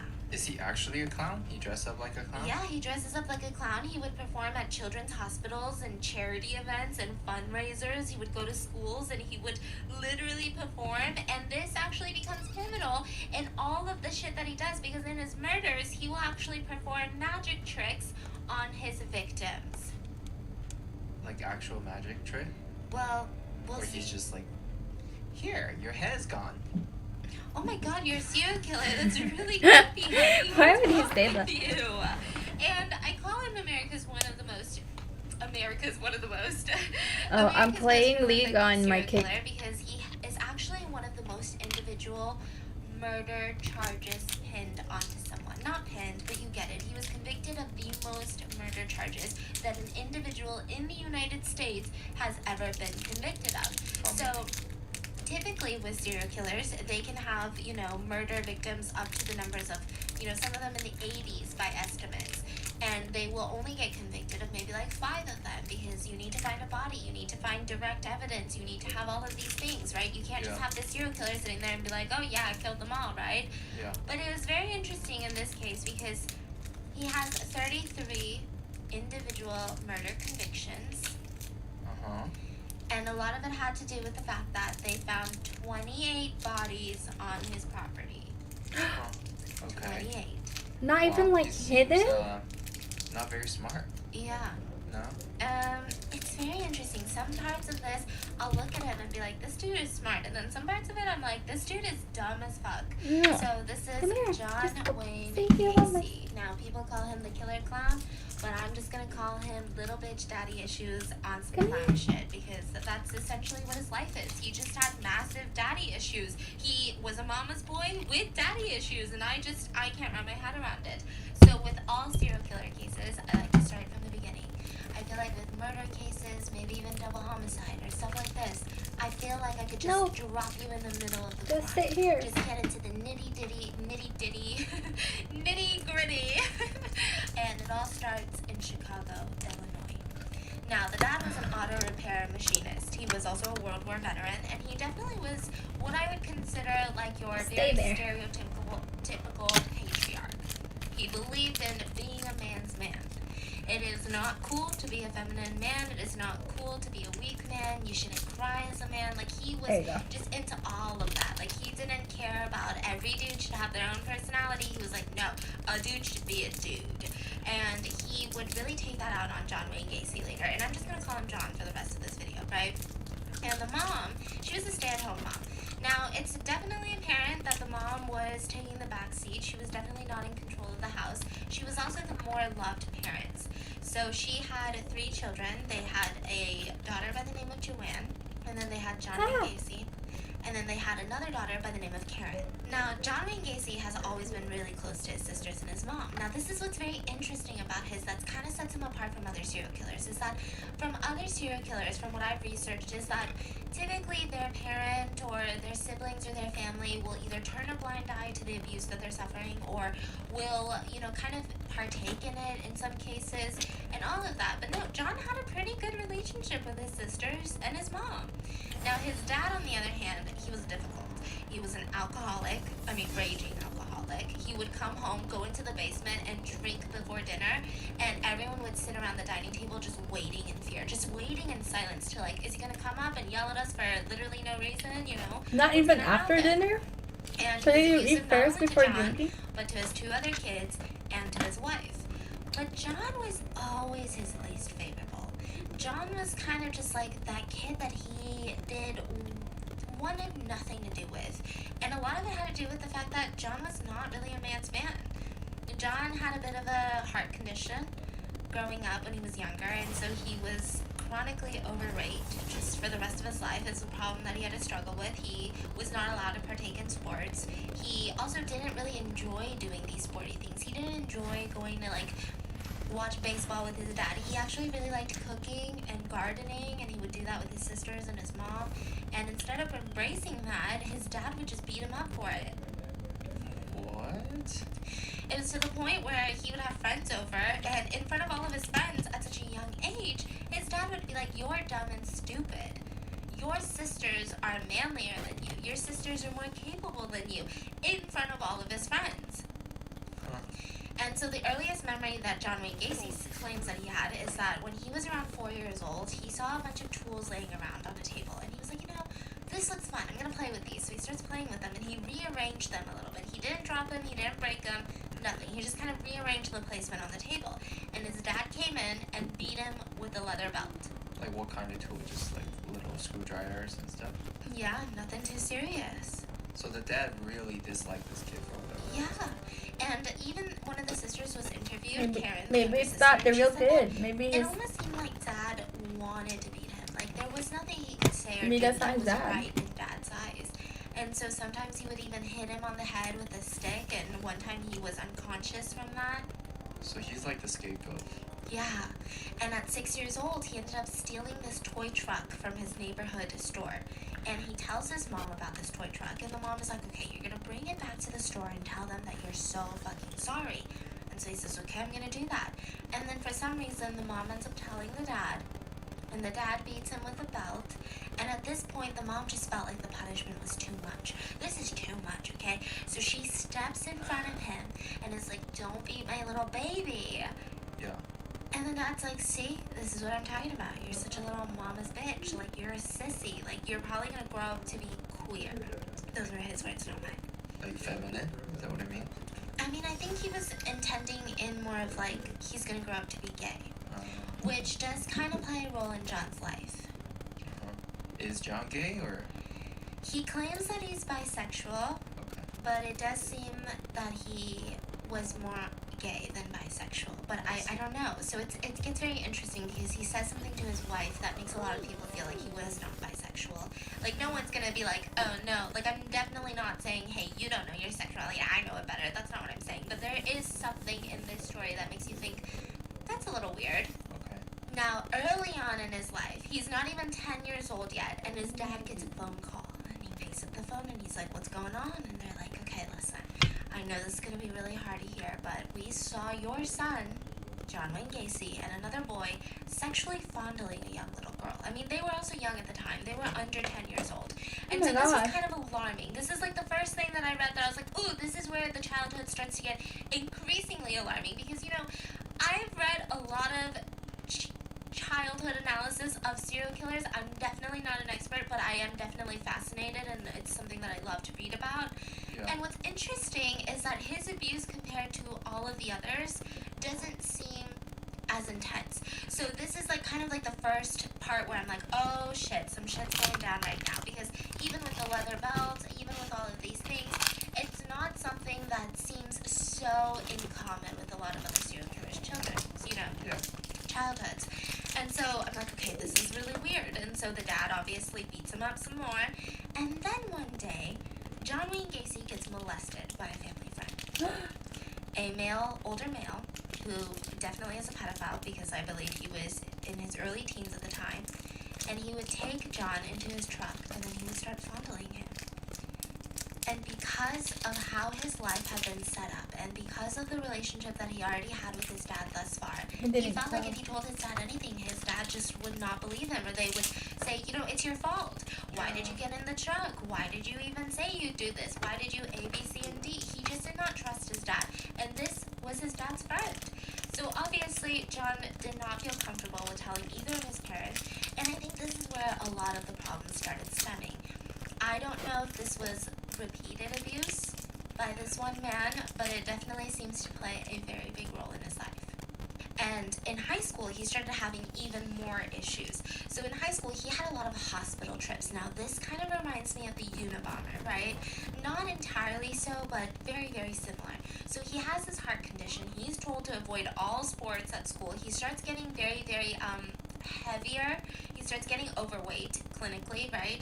And his dad did not like it. He just wanted some like dude. Like he wanted like an army man. He wanted a veteran. He wanted someone who looked like a man. And John did not in his eyes. And he started having these seizures, and then he would start blacking out, and then he had a burst appendix. And between the age of 14 and 18 years old, collectively he had spent almost a year in the hospital. So his grades start slipping. So his dad's like, "You're not even a dude. Like, you can't even play sports. You can't even do this." I mean, his dad was super toxic and abusive. This is disgusting. I feel like I don't want to sympathize too much with him because people get mad at me, but think about it right now. This serial killer is not a serial killer yet. He's just 14. Like, yes, we can be mad at the dad. The dad is the issue right now in terms of this story. And so he spends a year in the hospital. His grades are declining. His dad is like, "You can't even fucking play sports, and now you're getting C's. Like, you're literally useless. You're a waste of space. I am so disappointed to have a son like you. You're not even a son." Like, he would just say some of the craziest shit. And he would be laying in the hospital bed, and the doctors knew that this boy, this 14-year-old boy, had just suffered a seizure. And his dad would look at the hospital staff, look at him in the eye, and go, "I know you're just faking this for sympathy and attention, and you need to stop." Wow. And everyone's like, "What are you talking about? Like, what are you talking about?" Damn, he has a heart Never condition formally too. diagnosed with anything though, and I think that's what kind of triggered his dad even more. So everybody else that knew John, his friends, family friends, his other mom, his mom, his other parent I meant, his sisters, the hospital staff, they knew that something was wrong with John, but it was never formally diagnosed because they couldn't pinpoint it. So he's just keep getting sick, but nobody knows why. Yeah, Maybe and because there was medicine no is formal not as diagnosis, advanced that they that's couldn't tell faking what it is back then. Why couldn't they find out what's wrong with him? I don't know. Yeah, and it kind of stops later on, which is interesting. Okay. So when he's around 13 years old, Karen, his younger sister, goes into his room. And she knew that she wasn't allowed into his room, but the younger sister was obsessed with John. She just felt like John was like this big older brother that she loved so much, and just kind of wanted to snoop around. I mean, she's young too. She's like, why can't I come into your room? And so she ends up going into his room, and inside of his closet, he had this brown paper bag. And inside of it were silk panties. Now, she's kind of confused by this, so she immediately tells her parents, because this feels off. This feels wrong. I mean, Okay. John's 13 at the time. This is very, very weird. This is not something that's normal. And John kept denying it, and he was like, "I don't know, I didn't do it, I don't know how it got there, like, that's not my problem. And Karen went to her mom one day, and she was like, "Mom, like, what's going on? Like, why is he in trouble? Why was that in his room?" Yeah. And I think his mom couldn't lie to the daughter because she's the one that found it. You know, it's one thing if it's like, "Oh, honey, don't worry, it's something about school that they're fighting about," but it's like Their she range knew is so why low. they were yelling at him. Yeah. And the mom said, "John has a little bit of a fetish. You know, the one day when he was younger, I found a brown paper bag too, sweetie, and it had my panties in there. And yeah, it's just something is a little wrong, but we're gonna figure it out." And she was like, "Okay, well, let's figure it out." Now, John will later tell a best friend by the name of Barry. And he would always say things to Barry like, "Do you ever wonder what I would look like if I dressed up as a woman?" So it's not 1,000% confirmed, but it seems like John at this point, already around 13 years old, is having a lot of just Go, go, go, go. confusing questions about his own sexuality. So he's actually wearing those. Oh, I see. So he just doesn't really know, right? He doesn't know if this is a feeling that he has, if he wants to identify as a woman, or if he just likes men, if he likes women. He's just having a lot of questions about his sexuality. Yeah. And so this progresses for the next couple of years. And at 17 years old, some real crazy shit starts happening. At 17 years old, he ends up getting a car. Now, his dad said that he would support his car. He would do like the down payment and everything, but he would have to pay for the car on a monthly basis. And he had like this side hustle. He was going to a job after school. And one day he got fired from his job, and it ended up being like this huge fight with his dad because his dad's like, "How are you going to pay the monthly payments now, bitch? I'm taking away the car." He would take away the car keys. He even replaced one of the car parts so that he couldn't drive it. And John said that this was one of the most devastating things for him because when you're 17, I mean, this is fucking devastating. Yeah. And so when his dad immediately replaced that car part and the car was good to run again, he ends up stealing the key and driving from Chicago, Illinois, all the way to Las Vegas, Nevada. Wow. And his parents end up getting a private investigator because he wasn't contacting them. And they find out that he drove all the way to Las Vegas, Nevada. And they found this out because he was actually working somewhere. He was working at a mortuary with dead bodies. Wow. Now, he was a mortuary attendant, and because he didn't have a place to stay in Las Vegas, Nevada, he ended up sleeping in a cot in the embalming room. Now, the embalming room is a very scary room. If you guys don't know what embalming is when you have like an open casket funeral, they have to do a lot of processes to your body to make sure that when you're being publicly shown to your loved ones who are already grieving you, that you don't just like, your eyelids don't pop open, your hand doesn't move, you're not like leaking anything, any fluids, any gases, because that's very normal of the decomposition process. And so they embalm you, which is a chemical process, to kind of slow all of that down so that you can have the funeral that you want. And he would sleep in there. So I'm sure that that is also very, very traumatizing. He sleep in the room with a bunch of dead people. Yeah. That's crazy. And he would watch bodies get cremated on a daily basis. Who's the jungler? And now Kane. he did one thing that was really creepy. One night, he just felt really lonely. Oh no. And he's looking around, and like I said, John has always been someone that was really questioning and confused about his sexuality. And a lot of it, I think, personally, has to do with his dad. I think if he lived in an environment where they were embraceful and they said, hey, you know, it's okay if you're questioning your sexuality, let's figure it out, you know? It'd be a different story. Maybe we wouldn't be talking about a serial killer today. Yeah. But he was lonely, and he's looking around, and he's alone, and he sees this coffin of a deceased teenaged male. Now, teenage, keep that in mind. This is going to be pertinent to the story. Even though John is a teenager at this point, just keep in mind, most of his victims were young teenagers or young male adults. So I'm talking like 15 to 19 were most of his victims' ages. And so he opens up the coffin, and he goes inside. And he lays with the deceased body. Ew. And he embraces the body, and then he starts caressing the body, and then he went into complete shock. He didn't realize what he just did. He started freaking out. He didn't realize, I think it just kind of settled into him that you just caressed a dead body. And so immediately that night he quits the morgue, and he calls his parents and he begs if he can go back home to Chicago.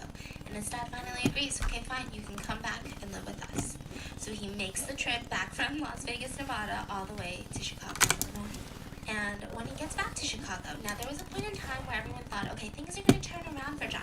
Things are going to get so much better at this point. He went to Northwestern Business School, he graduated, he becomes a shoe store manager, and he starts doing really well at this shoe store. I mean, he met a coworker by the name of Marlon Myers, right?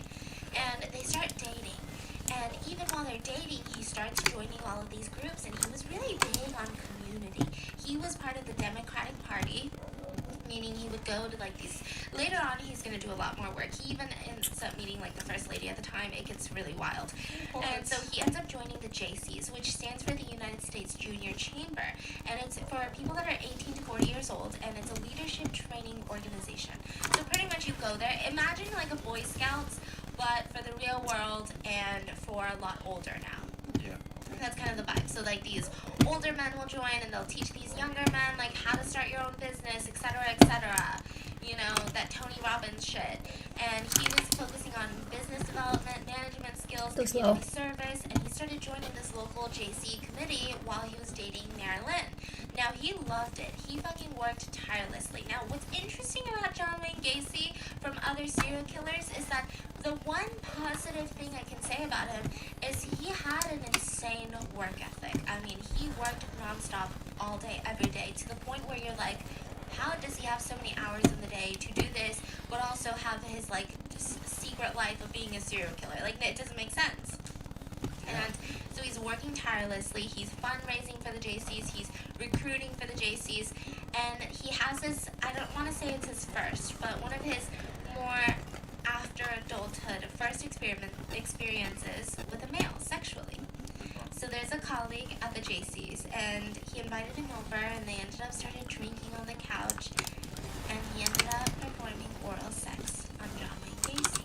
This was all the while that he's dating Marlon, and within 6 months, he ends up proposing and marrying Marlon. Now, Marlon's family was a little bit well off, and Marlon's dad was like, listen, I don't want you guys to be married and working in some shoe store. Like, that is not a future. That's not something that you guys should be doing. So he said, this is what I'm going to do. I'm going to buy 3 KFCs in Iowa, 3 KFC franchises in Waterloo, Iowa. And I want you guys to move to Iowa, okay? And I'm going to pay you guys every single year to manage all 3 franchises. You don't have to be there every day, but you just have to manage each store, make sure their manager's doing their job, make sure all the employees are doing their job. So just the base salary that this couple was going to get after getting a free house too in Iowa was $115,000 a year. That's calculated with inflation. And they also said that you're going to get a share of the profits earned by the restaurants that you manage. So whatever that percentage is, I mean, he was killing it. He was making a shit ton of money.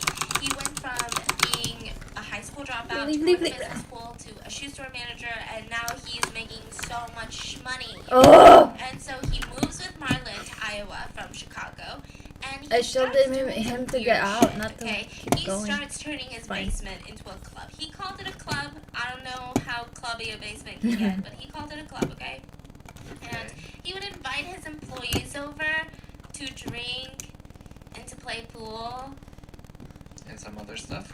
and some other stuff. Now, his employees, when you think about restaurants like KFC, I mean, you're talking about a lot of like high schoolers. You're should talking help. about people who are like, Is he hey, low? maybe I'm in school right now and maybe I want a job. Or like, hey, it's my summer off from college. He would invite all of these young people over, and he would underage drink, like provide drinks for these underage kids, and they would play pool together. And John employed both sexes. So he was not discriminating that's in the workplace really per scary. se, but he was sexually harassing and assaulting in the workplace, so that's so much worse. And he would really just interact with that was employees. So you already Oh my took gosh. advantage of these boys at that point? So at this Who point, is- he'll start. Why is everyone here being like, except "Oh, come us? over to my basement. It's gonna be a club." And then they'd come and they're like, "Oh my god, you're like the coolest boss ever. I can't believe you're letting me drink. Like, you're so fucking cool, John." And then he would try to make these sexual advances on these young boys. And How if old was he? Like 20s? yeah, like 20, 30s, yeah. And if they said no, he would say, "Take a joke. I'm married. Like, you're so dumb." And sometimes he would say, "Good. Like, you really don't like stuff like this, huh?" "Yeah, me too. I don't like homosexuals." Like, he would be like, "I was testing your morals." Because some of the boys in Waterloo, Iowa would be like, "That's nasty. Like, that's," you know, and then Yeah. say a derogatory phrase, and then he'd be like, "Yeah, I was just testing your morals, because that's bad, right?" And so again, he's just kind of weirdly suppressing his own sexuality, right? And he ends up having a son and a daughter with Marlon, and this is Marlon has no idea. yeah, it doesn't seem like she has any idea at all. And John says that this part of his life was almost like a perfect life. You know, Marlon was happy. The kids were happy. Gacy, I was going to say Gary Gacy, sorry. John's dad even visited from Chicago Okay. to Iowa. And during that visit, he ended up apologizing for everything. John's dad? John's dad Wow. sat John down and said, "You know, I was hard on you. I really was. I'm sorry for beating you, and I'm sorry for all of that. And you know what, John? I was wrong about you. I didn't think that you'd be successful, but look at you now. I didn't think that you'd get married to a successful woman and have these beautiful kids, but look at you now." Interesting. And so he finally got his dad's approval. And what did John think about that? Did he talk about He it? was so happy. And in Iowa, he was also continuing his work as a JC. right? He's a JC member, again. Oh, And good while thing he's I didn't working ult him. these I thought he was gonna go 12-14-hour in. shifts between the 3 restaurants, between all of the bookkeeping, etc., etc. I mean, he was highly regarded for his fundraising work at the local JC Center, right? Yeah. And some said, you know what, he brags a little bit, but you know, he does a lot of good work for our community, so we really like him. And he would even go to meetings and he would supply a bunch of fried chicken. And something that I thought was very weird is that he would supply all of this fried chicken and then he would tell everyone to call him Colonel. Like Colonel Sanders. Like the Okay. KFC man. Yeah. I mean, I just thought it was weird. And then like people would be interviewed and they'd be like, oh, like, that's funny. Anyways, John. And he'd be like, no, I insist. Call me Colonel. And they'd be like, what? That's fucking weird. Like, I don't know how I would react if someone was like, no, just call me Princess. And I'm like, what? Stacy, what's going? I insist. Call me Princess. I'm like, okay, that's, I don't know how I would react. JC, the business community where they're growing all of these young men into being successful entrepreneurs, they had a little bit of a very special interest. While they were very, very invested in building leadership skills and building business communication skills, they were also really interested in swinging. They loved wife swapping, they loved prostitution, they loved pornography, and they loved drugs. Come on. Yeah, so a lot of that community in Iowa was heavily invested in all of these things. So they'd be like businessman by day, fucking swingers party by night. And it was just kind of wild. Yeah, it sounds exactly like everything that happens in LA. From what we've heard. Not personally.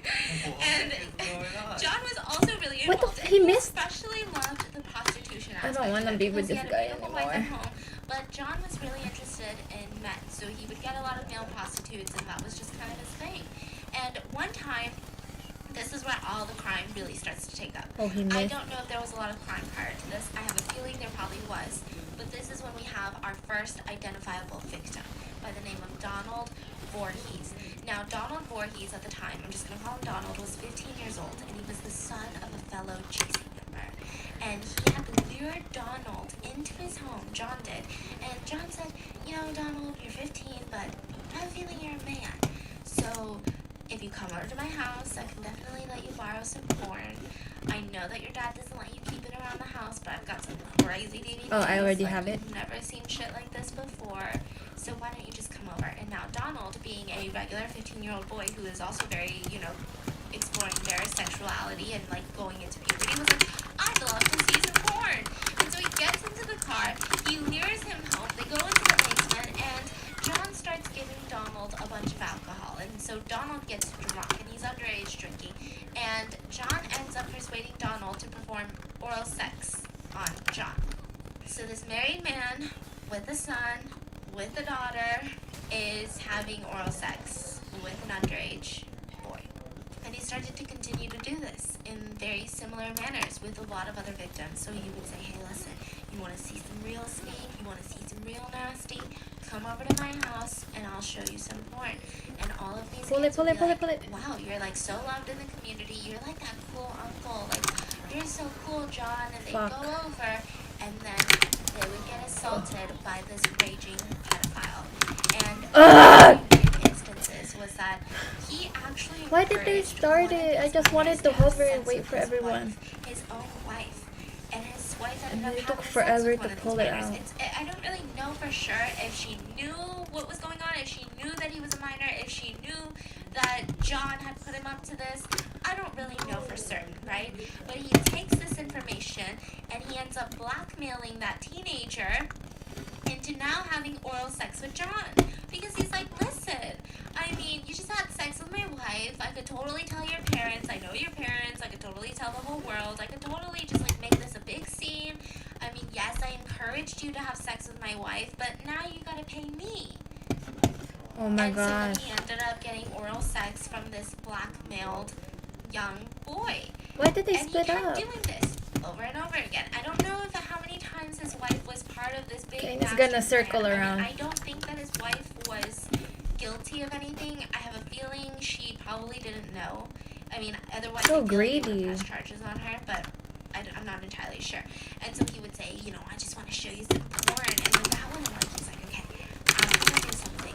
Do you guys know the saying, for research purposes? Like everyone says it as a joke. Hey, how much you left me for research purposes. I mean, that's a very bland one, but you get it. And so he would tell these youths, these young boys, he'd go up to them and he'd say, hey, Oh no. I'm doing something for research. He can't. And I need you to come over, and it's just for research purposes. And They're it's gonna like go a to him, scientific I study. think. Anyways, I'm gonna pay you $50 because it's for research, and I'm getting paid. And so they'd be like, oh yeah, $50? What the heck? I'm literally 15. Like $50 is a bajillion dollars in my head. I mean, $50 even to this day is a lot of dollars, right? And he's like, okay, come over. So they'd come over, and he'd say, okay, so the research is that you are gonna perform oral sex on me, and I'm gonna see if I like it because I'm not entirely sure. And it's for scientific purposes. For the interest of science, we are conducting homosexual experiments, is what he would say. And a lot of kids would do it. And I they would can't- get that $50, and they would not Did you get it? realize until much later that what they just experienced was not research, was not in the name of science, was actually pedophilia and Oh, molestation. I accidentally hit it. I wanted to Then ward. he gets arrested for the first time. So he keeps doing this. Donald was his first identifiable victim, and then he had multiple others. He would convince all these other kids to come along, etc., etc. And Donald ended up finally just caving in, and he told his dad. He was like, Dad, listen, something crazy happened. You know that guy that from JC that you guys are like kind of friends with? Well, anyways, this is exactly what happened. And right when he told his dad was fucking enraged, as he should be. And so he immediately goes to the police, and he's like, listen, I need you guys to press charges immediately. Like, I want this fucker in jail. He's killing, like, he's gonna kill people. Like, he's creepy. And another Oh my victim gosh, comes over and everyone's was like, here. oh, you know, the Come same on, come thing on. happened Go in, to go me. in. I was also underage, and he tried to convince me. I didn't end up doing Okay, it, but he never tried mind. really hard to convince me. And so he was charged with oral sodomy. How bad is that? It's pretty bad. I mean, this is really bad. So what did he get? This is where it gets even worse. And then he attempted to assault a 16-year-old by the name of Edward Lynch, who was the one that came forward. And so he's just denying everything. He's like, listen, you guys have the wrong guy. What are you talking about? I'm John Wayne Gacy. You know the KFC right there? I own that shit. You know the other KFC right there? I own that shit. Like, what are you talking about? I am a business owner. I'm involved in these community building activities. Like, you're crazy. I have a wife and kids. And he's just denying it. And so he's like, you know what? Fuck this shit. Police officers, give me a polygraph test. And so they're like, okay. They give him a polygraph test. And when they asked him if he assaulted Donald and Edward, it showed signs that he was nervous, even though he said no. But he did not perform well in that polygraph test. He did So- not perform well. Yeah. So that's good for the police. Yeah. And so he's like, no, well, Hey, that's don't. a stupid test anyways. I didn't assault them. And so then he starts going around telling all of his friends, listen, I am publicly denying this. This did not happen. And I honestly think it's fucked up. And everyone's like, what do you mean? Why is it fucked up? And he's like, well, you don't get it, do you? Donald's dad, do you guys remember? When I was nominated to be an Iowa JC president, he opposed my nomination. Really, really vocally. He didn't want me to be the president. And now what? Now he's like, Are "Ooh, you I really don't fucking wanna be the kidding me? president, So how do I fuck him up? What was the I'm gonna point? send him to jail. So he's like, this is completely all political. He wants to be the president of the JCs in Iowa, and I had the most chance. And so a lot of people of the JC community, they rallied behind him, and they were like, we support you! Yes, Colonel! Like, they just supported him. And they were like, okay, this is not that sounds crazy. Like, he absolutely was trying to blackmail you. And yet again, that's just not how the way that the law works. So even though all of these people believed him, the law did not believe him. And so he was indicted for a sodomy charge. Now, it gets even crazier. So he ends up getting a Chick-fil-A, I'm so sorry. A KFC employee that works for him. He was an 18-year-old by the name of Russell, and he says, listen, Russell, I'm going to pay you a little over $2,000, and what you're going to do is you're going to go find that little Donald boy, and you're going to discourage him from testifying. And he's like, well, how do I do that? Like, should I just sit him down and have, like, a long conversation with him? And he's like, no, I'm going to give you this pepper spray. You're going to go up to him, bring him to a secluded area, pepper spray the shit out of him, and then beat him up and say, if you testify, you're dead. And so he was like, okay, I'll do it. And he ended up doing it. And Donald ended up getting sprayed in the face. He ended up getting beat up. And as he escaped, he ran away to the police, and he immediately ID'd Russell. Wow. So he's like, I mean, this is a guy, this is what he looks like. Russell was arrested immediately, and at first he was like, what are you talking about? I don't even have names, I don't even have pepper spray, what? And he was saying all these things, and then finally the police were like, listen, you're 18, do you want to spend the rest of your life in jail, blah, blah, blah. I mean, was never going to be spending the rest of his life in jail, but you get it, they were intimidating him. Yeah. And finally he was like, okay, fine. John Wayne Gacy paid me to do it. Yeah. So they arrest Gacy on top of the sodomy charge. Now he's arrested for hiring and assaulting Donald. Okay. So after his arrest, he had a 17-day psychiatric evaluation. Because, I mean, this was mind-boggling to people. Like, first of all, pedophilia. Like a sodomy charge on a 15-year-old when you're just not 15. I mean, just weird. Just weird. And on top of that, who in their right mind hires someone to beat up a 15-year-old when you're in your 30s? Like, none of that makes sense. Even 15-year-olds don't do that to other 15-year-olds. And so he had a 17-day psychiatric evaluation with 2 different doctors, and they diagnosed him with antisocial personality disorder, which consists of a long-term pattern of disregard and complete violation of other people. They have typically a low moral code and little to no conscience. They have super impulsive, super aggressive behavior, and they kind of have overlapping. A lot of people get it confused. They don't think that this itself is a disorder. They think that either it has to do with sociopathy or psychopathy, but they just have a lot of the same traits. And so the doc even said, like, I don't think that he's likely to get better with treatment. Like, it's unlikely. It doesn't matter if we sit here and talk to him about his feelings for 20 fucking hours straight. Like, I don't think that he's ever gonna get better. He also cited on paper that his behavioral pattern is likely gonna bring him to a lot of repeated conflict with society. Which means he just does not function like a normal member of society. So at that point, everybody knows that this dude's fucked up. Oh yeah. But he ends up going around just doing some wild shit for the rest of his life. They said, you know, but he is mentally competent to stand trial. So he's not insane. He's just, see, that's the thing. I feel like a lot of people use these things as excuses. So like, a lot of the times you'll see criminals do something and then you hear a doctor say, oh, well, they have been diagnosed. But that doesn't mean that they're insane.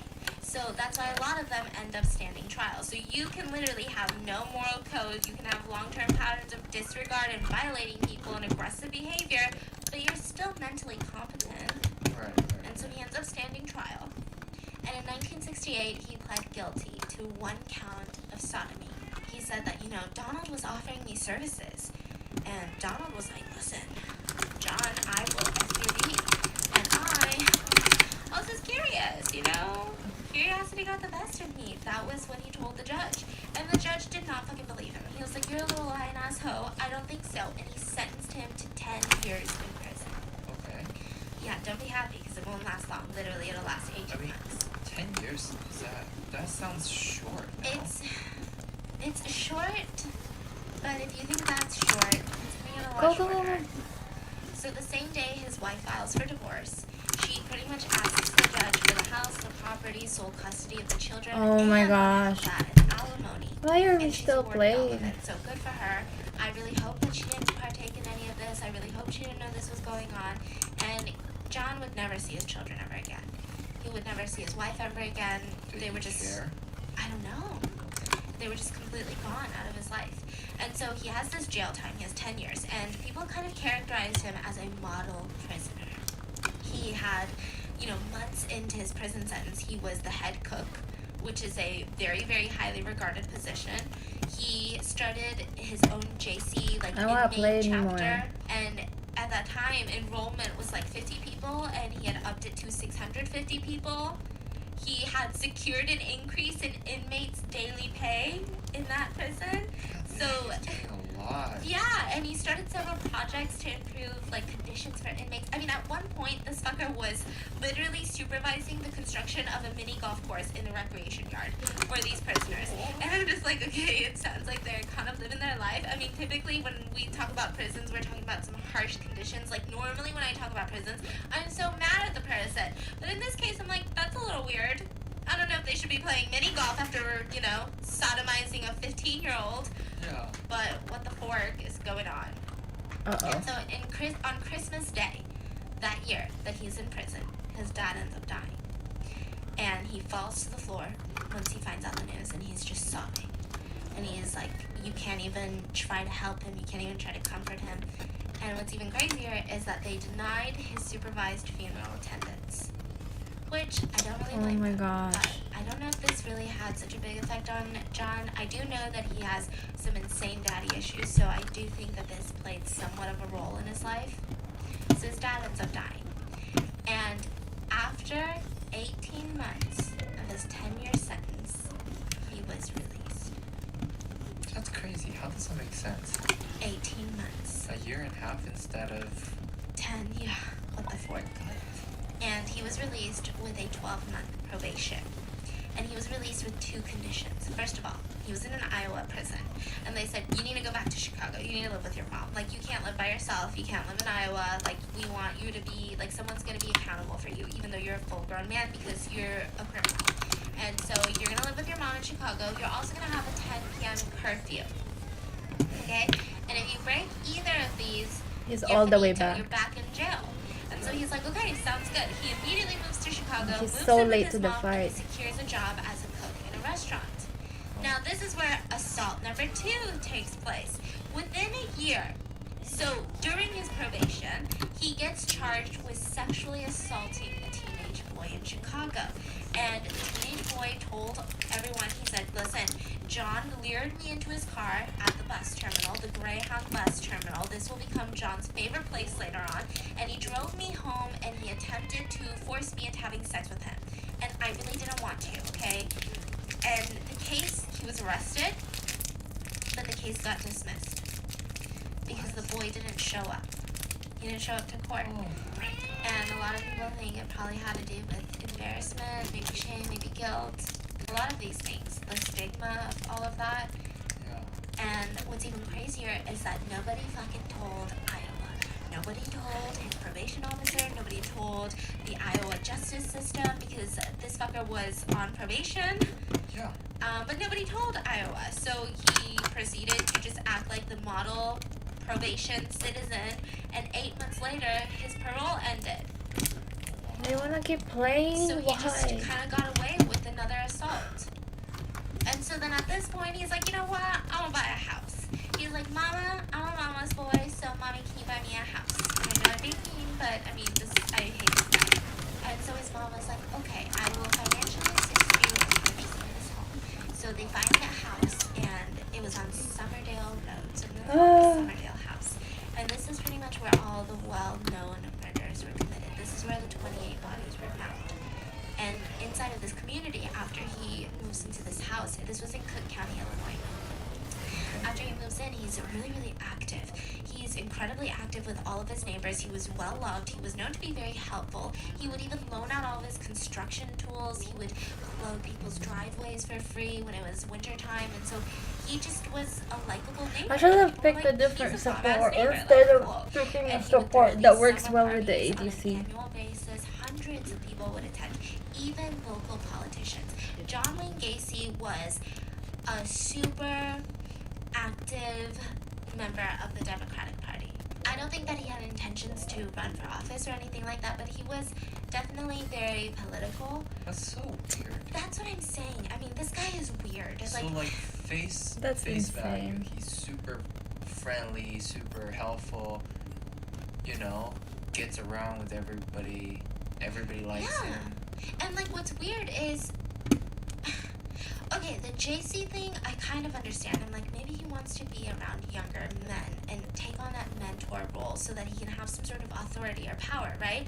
But then some parts of this I don't understand, like being so active politically, but also on top of that, I don't understand like his insane work ethic. Like he just loved working and he would continue to work and be like a very, I mean, by the book, a good businessman. Yeah. Yeah, that's weird. So by the book, he's doing well. Yeah. Really Successful. Successful, well loved, active in his community, politically active. I mean, by the book, he's pretty fucking gnarly. He's cool. That's so strange. Until you get into his criminal record, then he's Yeah. not so cool. And so he enters marriage number 2 once he moves into this house. A woman by the name of Carol Hawk. Now, she was a divorcee. She has 2 young daughters. And she was a friend of Karen, which is John's younger sister. And they had kind of briefly dated when they were in high school. So this was just kind of going back into that.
I'm on the case.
Hey.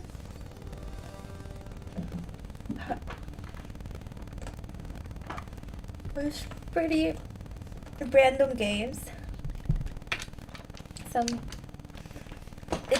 It's in bronze, so the teammates are pretty inconsistent. I had like really good ones, and then I had okay ones, and then I had like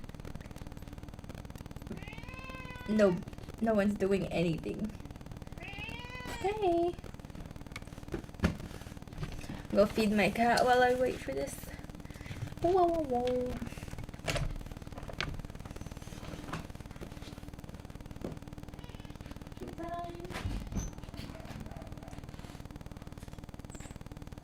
Where's your phone? It's upstairs.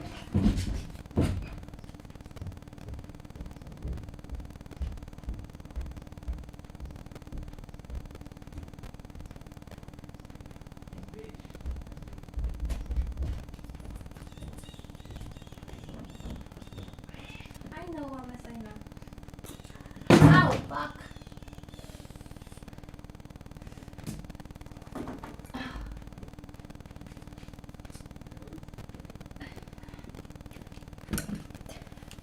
That's really painful. Ow. This is so difficult to open.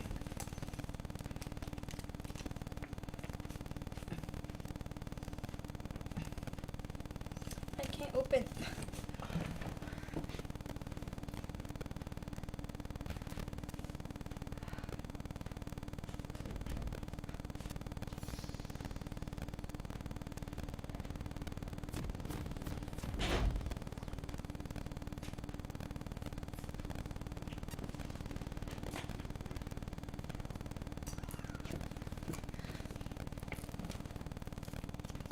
Oh, that really hurt.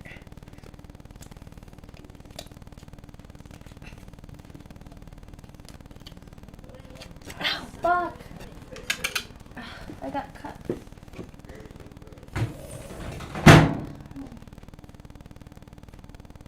seconds until minions spawn.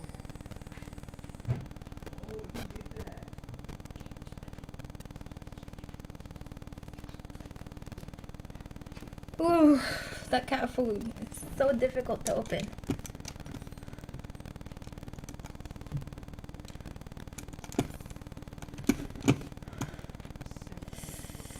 Ow. It hurt my nail and then it cut me up. So hard. Yeah, miss.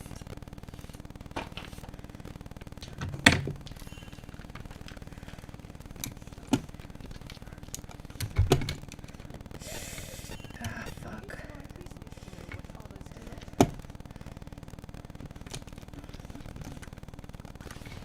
Go.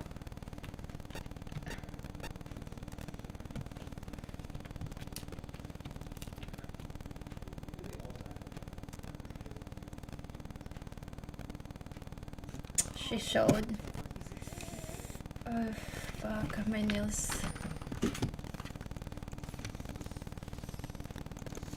Oh my gosh, I messed it up.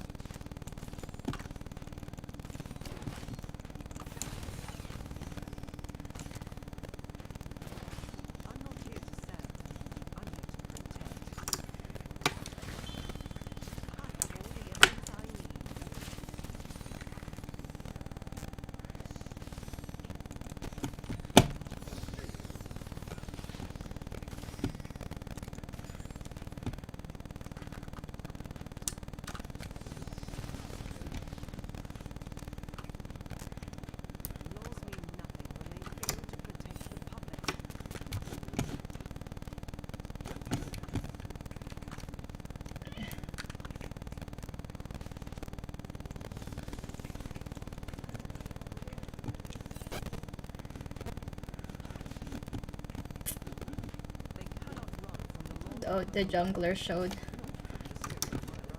Is that the jungler? Oh, it's the support.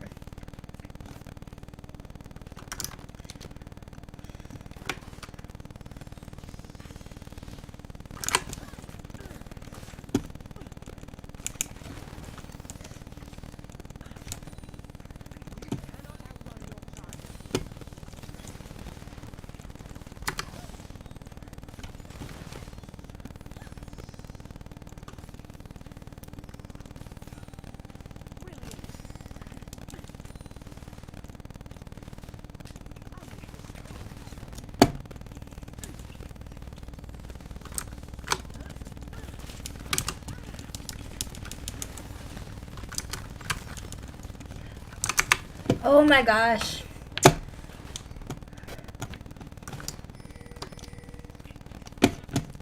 My eyes.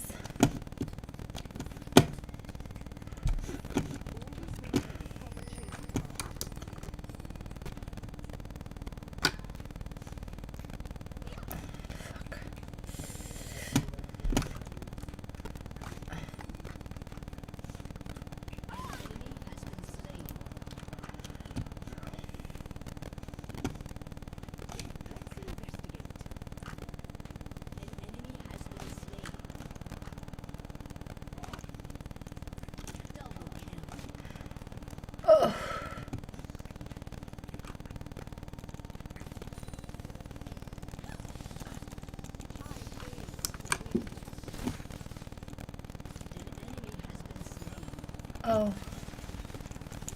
How is she still here?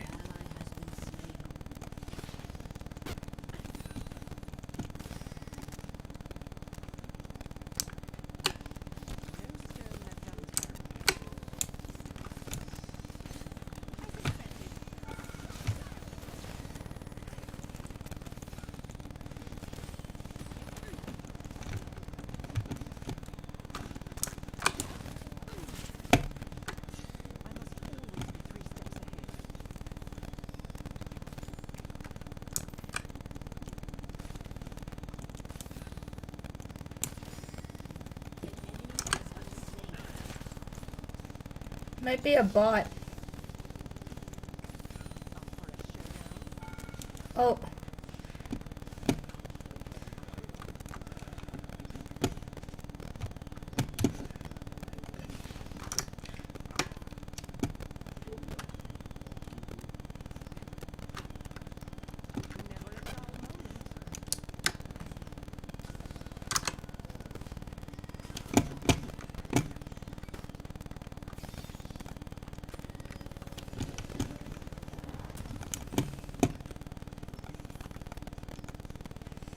Mm.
What is she doing?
is she doing?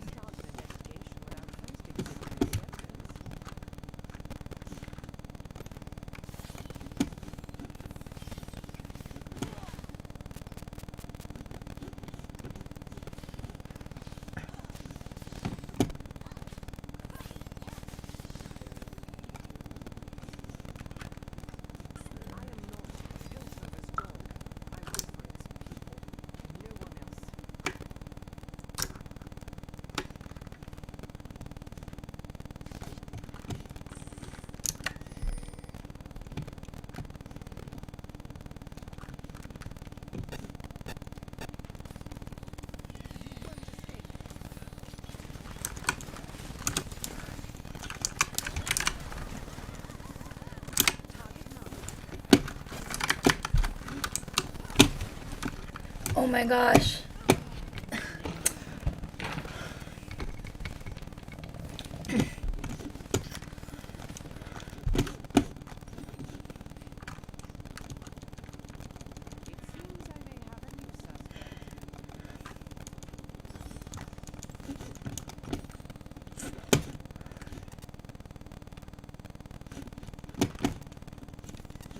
She's dead.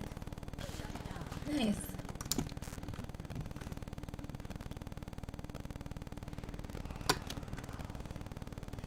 Didn't give me anything.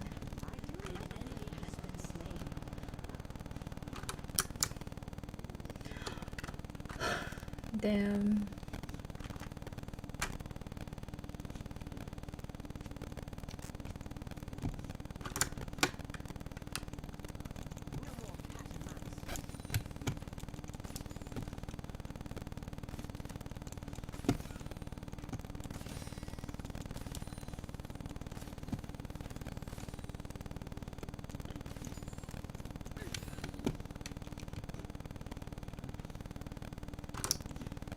Oh, no, this time.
Where's Lux?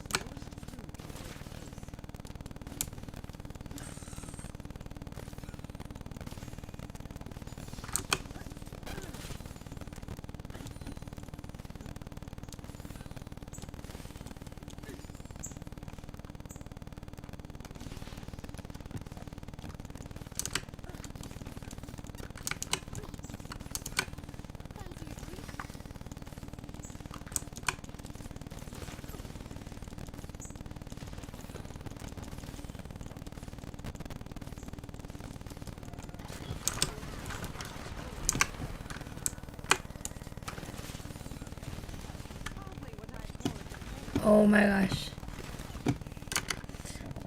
Oh.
Where is she? Where is she? Where is she? Where is she? Oh my gosh! What? She didn't even. She blindly queued. She rushed it. She missed.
Oh.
Oh.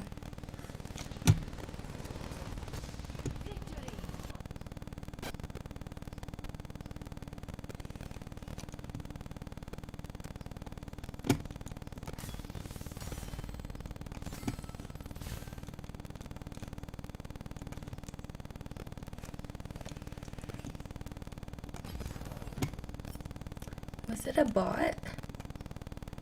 Or they're just fighting?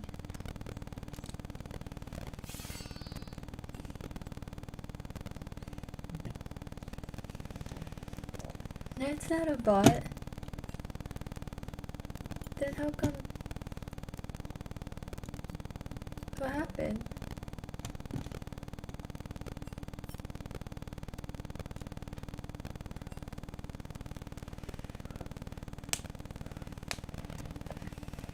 What happened? He won his last game too.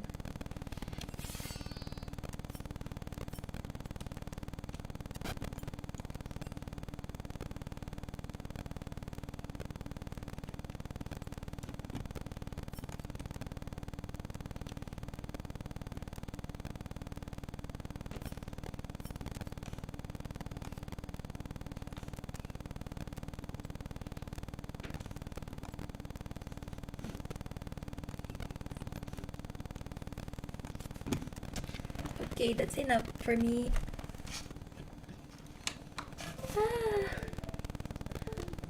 I'm so tired.